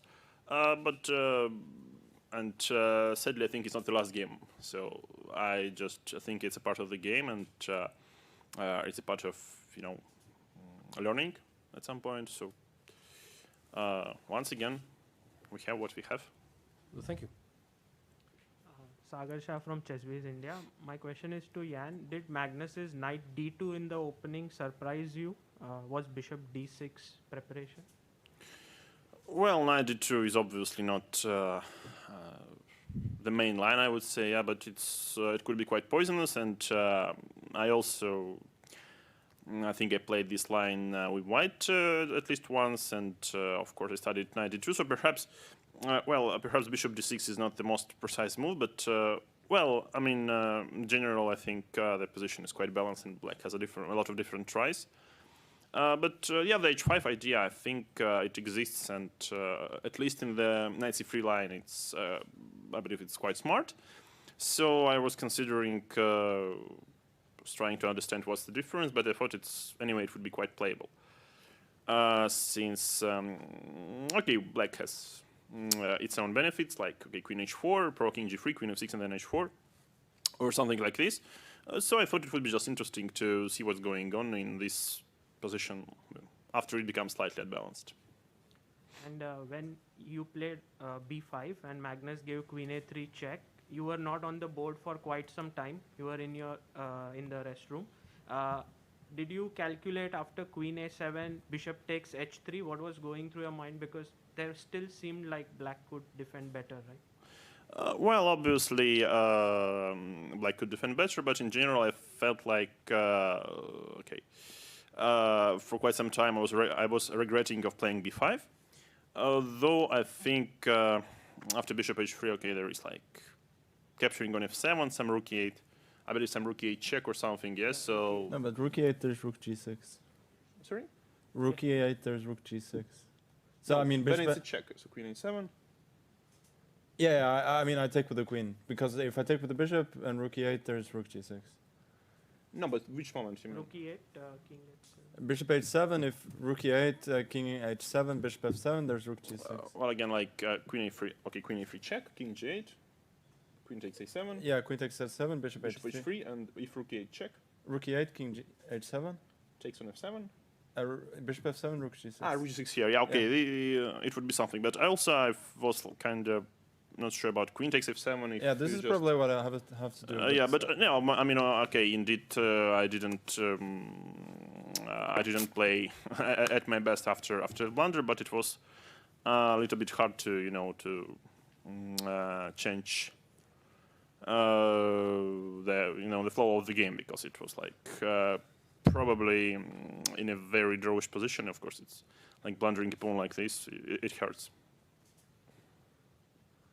Thank you. Ole Kristiansen, VG Norway. Question for Jan. Is it different to bounce back from a lost game in a match compared to a tournament? Well, once I will bounce back, I will surely tell you. Roberto Del Prato from Uno Scaccista, Italy. I ask it to both players. Did the change of the schedule, 3 games before the rest day, affect the quality of the game today? In the previous matches, you have 2 games and then a rest day. Is there any impact? Magnus? No, I think the 8-hour game affected the next games. But I'm in general all for it. That shaking it up a bit and making it more difficult for the players. Yeah. Yeah, I would agree that, okay, and 8-hour games is something you don't expect to happen too often, but in general, yeah, I mean, probably 3 games in a row is slightly more difficult than 2 games in a row, but it all starts, affecting after quite some time. Yes, so I think here in the middle of the match is more or less the same. Thank you. Mike Klein with chess.com again. My question is for Jan. You've had a couple promising positions as black, and today you declined this tacit draw offer with queen e1. I'm wondering, this idea of trying to win as white and draw as black, is that just an antiquated way of going into a match? Is that not an applicable strategy anymore? Well, I mean, okay, I'm just trying to play in basically every position, but I would say that, I mean, king f8 was just very silly and impractical decision, but that's probably because I thought that it will be a draw anyway. Like, it doesn't matter if I play queen e7 or king f8. So it was surely an inaccuracy, and few next moves also were really uncalled for. But in general, I think, yeah, it's basically in every position, even if it's drawish, you can try to bring in some tension and see what happens. Magnus, you said by this point in the match, probably both of you are a little tired. Apart from this 3 games, 2 games, 3 games thing, there is also the late start of the game at 4:30 in the afternoon. If the match could start back all over again, would you actually try to set it back to 2 games followed by a rest day and an early start to the match? No, I think it's fine. As I said earlier, it's good to shake it up, make it more difficult for the players. It makes the match more exciting. Obviously the late start of the games mean that there could be some outliers where your schedule gets kind of messed up, but in general I play better in the evenings, so I'm fine with it. Rakesh from chess.com India. Question to both players. There have been only 2 instances of challengers coming back from a 2-game deficit, UA in 1935 and Fischer in 1972. But of course, those were timeless matches, but here we have a 14-game limit. So how hard or easy it's going to be for the challenger to make a comeback here? Magnus?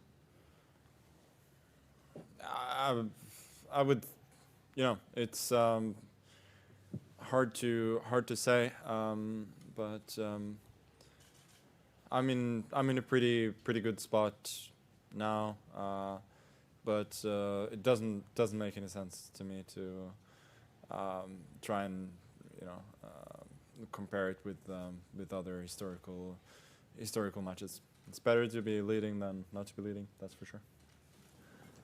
Jan? Oh, well, once again, I would repeat that it would be much better to have an equal score. But as it seems to me, chess-wise, at least until today's game, didn't experience any serious issues. So that's why I'm quite optimistic. But of course, it's somehow a harder task than I expected. Hans Solbakken from NRK, question to Magnus. How much have you been working with your schedule regarding relaxing and sleeping since the long game on Friday? Yeah, it's been really it's been tough, and I think I really need this free day to recharge a bit and get back in a proper rhythm. What are you going to do tomorrow? I don't know. I'm just happy to have a rest day and have some time off. Thank you. My question is to Magnus. Bronston dreamt of a whole game of chess, which was later published in a book. So, do you dream about chess? Any novelties or anything? I dream about chess from time to time. Don't remember if it's happened during the match so far. I don't know. Thank you. I believe we have one more question. Hans Zimmer, Chessable. Yesterday, Magnus, I asked you about the general opening strategy. Do you think your 2-point lead will trigger a drastic change in opening approach? I feel like that's kind of up to him. As I said yesterday as well, at some point you kind of have to mix it up. Whether that point has come, I'm not sure. But it's more up to him than to me. So would you say this Queen E1 decision? Would you say that there was some psychological influence of this based on your win in Game 6? Slight, but most of all I was just tired, and I was pretty happy to swap down to a position that I couldn't lose. I was slightly hoping that he would not follow up h5 with a queen trade, but I didn't expect the game to be very long at that point. And as you said, it's easier to make these kind of decisions with the lead. With an equal score, I probably would have felt obliged to do something different, even if it didn't suit my mood. So, based on that answer, would you say that, from a psychological perspective, you've been making decisions based on that, or, in general, do you think that's something you've been taking into account in this match? I would say a little bit, but not too much. No. Thank you. We don't have a question for Twitter today, so I'll ask this last one then. Jan, before this match, you must have prepared psychologically and game theoried what happens if you're down a couple of games. Not that you wanted it, but it could certainly happen. Any thoughts as you'd like to share as your mindset and your preparation to now handling the situation? No, obviously that wasn't planned. Magnus, I'd ask you, would you relax now?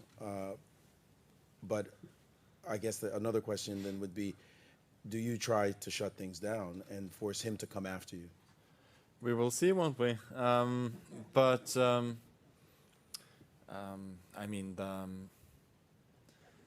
The match clock is in my favor. That's for sure. All right. Well, that concludes the press conference for today. Tomorrow there will be no game. It will be a rest day. The next day will begin at 16:30 on Tuesday. Thank you so much, everyone, and have a great night. It's Expo 2020 and the whole world is here as well. If everybody in the world loved everybody in the world, what a glorious world this could be. It's the culture, the music, the artwork. It's the people.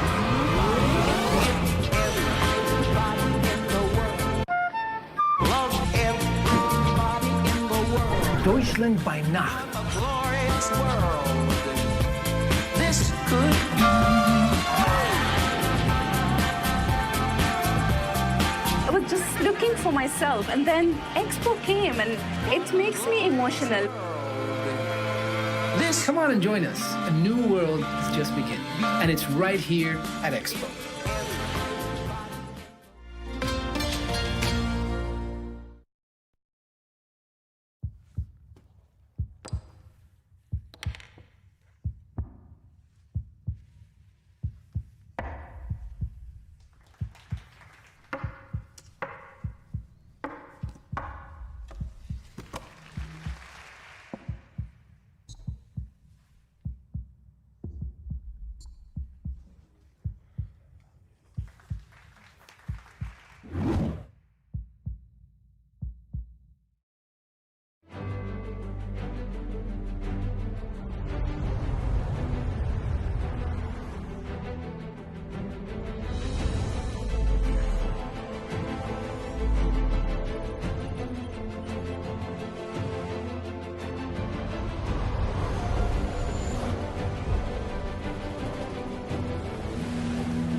Chess.com is here with Grandmaster Ian Nepomniachtchi. There's a couple of moves I'd like to ask you about today. What was your thinking behind the move B5?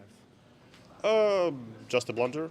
So, but I mean, maybe after h4, c4, it's slightly better for white. But I mean, instead of h4, I could just, I don't know, rotate with my queen, like queen f6, queen d6, intending rook e6. So this was obviously an equal position, and also I think in the opening after queen e1, check queen e7 was the fastest way to achieve the draw. But yeah, somehow it was a strange game. Yeah, people were wondering about the move h5 and, of course, king f8 instead of queen e7. Would you say you were trying to win a little bit too much today? Not really. So h5 is, I think, quite a smart move, which in similar positions is suggested by some of the engines, I believe. But yeah, I mean, obviously, at some point I started doing some weird things, but yeah, it was a very unnecessary game. And finally, Bobby Fischer came back from a 2-game deficit. Of course, he had a lot more games remaining in the tank. What's it going to take for you to make a comeback? Well, first of all, play normally, like not like today, but I think in general, nothing is decided yet. So just got to find my play and see what goes. Thanks as always for your time. Thank you.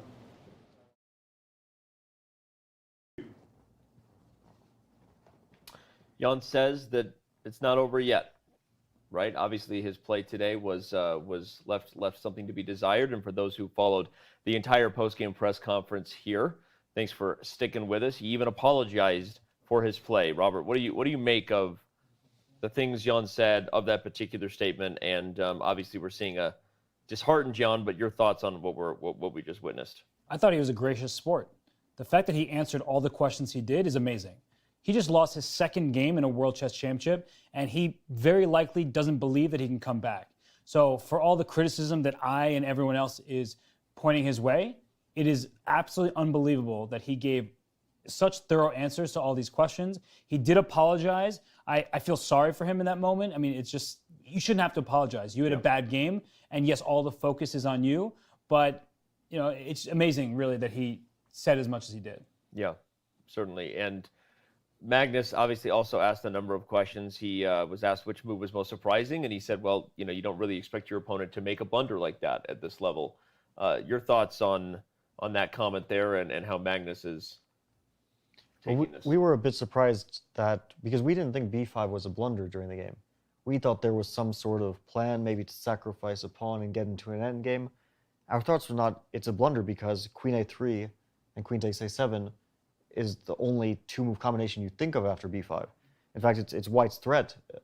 If black does plays any other move, like if black plays a passing move, g6 or Right. g6 hangs a rook, but any passing move, queen to a3 comes and picks up a pawn. So we couldn't really understand this as a blunder.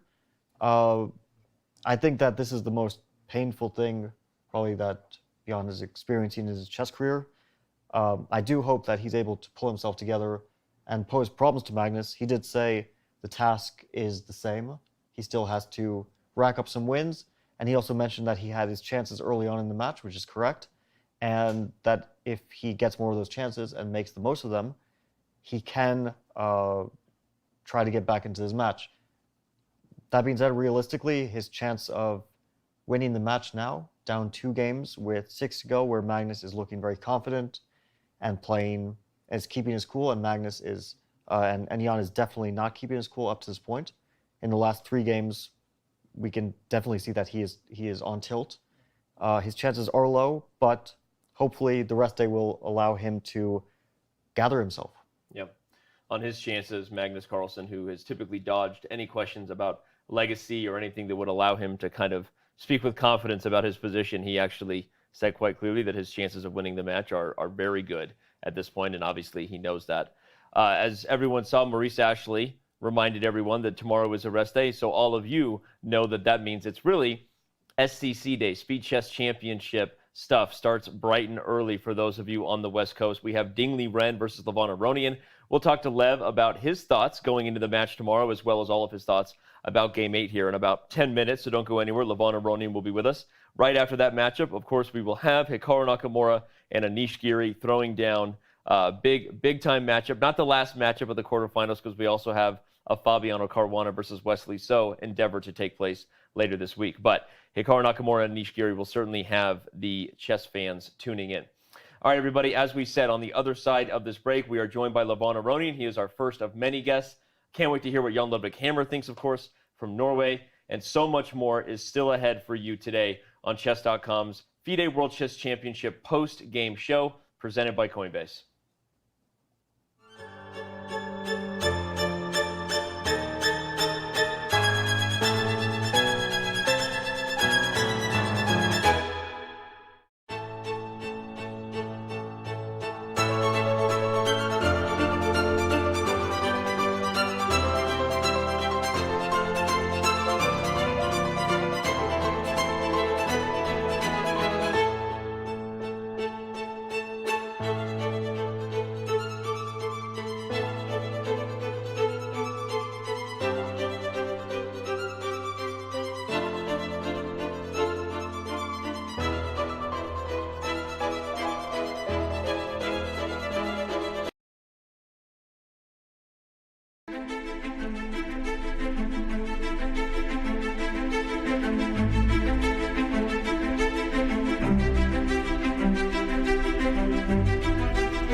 The post-game show continues. We will have one interesting guest after another. In back-to-back fashion, we are now joined once again by Grandmaster Levon Aronian. Lev, I predicted against my will in terms of wanting a close match. I predicted a Magnus win today, but I didn't necessarily predict it in that fashion. I'm just going to hand the floor over to you and let you talk about what you feel were the most interesting takeaways from, I think, kind of a surprising, I guess, one-sided Game 8. Hi.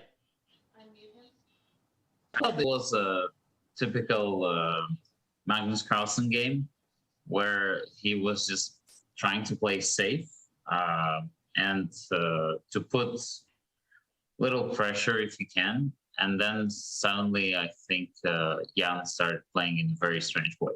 Well, so this knight d2 move is, I think, is well known, and you can play it for f5, but what I have analyzed was knight d2, bishop d2, queen e7 check, which is, I think, the most precise way to equalize, because bishop e3, queen b4, and then both c3 and queen d2 lead to a draw, more or less. Yeah, c3, you just take the pawn, and then the queen is never getting trapped. So in the game, we saw Jan play bishop d6 after a short thought, castle, and here he started thinking for a long time. So once again, I didn't really understand what it was all about. Of course, he knew the move knight d2. He plays this line with white himself. He plays castle knight c3. But to play bishop d6 quickly and then realize, oh wait, now castle is not that good because queen h5 is very strange. It only talks about the strange mental situation that Nepomniachtchi finds himself in. So he went to h5, which I thought is probably the best move. And here Magnus kind of played a strange move, queen e1. Because if you look at the position, you think, okay, white can play a rook e1 check, king f8, and then do something like, I don't know, c3 or even a3. But c3 looks logical. And then white is nowhere in danger. If you play queen h4, I go g3, and then queen h3, I can even play bishop f1 and put the pawn on h4. So I'm still slightly better. But queen e1 is basically inviting black to play queen e7, which is, you can clearly see that black is equalizing easily after queen e7. So what I thought, Magnus thought to himself, okay, my opponent played, I came to make a draw with my knight d2. My opponent played something rare, which I didn't expect. All right, let me just play this game in a draw. And Jan, at this moment, I thought he told himself, I should avoid the draw. This is kind of a psychological thing. You tell yourself, I should avoid a draw, and you try to avoid it without actually realizing that you're going into a worse position for no draw. So this is what happened in the game. So Levon, just to interrupt for 1 second. Sure. Jan mentioned that queen e7 would likely lead to a draw, but how in his thought process could he think that king f8, even if, let's say, he doesn't realize it's worse, how can he think that he has any chances to play for anything more than a draw after bishop to b4? And bishop b4 is the only move white is showing his intention with queen e1 to play bishop b4. I'm a master of screw-ups. I know how the mind of somebody who's ready to screw things up works. And this is how I think it goes. You kind of tell yourself, okay, queen e7 is boring, but I want to show that I'm fighting. And therefore, I'm not going to go queen e7, I'm going to go king e8. And then you get a worse position, and then you're suddenly telling to yourself continuously, why didn't I go queen e7? And this is the way that you're slowly digging your grave. Wow. And this is what happened in the game. So bishop d4, queen e7, bishop d6, queen d6. I mean, White's play is so natural, and I do think position is still equal, but Black has to play precisely. So rook e8, rook e1. Here I actually didn't understand what's happening at all. I thought, when I was looking at the game, I thought rook e1, g6. It looks kind of natural. And then, okay, queen g5, king g7. Should be able to make a draw here, because I don't see a way that you can benefit from. I was thinking that maybe White can try to stop rook e8 long term by playing, instead of queen to g5, rook maybe to e5, king g7, and maybe queen g7, e2. queen e3, or queen e2, yeah. Maybe it still poses Black some problems, but of course it doesn't look like very much. Yeah, I can always play c6 or e8, king5, rook e8. Yeah. Slowly just come out of this thing. But this looked super natural. I mean, in just the way that everybody would play. And in the game, Jan played this rook h6 idea, which I felt was highly peculiar. I didn't really understand it. Because rook, I don't think you have the time to put the rook to e6, right? And if you're going to play f6, then the rook on h6 makes zero sense. And here I felt that Magnus played excellently. I felt the next moves he played were very, very good. And I will explain you why. As a master of screw-ups, I will explain you why Fabiano actually... sorry. Jan made these mistakes. Yeah. Fabiano wouldn't make such mistakes, because Fabiano is a brilliant guy when it comes to defending slightly worse position. So here, h3, a brilliant move. Why is it so brilliant? What Black wants to do, he wants to play g5 or h4 and somehow to come up. But now, after g5, queen g3 is the problem. Because if queen g3, queen f4, I take and play h4. Is this a draw? I don't know. But it looks very unpleasant for Black. So if you're not going to do the 5 business, you want to play h4 in order to, then safely play g5. And h4 is met by c4, which is very unpleasant. Now you probably have to react. D takes c makes sense. Bishop c4. And what do you do here? Because if you sit and calculate king g8, queen e7, and find some draw there, it's tough. During the game, I wasn't so sure how does Black manage to make a draw here. We were what about thinking you guys? that because we didn't see any good move besides king g8, because there's no way to stop either queen a. If queen d6, queen to b3, we were worried. So we were looking at king to g8, and here rook to d6, rook takes f7, and king to h7, and we thought maybe Black is holding on here. Rook to f4, maybe rook f4 is probably easy in Black's task because of g5, but it's not easy to find a path to a clear advantage for White. Yeah, because White can even try d5. d5, maybe d5 is a good idea. He can play d5, bishop d3. Yeah. King to h6, and maybe and f4. Something like threatening f4. rook f8. Yeah, this is. But after Black plays g6, it's still like there's no real mating net after g6. Yeah. Yeah. So. Yeah. But it just visually, you kind of start the way I think Jan blundered queen a3 check was that he started looking into this, and then he was like, okay, this is not good for me. Then he started thinking about some other moves, like, I don't know, a6 or some, I don't know, queen d6, and this didn't look logical because queen b3, Right. And he came out to play the blundering move. But definitely, it was not something that, his position was fine and he just blundered. No. He took the wrong plan. He put the rook on h6. And then Magnus played this excellent h3 c4 idea. Yeah, we were quite impressed with h3 when it was played, because it also dealt with the idea if Black plays queen to d6 instead of h4. Yeah, we showed a critical line, Lev, that went back with queen g5, and the whole point being that after queen g5, if queen f6 again, now queen g3 works, because on queen d6 you finally have rook e5, due to the idea that you can actually grab the h-pawn in this line because the pawn's not on h2 in these variations. Yes. So this was another brilliant point behind the subtly powerful move h3. Yeah. Well, you know.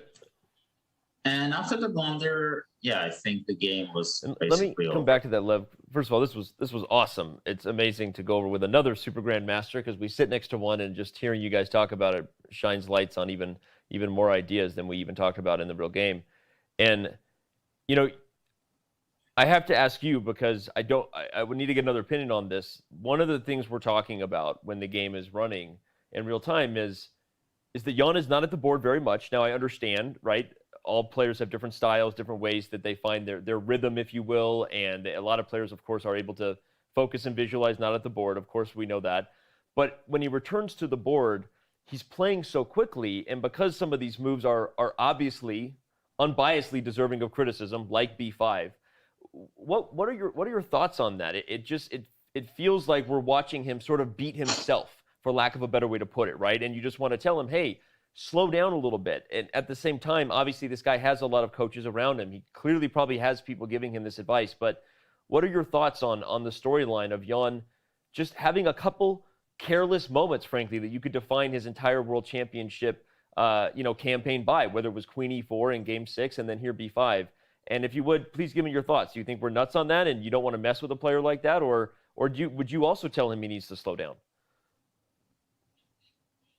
I think when the things are not going your way, and then you start feeling the pressure, then you go back to your ways. Then you go back and definitely Jan, prior to the match, worked very hard to changing his style, changing his attitude, and trying to get rid of this very, very few and tiny inaccuracies in his style and character. But once things start going wrong for you, you kind of tell yourself, oh, screw this. I'm just going to play the way I can. I won tournaments with this style, and things are going to I gotta relax. But you're letting off your guard, and then you're doing the same mistakes that you normally do, which this is what happens with me a lot. And I think since Jan is also very emotional guy, he's doing this mistake of not really getting himself together and just continuing what he was planning for the match and just letting loose. Ivan, one chess question I was curious about, because although b5 is the first huge mistake, we were also wondering about this moment after queen takes a7, bishop takes h3. We struggled to find a clear path to a win for white, although white is certainly better. We were wondering if white had something very clear here, or if maybe this was still a defensive chance for black. Well, definitely, I felt it was a defensive chance, and I thought Magnus would probably play queen f7 and then go to this endgame, which, rook e8 takes, which does look, that white should be winning here. Maybe with bishop g8 and then rook e5, this type of thing. But definitely it was his chance. And by keeping the bishops, he, basically kind of resigned. Right. Yeah, and again, it was another move that maybe already a frustrated Jan, again, played quickly, kind of came back to the board and didn't spend very much time at all before playing queen to d8. So, well, Lev, this has, again, been awesome, and makes a lot of sense to break down kind of a player who can be streaky in Ian Nepomniachtchi, and maybe now that the streak is not going his way, he really needs to find whatever he can on this rest day. And so let me ask you, I know the match is not over until it's over, but what are your thoughts on the status of the match at this point? Well, of course, it's extremely difficult for Jan from the perspective of the momentum and the way he's been playing so far. I think he needs to come back into fighting. Somehow choosing this opening and this attitude of just, not playing sharp chess, I don't think it quite worked for him. And maybe he should come back to his Najdorf. And maybe this, now on the hindsight, of course, it's easy to say, but maybe his decision to change his approach to chess by playing very solidly with black, maybe this was not a very good idea. So if I were him, I would just try to take his rest day and try to play for a win in every. I think he should come back to Najdorf, or he should come back to any kind of Sicilian and get some emotions there, because this kind of play without much emotions and just trying to make a draw, I don't think it's working. Yeah. So Lev, actually, you've played Magnus so many times for already decades now, and I once heard someone say this, that the best way to approach playing Magnus is actually to go for the sharpest possible lines, and some openings were mentioned like the King's Indian, the Najdorf, the Grunfeld. Do you feel like, in general, it's a stylistic mistake to be playing openings where Magnus has options like this to go for slightly better, solid approaches, rather than to play openings where he really has to take him on in a head-on fight? Yeah, I thought that Magnus is not well prepared for this match, but probably I was underestimating him, because he probably thought that this is the way to play against Jan. Just slowly try to neutralize with black, get slightly worse positions, and with white, just play safe. So look what he did against you in his match. He was going for the sharpest lines because he thought that you are a very good positional chess player and of excellent preparation. So he was trying to avoid your preparation. But here we see a very different story. And as you said, that probably this is, the way he's approaching this match, and the way Jan has been approaching this match is certainly not working well for Jan. And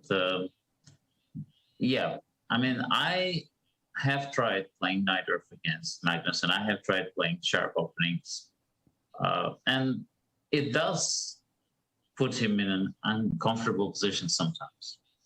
So I think that's the way to try and go, just to get him, and with any color. So I think that's what they should do at this moment in the match. And sorry. No, you go, man. And what do you think about the next game? Jan has a rest day and he has the white pieces. Do you think he should continue trying the anti-martial, something there, or do you think he should go for something entirely different? I would go for the anti-martial. I would just work on this, have a lot of pieces on the board and just, kind of try to get some attacking chances. Because out of the opening, he was getting very promising positions with white. But I think he has been way too solid, way too conservative with his play.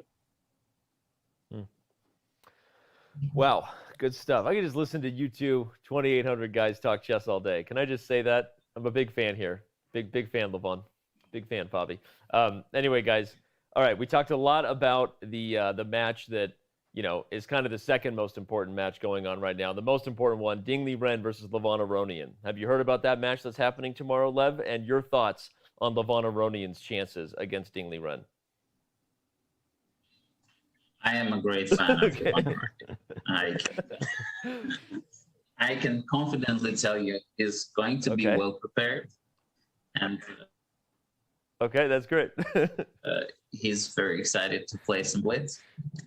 And yeah, hopefully we'll make the crowd happy with some of the more exciting games, because the World Championship match is very exciting, but it's kind of one-sided at the moment. Hopefully the match tomorrow will be very sharp.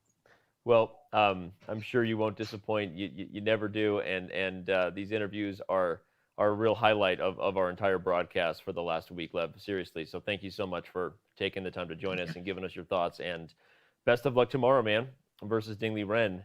And we'll talk to you later. Thank you very much. Bye. See you guys around.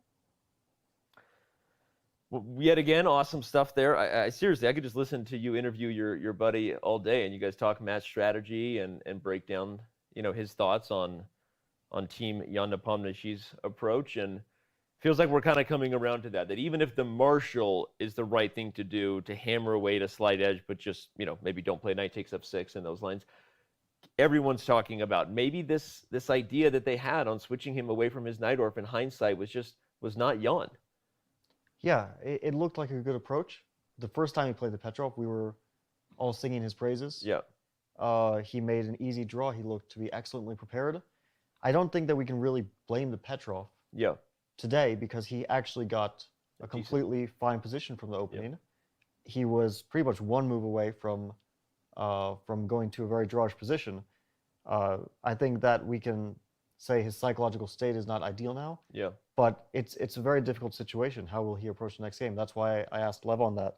And I think that he's right that it's probably best to still stick to the anti-Marshall, because at least you have information there. Right. You have some target. You can't afford to take more time to see what Magnus wants to do, for example, against d4 or against c4. You have some sort of target there. Magnus has shown his intentions to keep playing this rook b8 move. It's tough. It's a really tough situation. I would probably keep going for the same approach with white, trying to find some ideas, but of course, he needs to be super aggressive. He needs to go pretty much all out for the win with white in the next game.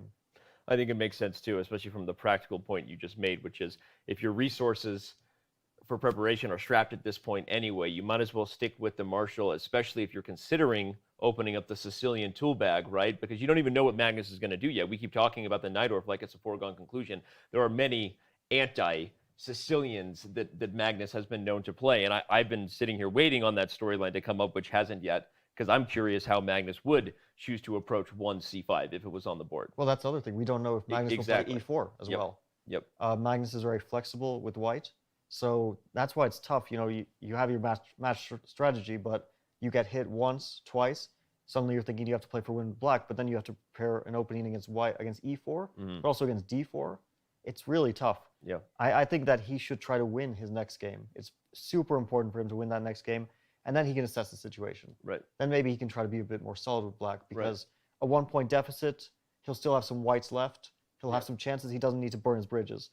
2-point deficit, if he doesn't win the game after the day after tomorrow, I don't know. I would say his chances are looking very slim then. So that's a really crucial game for him. Yep. Each player has 3 whites and 3 blacks left at their disposal should this match go the distance. But as Fabiano said, it feels like literally a must-win when we return from the rest day and Game 9 begins. Of course, that will be on Tuesday. Let's remind everybody real quick, if we can, the schedule.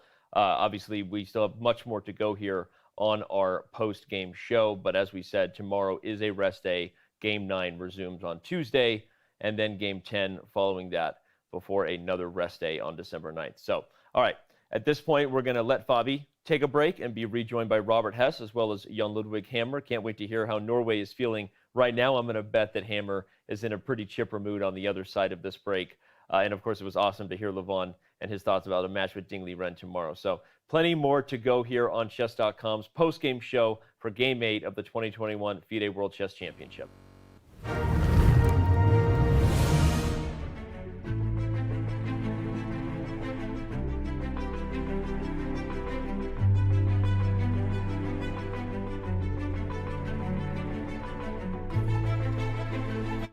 Chess.com is proud to release Game Review, a simple, streamlined tool to help you learn from your games. Immediately see your accuracy and your opponent's accuracy and how many brilliant and great moves were played. Then select Start Review to dive into the game. Learn about the opening and get helpful stats on your performance. Retry mistakes to learn and improve your accuracy score. See why moves are played thanks to the coach's feedback and click Show Line to see helpful engine recommendations. Play a game, start review, and try it today.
In case you didn't see, our partners at Coinbase are sponsoring Chess.com's coverage of the 2021 FIDE World Championship, and boy, are we thankful. Whether you're an experienced trader, been doing this for years, or just thinking about making your first crypto purchase, Coinbase is the place to go. Visit coinbase.com/chess and get $5 in free Bitcoin when you sign up and verify your account today.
Guess who's back? Back again.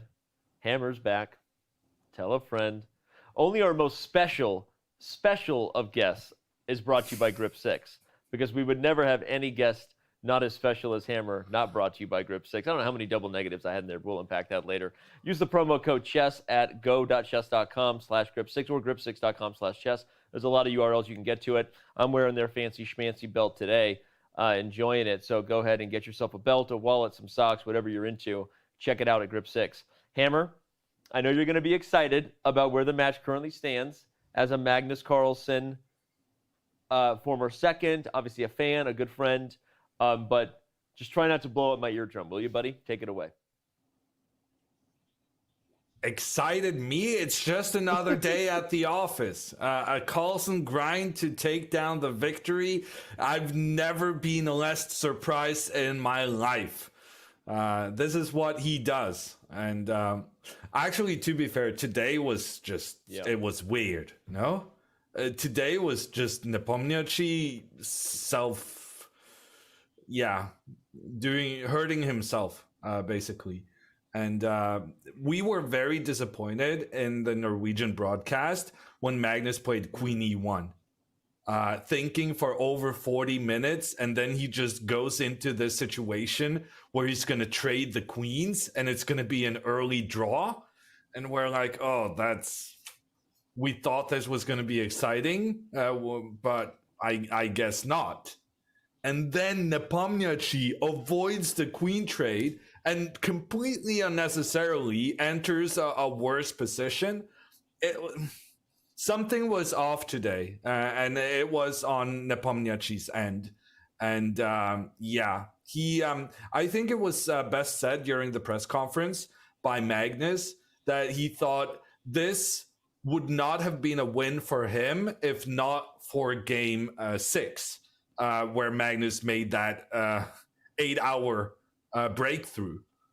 Because Nepomniachtchi today was nothing like the Nepomniachtchi we've been seeing the other games. He made some very, very strange inaccuracies, and then he made one gigantic blunder. And Jan was saying at the press conference, right, that he was embarrassed and that this was not a grandmaster level game. And I agree with him. I think any grandmaster would be disappointed if they played the way Nepomniachtchi did today. And that is saying something.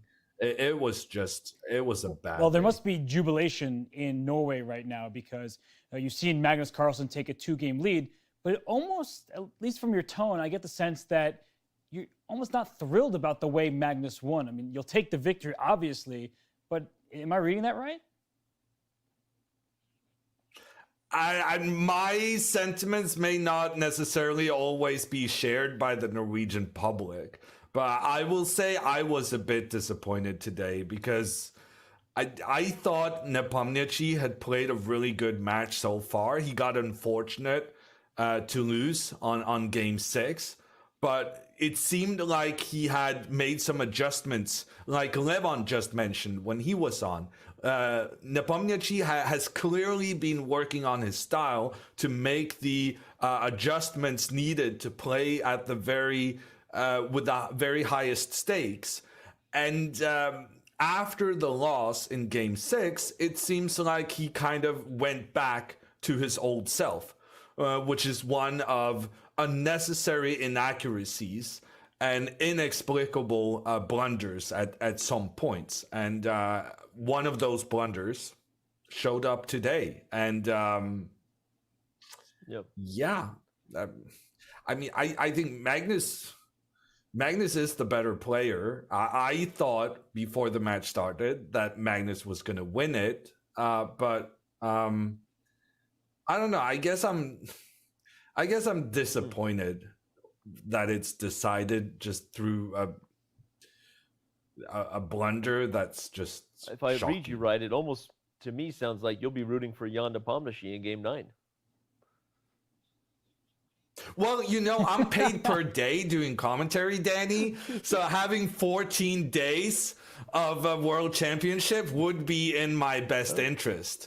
So maybe some of my analysis now is just incredibly egotistical to maximize my payday. You're a First of smart all, man. Thank you for just getting right to the point here. I should have done a different kind of contract with Fabiano, paid him a amount no matter how long the match goes. So wow, I'm going to rethink that for the future. We haven't been paying Hess, so it doesn't matter. Don't worry. But I do have a question for you. And we know that Magnus is a 2-game lead. It's not a foregone conclusion that he wins the match, especially if Jan is able to strike back the next one. But Magnus was asked this question about his legacy. And while the match is not over, right, there's still games to be played. What do you think this means to Magnus? Because he is finally winning games in classical chess, so he can ignore all the previous critics who said you can't do it anymore. He's proving that he can. Did someone say Magnus can't win chess championships anymore? Classical chess. It took tiebreak for the last 2 matches in order for him to retain and defend his title.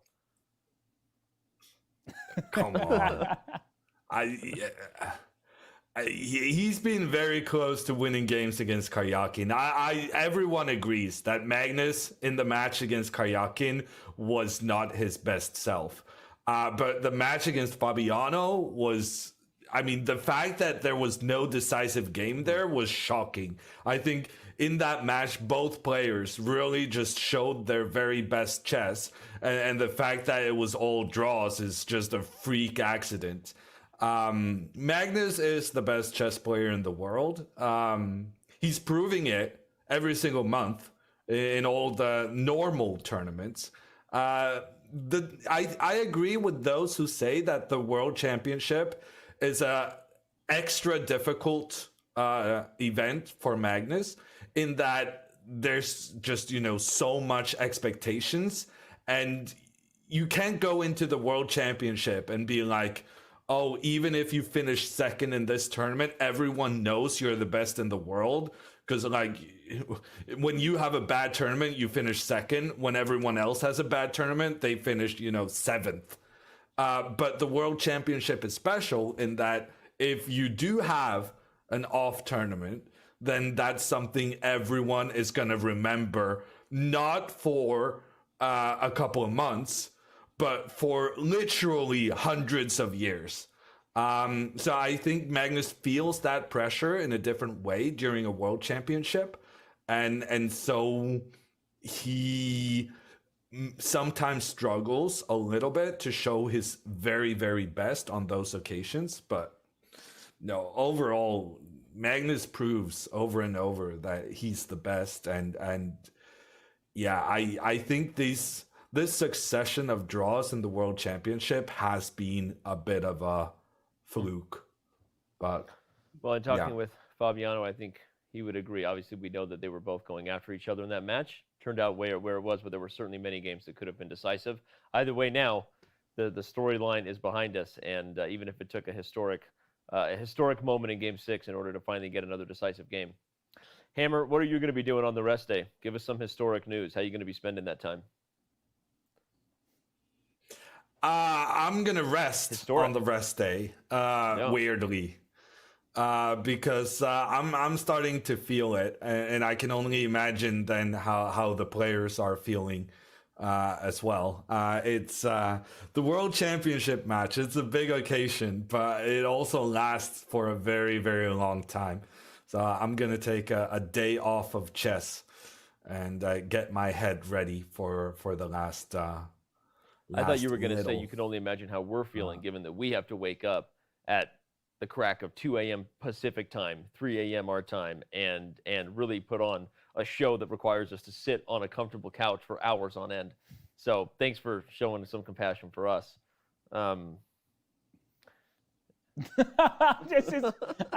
Hammer, way to hold your tongue. I struggle with that because I'm always inclined to roast him, but I respect that. I see what you did there.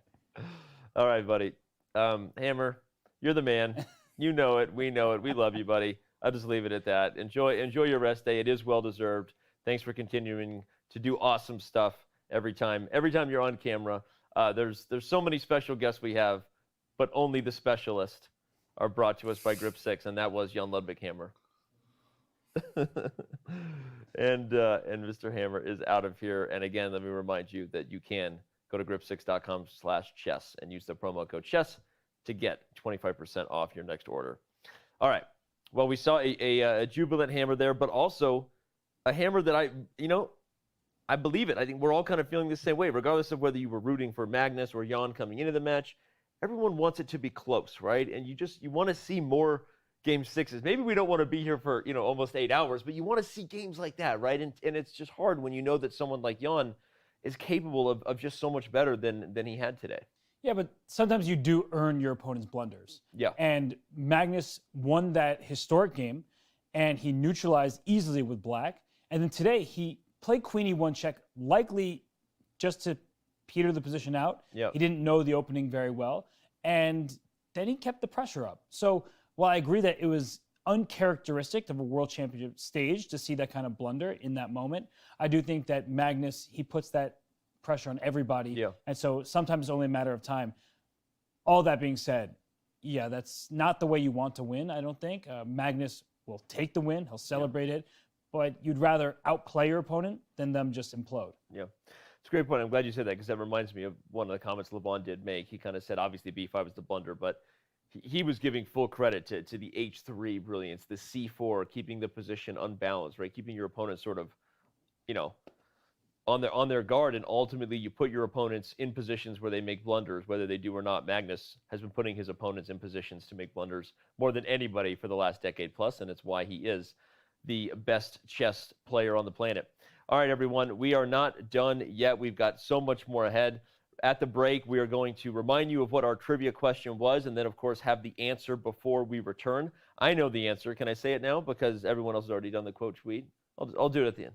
Well, isn't Corba going to give the answer? Oh, yeah, I gave the answer. I don't always know the answer, so I get excited when I'm like, oh, I know the answer to that. Anyway, here comes the question and the answer again at the break. And when we return, we will be joined. He has confirmed, the man, the myth, the legend, Mr. Ludwig Ågren, who has he left Twitch. He was on YouTube. He got banned for a copyright strike. He's back now. He's got a lot going on in his world, and we're gonna break down what's going on with him in the world of streaming. Let him talk about the World Chess Championship. He does love chess and has been following it, and he also has his man Robert Hess here to sound off on, which should be a lot of fun to see these two discuss things. So don't go anywhere. It's more of chess.com's coverage of the FIDE World Chess Championship when we return.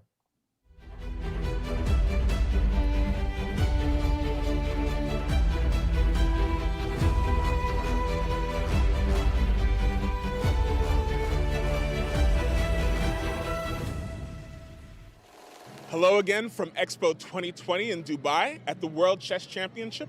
My name is Jonathan Korbla, bringing to you another trivia question about the World Chess Championships.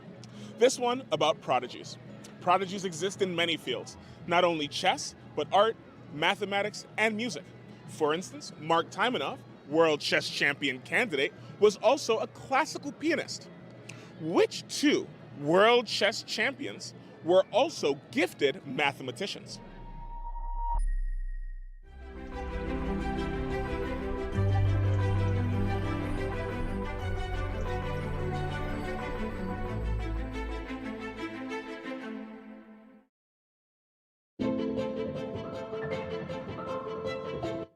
Chess.com is proud to release Game Review, a simple, streamlined tool to help you learn from your games. Immediately see your accuracy and your opponent's accuracy and how many brilliant and great moves were played. Then select Start Review to dive into the game. Learn about the opening and get helpful stats on your performance. Retry mistakes to learn and improve your accuracy score. See why moves are played thanks to the coach's feedback and click Show Line to see helpful engine recommendations. Play a game, start review, and try it today.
In case you didn't see, our partners at Coinbase are sponsoring Chess.com's coverage of the 2021 FIDE World Championship, and boy, are we thankful. Whether you're an experienced trader, been doing this for years, or just thinking about making your first crypto purchase, Coinbase is the place to go. Visit coinbase.com/chess and get $5 in free Bitcoin when you sign up and verify your account today.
We are back here as Chess.com's post-game show for Game 8 and the FIDE World Chess Championship rolls on.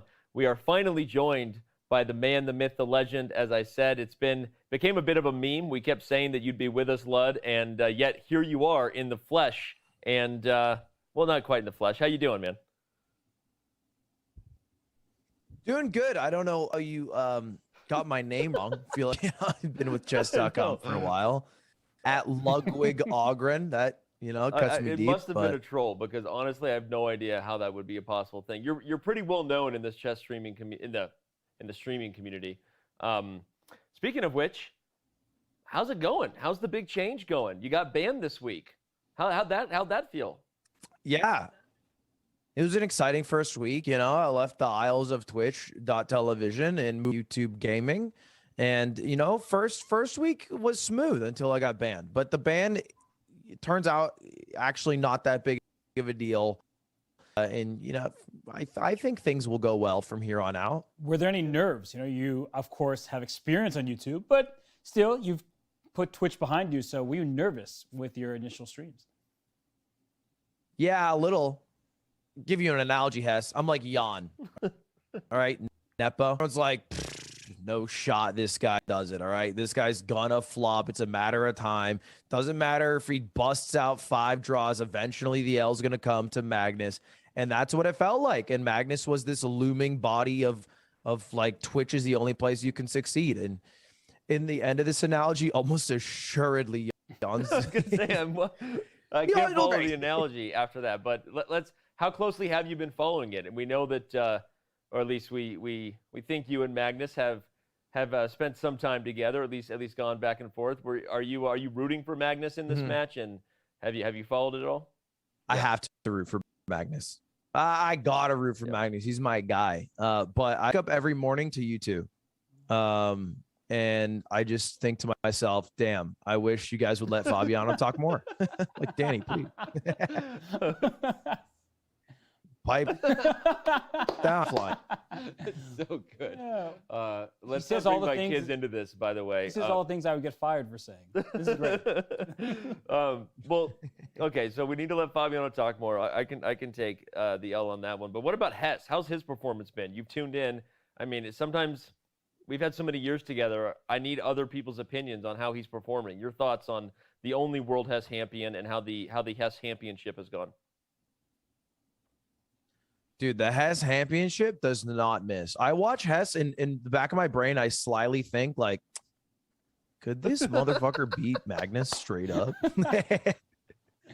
He's busting out lines that Nepo don't think of. And I'm like, where is this coming from? How is he thinking of these things? I actually don't disagree. Hess had a moment today where he quickly described some plan that I was like, wow, you know, Hess, I know I'm sitting to Fabi, but you're pretty good too. Let's keep talking good about Hess because we both know how uncomfortable it makes him. What else do you love about Robert? What else do you love about him? Dude, you know my favorite part about him is he's the absolute worst streamer, which in turn makes him a great human. Right. I don't disagree with that at all either. How's he been? Obviously, you know, your guys' relationship has been almost as public as maybe yours and Cutie's. You know, you guys have a pretty public affair going on with chess. You've been working together. You won Twitch Rivals together. You know, how has it been since Robert Hess came into your life and you could no longer spell chess without Hess? Yeah. It's been good. It's kind of like Pete David and Kim K. I'm Kim K. And yeah, it's like a weird couple at first. We're like, why are these two hanging out? GM of chess and a guy who's like making somewhat funny jokes or perhaps cringe, depending on who you are. Well, I think it works out. It's like a match made in heaven. I still hold on to that W. Can't say my chess skills have improved at all, but that's also kind of my secret to staying in Pog Champs is not improving at all. That way I'm at the perfect skill level to be invited every It's not single. something I love to hear, you know? Remember the first time we spoke about coaching? I was like, you know, I'm not just coaching you for Pog Champs. I'm trying to help you get better at chess, and you have improved. So don't sell yourself short here. But when are we going to pass that Pog Champs level? Never. All right. Think about it. If I'm passing it and I get to like Hafu level or like, you know, box level or Northern Lion level, where you're like 16 to 18, just like a little too good where you'd wash everybody in Pog Champs and kind of, you know, ruin the event with your skill, then what do you have? Like, what's there to look forward to? Terrible matches where people know 13 moves deep into the London perfectly. Like, I don't want to deal with that. I can just be slightly bad, know, and then still get invited to Pog Champs and make close, good games. I feel like I'm living life.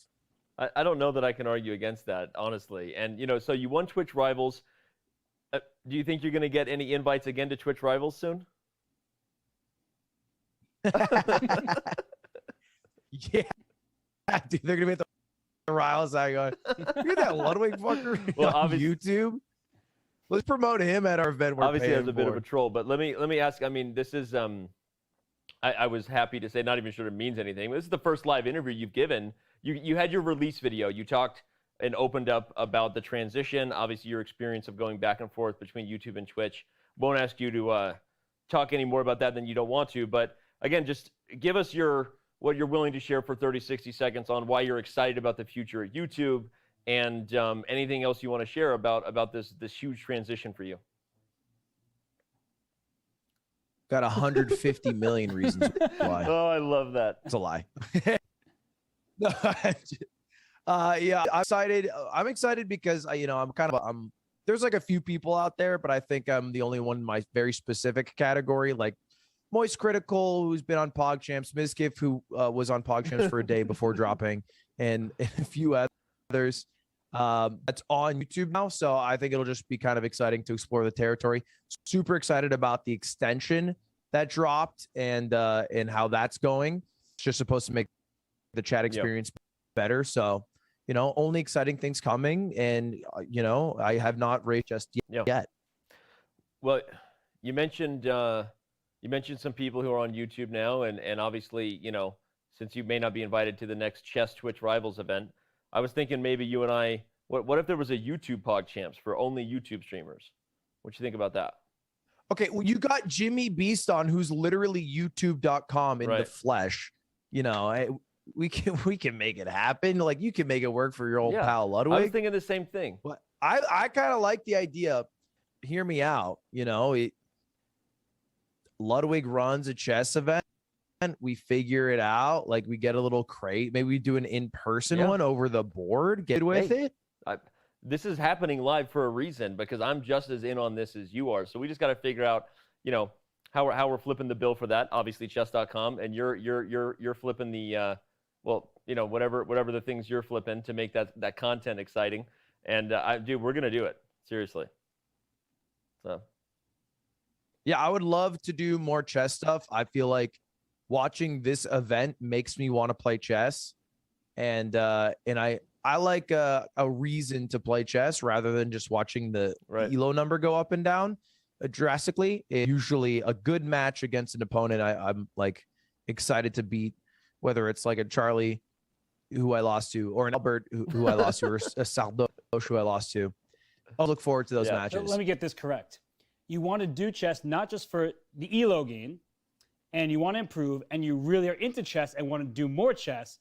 Yet all those times I'm like, hey, Ludwig, lesson, because I coach you not just to win Pog Champs, but to get better, and then you disappear. So what I'm hearing is that you want to learn chess.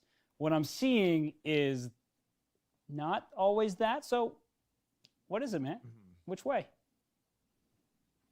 I think everybody who's currently watching this chess broadcast can totally understand the sentiment. I want to learn chess.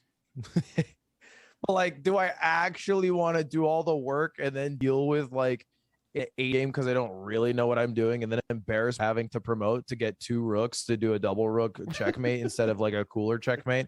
Or do I try some custom shit in a game and then lose because like, how many people in chat right now, can I get an amen? Do you go on the chess app? Do you play like a 3-2 game, which is probably too short of a time control? Do you immediately win or lose and then jump into another game with 0 review because all you want to do is play chess and you don't actually want to? Can I get an amen? Amen. Guilty. Can't be alone here. I'm just like, I'm like fiending through the games like it's nothing to me. Like it's just crackers. It's like a bag of Doritos. Music to a coach's ears. Chips. Music to a coach's ears. And speaking of bags of Doritos, we won those bags of Doritos from Twitch Rivals. So you mentioned how you mentioned Sardoche. Hey, you know who beat Sardoche? You did. You guys did. You did. I'm not gonna lie. As a guy who was commentating on that match as you guys took down Sardoche. Now you're in my head, Ludwig. As a guy who took a corn base. Come on, bro. As a guy who watched you take down Sardoche, I'm not gonna lie, Ludwig. I didn't believe you could do it. What? Sorry, but you did. And that's the magic of Ludwig. Magic. Never practiced, so no one believes in you me, could do and it as then a maybe we can win out. Wait, you didn't? But I believed in Ludwig. So if you didn't believe in him, that means you didn't believe in me. No, stop it. No, I'm just kidding. I knew you guys could do it. All right, I didn't want to say the sappy thing. Are you guys getting a divorce? Yeah, jeez. Anyway, well, given Hess is confronting you about the coaching, it kind of leads me to my last real big question for you. I mean, who is your favorite person in chess, Magnus Carlsen or Robert Hess? I got a main bitch. I got a mistress. And a dead main bitch. Okay, there you go.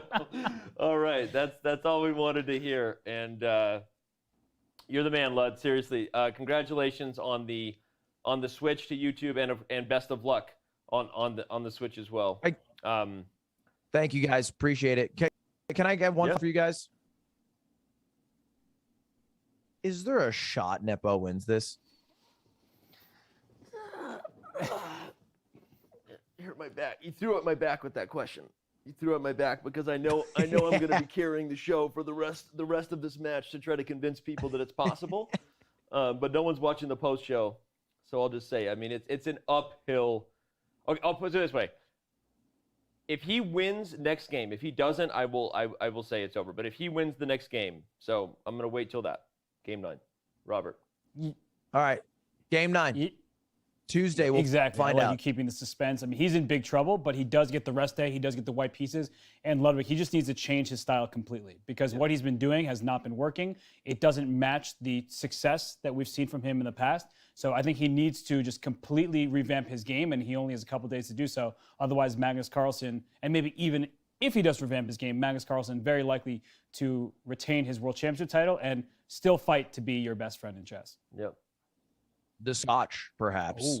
Now we're talking. There you go. Oh, Lud, I forgot. I had one more favor to ask of you. Could you tell everyone who was throwing you their prime on your channel to throw their prime to us, like right now, live? Maybe to Cutie as well. But Do you know about the secret website? What's the secret? There's a secret website that you can go to, and if you subscribed to me, it gives you a free subscription to a channel of your choice on Twitch. Okay. Let me see if I can find it. Somebody in chat might have this. But all to do, and people have been farming my death, which is respectable. Just linking this website to viewers and then accruing so many subs from it. This, let me see if I can find. Yeah, something I would never do. I respect Ludwig too much. Anyway, he's here. Might as well throw his old prime our way. So. I can't even find the link. Oh, wait, is that it? Oh, yeah, there it is. Someone linked it. Twitch.tv/subs/Ludwig/redeem. Yeah, you go to this, guys. If you subbed to me at any point, if you're one of the 27,000 that somehow got to me from chess or left me for chess, either way, you can go to this, type someone's name in, and then hit redeem, and then you just get a sub. I'm not gonna lie. I was honestly expecting just a total hilarious troll. You know, throw it in my face answer to that. So that's actually awesome. Anyone can do that, but that's hilarious and also hilarious. I got you. You haven't gotten a single okay, you got one sub. Thank you, Cal Moody. But outside of that, you haven't gotten jack shit. But you know, hey, at least I informed the people. You've done your job. You've done your job. All right. Two people apparently sub. That's hilarious. Okay, well, thank you so much for the two of you that did it, Lud. But seriously, man, best of luck with all the new subs you'll be getting on YouTube, and we'll catch up with you later, man. PogChamps, YouTube only PogChamps. It's coming next year. We're doing it. See you, buddy. Thanks, guys. See you, man. Well, that was awesome as usual and as expected, and I love his question about whether Jan has a chance. He cares about this. He's following it.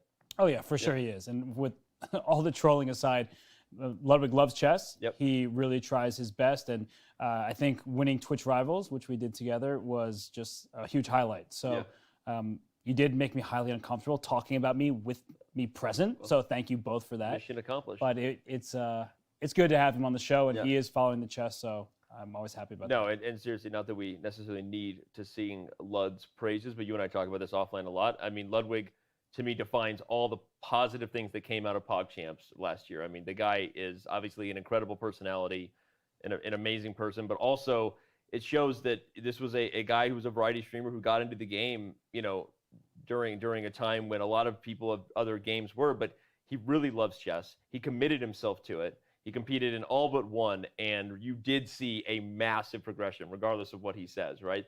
Much thanks to your coaching and also like his work. He competed, and he's the guy that defines to me what I feel is a new generation of chess players, all of his fans and people that came to the game because of him. And I have to say, he's a great student. So we riff, we joke, and there's a lot of banter, but he's a really good student. He asks great questions, and well, I regret admitting this publicly because you know he's gonna get wind of it, but he really is, and he dedicated himself to learning, especially as a huge streamer. It's difficult because there's so many people who can see your mistakes, especially with the engine, and yet he kept powering through. And the fact that he was able to really lead us to that Twitch Rivals victory and keep getting better at chess and keep wanting to play. I mean, there's nothing better for me to hear, right? It's nothing better than I could ask for. Well said. And all right, there are a few things were said in one of our special videos set to debut at the end of the show. I'm going to say that many of the world's best chess players were there in a discussion that is best left in the video and the leaked footage that we're about to bring you. So you're not going to want to go anywhere. Our latest and greatest behind the scenes video from all the things going down here at chess.com headquarters during our coverage of the FIDE World Chess Championship matches coming up after our final break, along with our final thoughts in studio here as Fabiano rejoins us. We bring you the Coinbase Critical Moment and still much more. So don't go anywhere. We will be right back.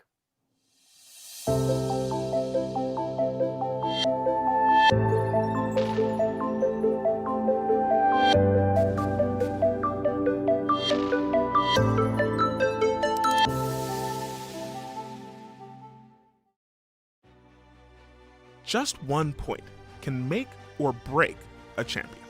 Just 1 point determined the winner and loser in Zanzibar's 1961 general election. The Cleveland Browns came from 25 points behind to beat Tennessee by just 1 point in an unforgettable game on October 5th, 2014. And in 1935, Dutch chess player Max Ove beat the reigning world chess champion by just 1 point. The world was suffering under a cloud of the Great Depression.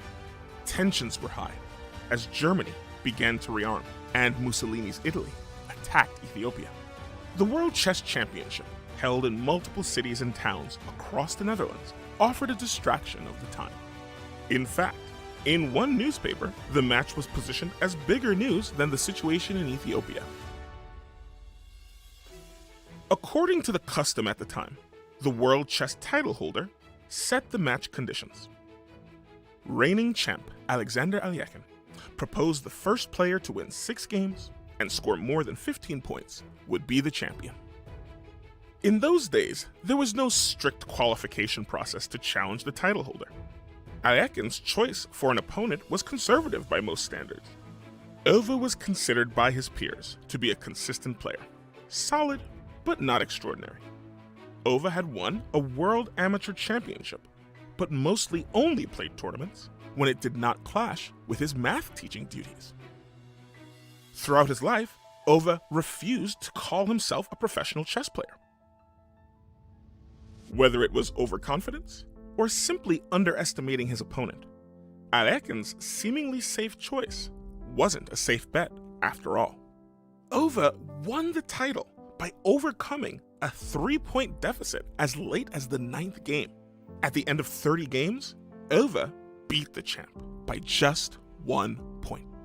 Ove wrote about the victory and his admiration for Alekhine, calling Alekhine's endgame shining. But Alekhine would get a chance to redeem himself, and he did 2 years later, with a record-setting win, making him the very first player in chess history to regain the title after losing it. The rematch was under the same conditions in which Alekhine lost the title in the first place. Alekhine won easily, 15.5 to 9.5. Alekhine's brilliant attacks, coupled with his endgame superiority, helped him to exact revenge on the math professor. But he wouldn't live to face another challenger. He died shortly after World War II, before another match could take place, making the 1937 World Chess Championship the last event where the champion had control of the title and could set match conditions. World War II sidelined the championship for 10 years. And after Alekhine's death in 1946, for the first time since 1886, no reigning champion existed. How would the next world champion be decided? Who would step up and take control over the match? The world would have to wait to find out. Coming up, see how the game changed when the dust settled in 1948.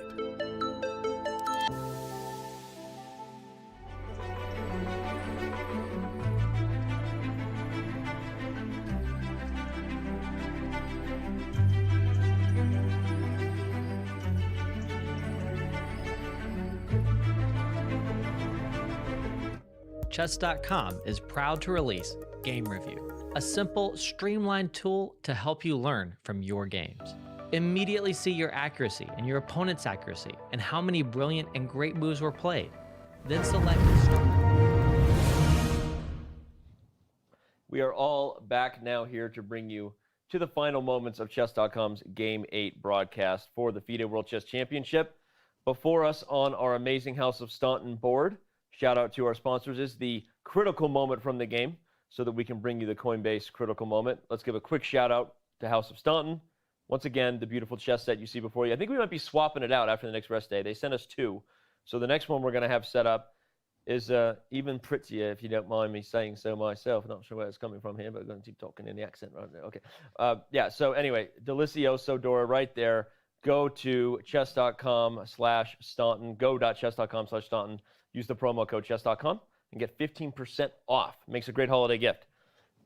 Also makes a great way to display the Coinbase Critical Moment. You see how I did that? You see how I combined 2 sponsors into one thing? The House of Staunton and the Coinbase Critical Moment. Very skillful. Just real quick. Sponsors like that? They love it. They love it. I feel like they probably don't. The critical moment, of course, was Jan's blunder B5. Much has been said about this all day. And I think one of the final things we took from the interview with Levon is that Jan seems to be in his own head a little bit right now, and maybe that led to the blunder. More than just the move here, but all the moves before it, too. It was a rushed move, and there were 3 very questionable decisions in this game. B5 was the beginning of the end. I think that Jan will have a hard time sleeping after this move tonight. Yep. Yeah, this mistake came in pairs. B5 followed by the eventual queen D8. Yep. That was not what the doctor ordered. In fact, just gave him a quick loss. Yep. And so Jan was not really in it today, and likely due, as Hammer said, to Game 6 and the trauma that came about after losing that one. Yeah. All right. Well, speaking of trauma, another thing happened recently in the chess world that, led to some traumatic feelings, some traumatic views amongst the other top chess players. I mean, well, at least that's what they shared with me. All I know is it got heated in our latest session of Top Chess Players Anonymous, and Robert, we won't talk about it. Let's let the video explain what happened, and then we'll break down the big feelings everyone had afterwards. Okay, welcome again, everybody, to Top Chess Players Anonymous. And we have a big day ahead reviewing our topics from last week. Jan, I want to thank you for sharing your feelings so openly. I know you're still a little grumpy about it, but it's okay. Hikaru, thank you so much for hearing Jan so well. You resonated and you validated his feelings, which is sometimes all we can do. So thank you. Thank you for doing that. So big topic this week. Maxime, are you ready to join us this week, buddy? No? Not yet? That's okay, buddy. That's okay. When you're ready. Okay, when you're ready. Okay, well, I know we got a big topic to get into this week, right? Firouzja made 2,800. I know that everybody here is feeling some very big feelings, and big feelings are okay. That's why we're here. This is a safe place, and it's safe to share. I just want to remind Hikaru and Magnus that depending on how things go, we use our inside voices here, our inside voices for that. Fabiano, I know you're just happy to be here, so we really appreciate you being with us whenever you show up. That means the world to us. So, okay, well, Robert, we kind of talked about this. It would be great if you put away your phone at these sessions. Well, I would appreciate it if Georg stopped pointing a firearm at me, because that's also not allowed in these sessions. Yeah, no, I hear you on that. Thank you. I hear you on that, Georg. He's got a point. This would be something I'd like you to work on starting next week, to come to these sessions, as I've said, with empty hands and open hearts. Can we do that next week? Okay, thank you. Yeah, I hear you on that. So, okay, as we get into the big topic, we all know the ground rules. No one shares unless they're holding the conch. So you need to have the conch in your hand before speaking. I've got the conch first, so I will ask who would like to raise their hand and share their feelings. Okay, looks like Robert's going first again.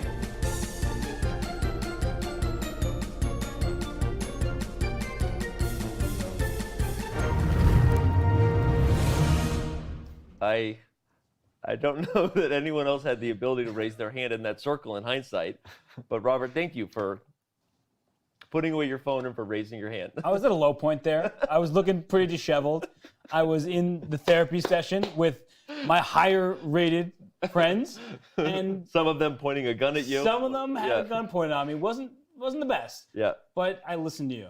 I tried to become a better person, and I want to thank you for giving me the opportunity to speak my mind. Really appreciate that. And obviously, I mean, the big topic, Alireza Firouzja made 2,800. Obviously a lot of big feelings in the room were there, and Fabi, as we said, just thanks for always showing up with a smile. That's all. Unfortunately, that's not the most ridiculous thing that we did. Don't tell them about the other videos coming.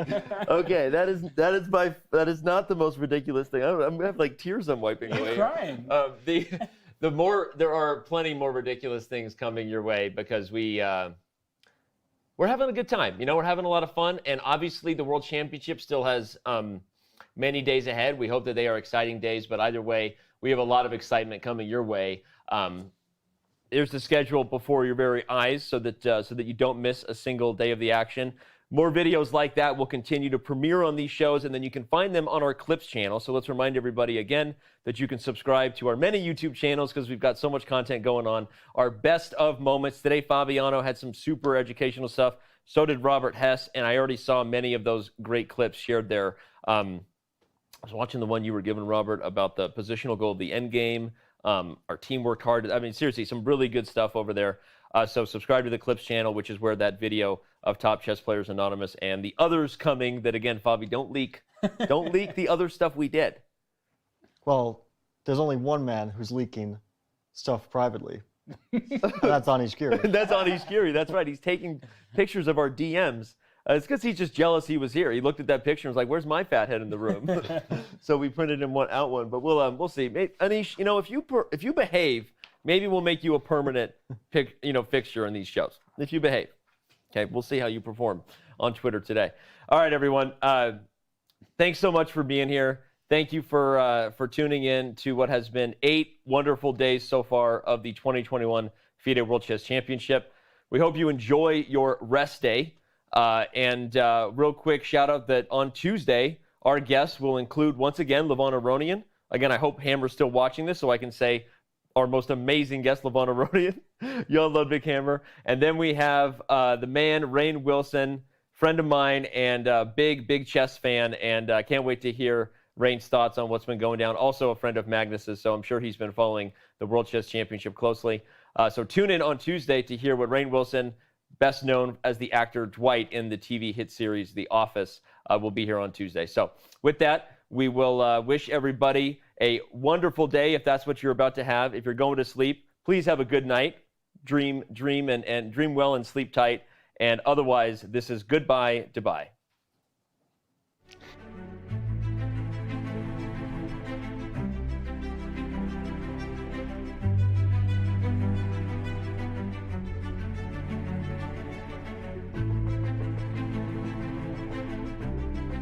Chess.com is proud to release Game Review, a simple, streamlined tool to help you learn from your games. Immediately see your accuracy and your opponent's accuracy and how many brilliant and great moves were played.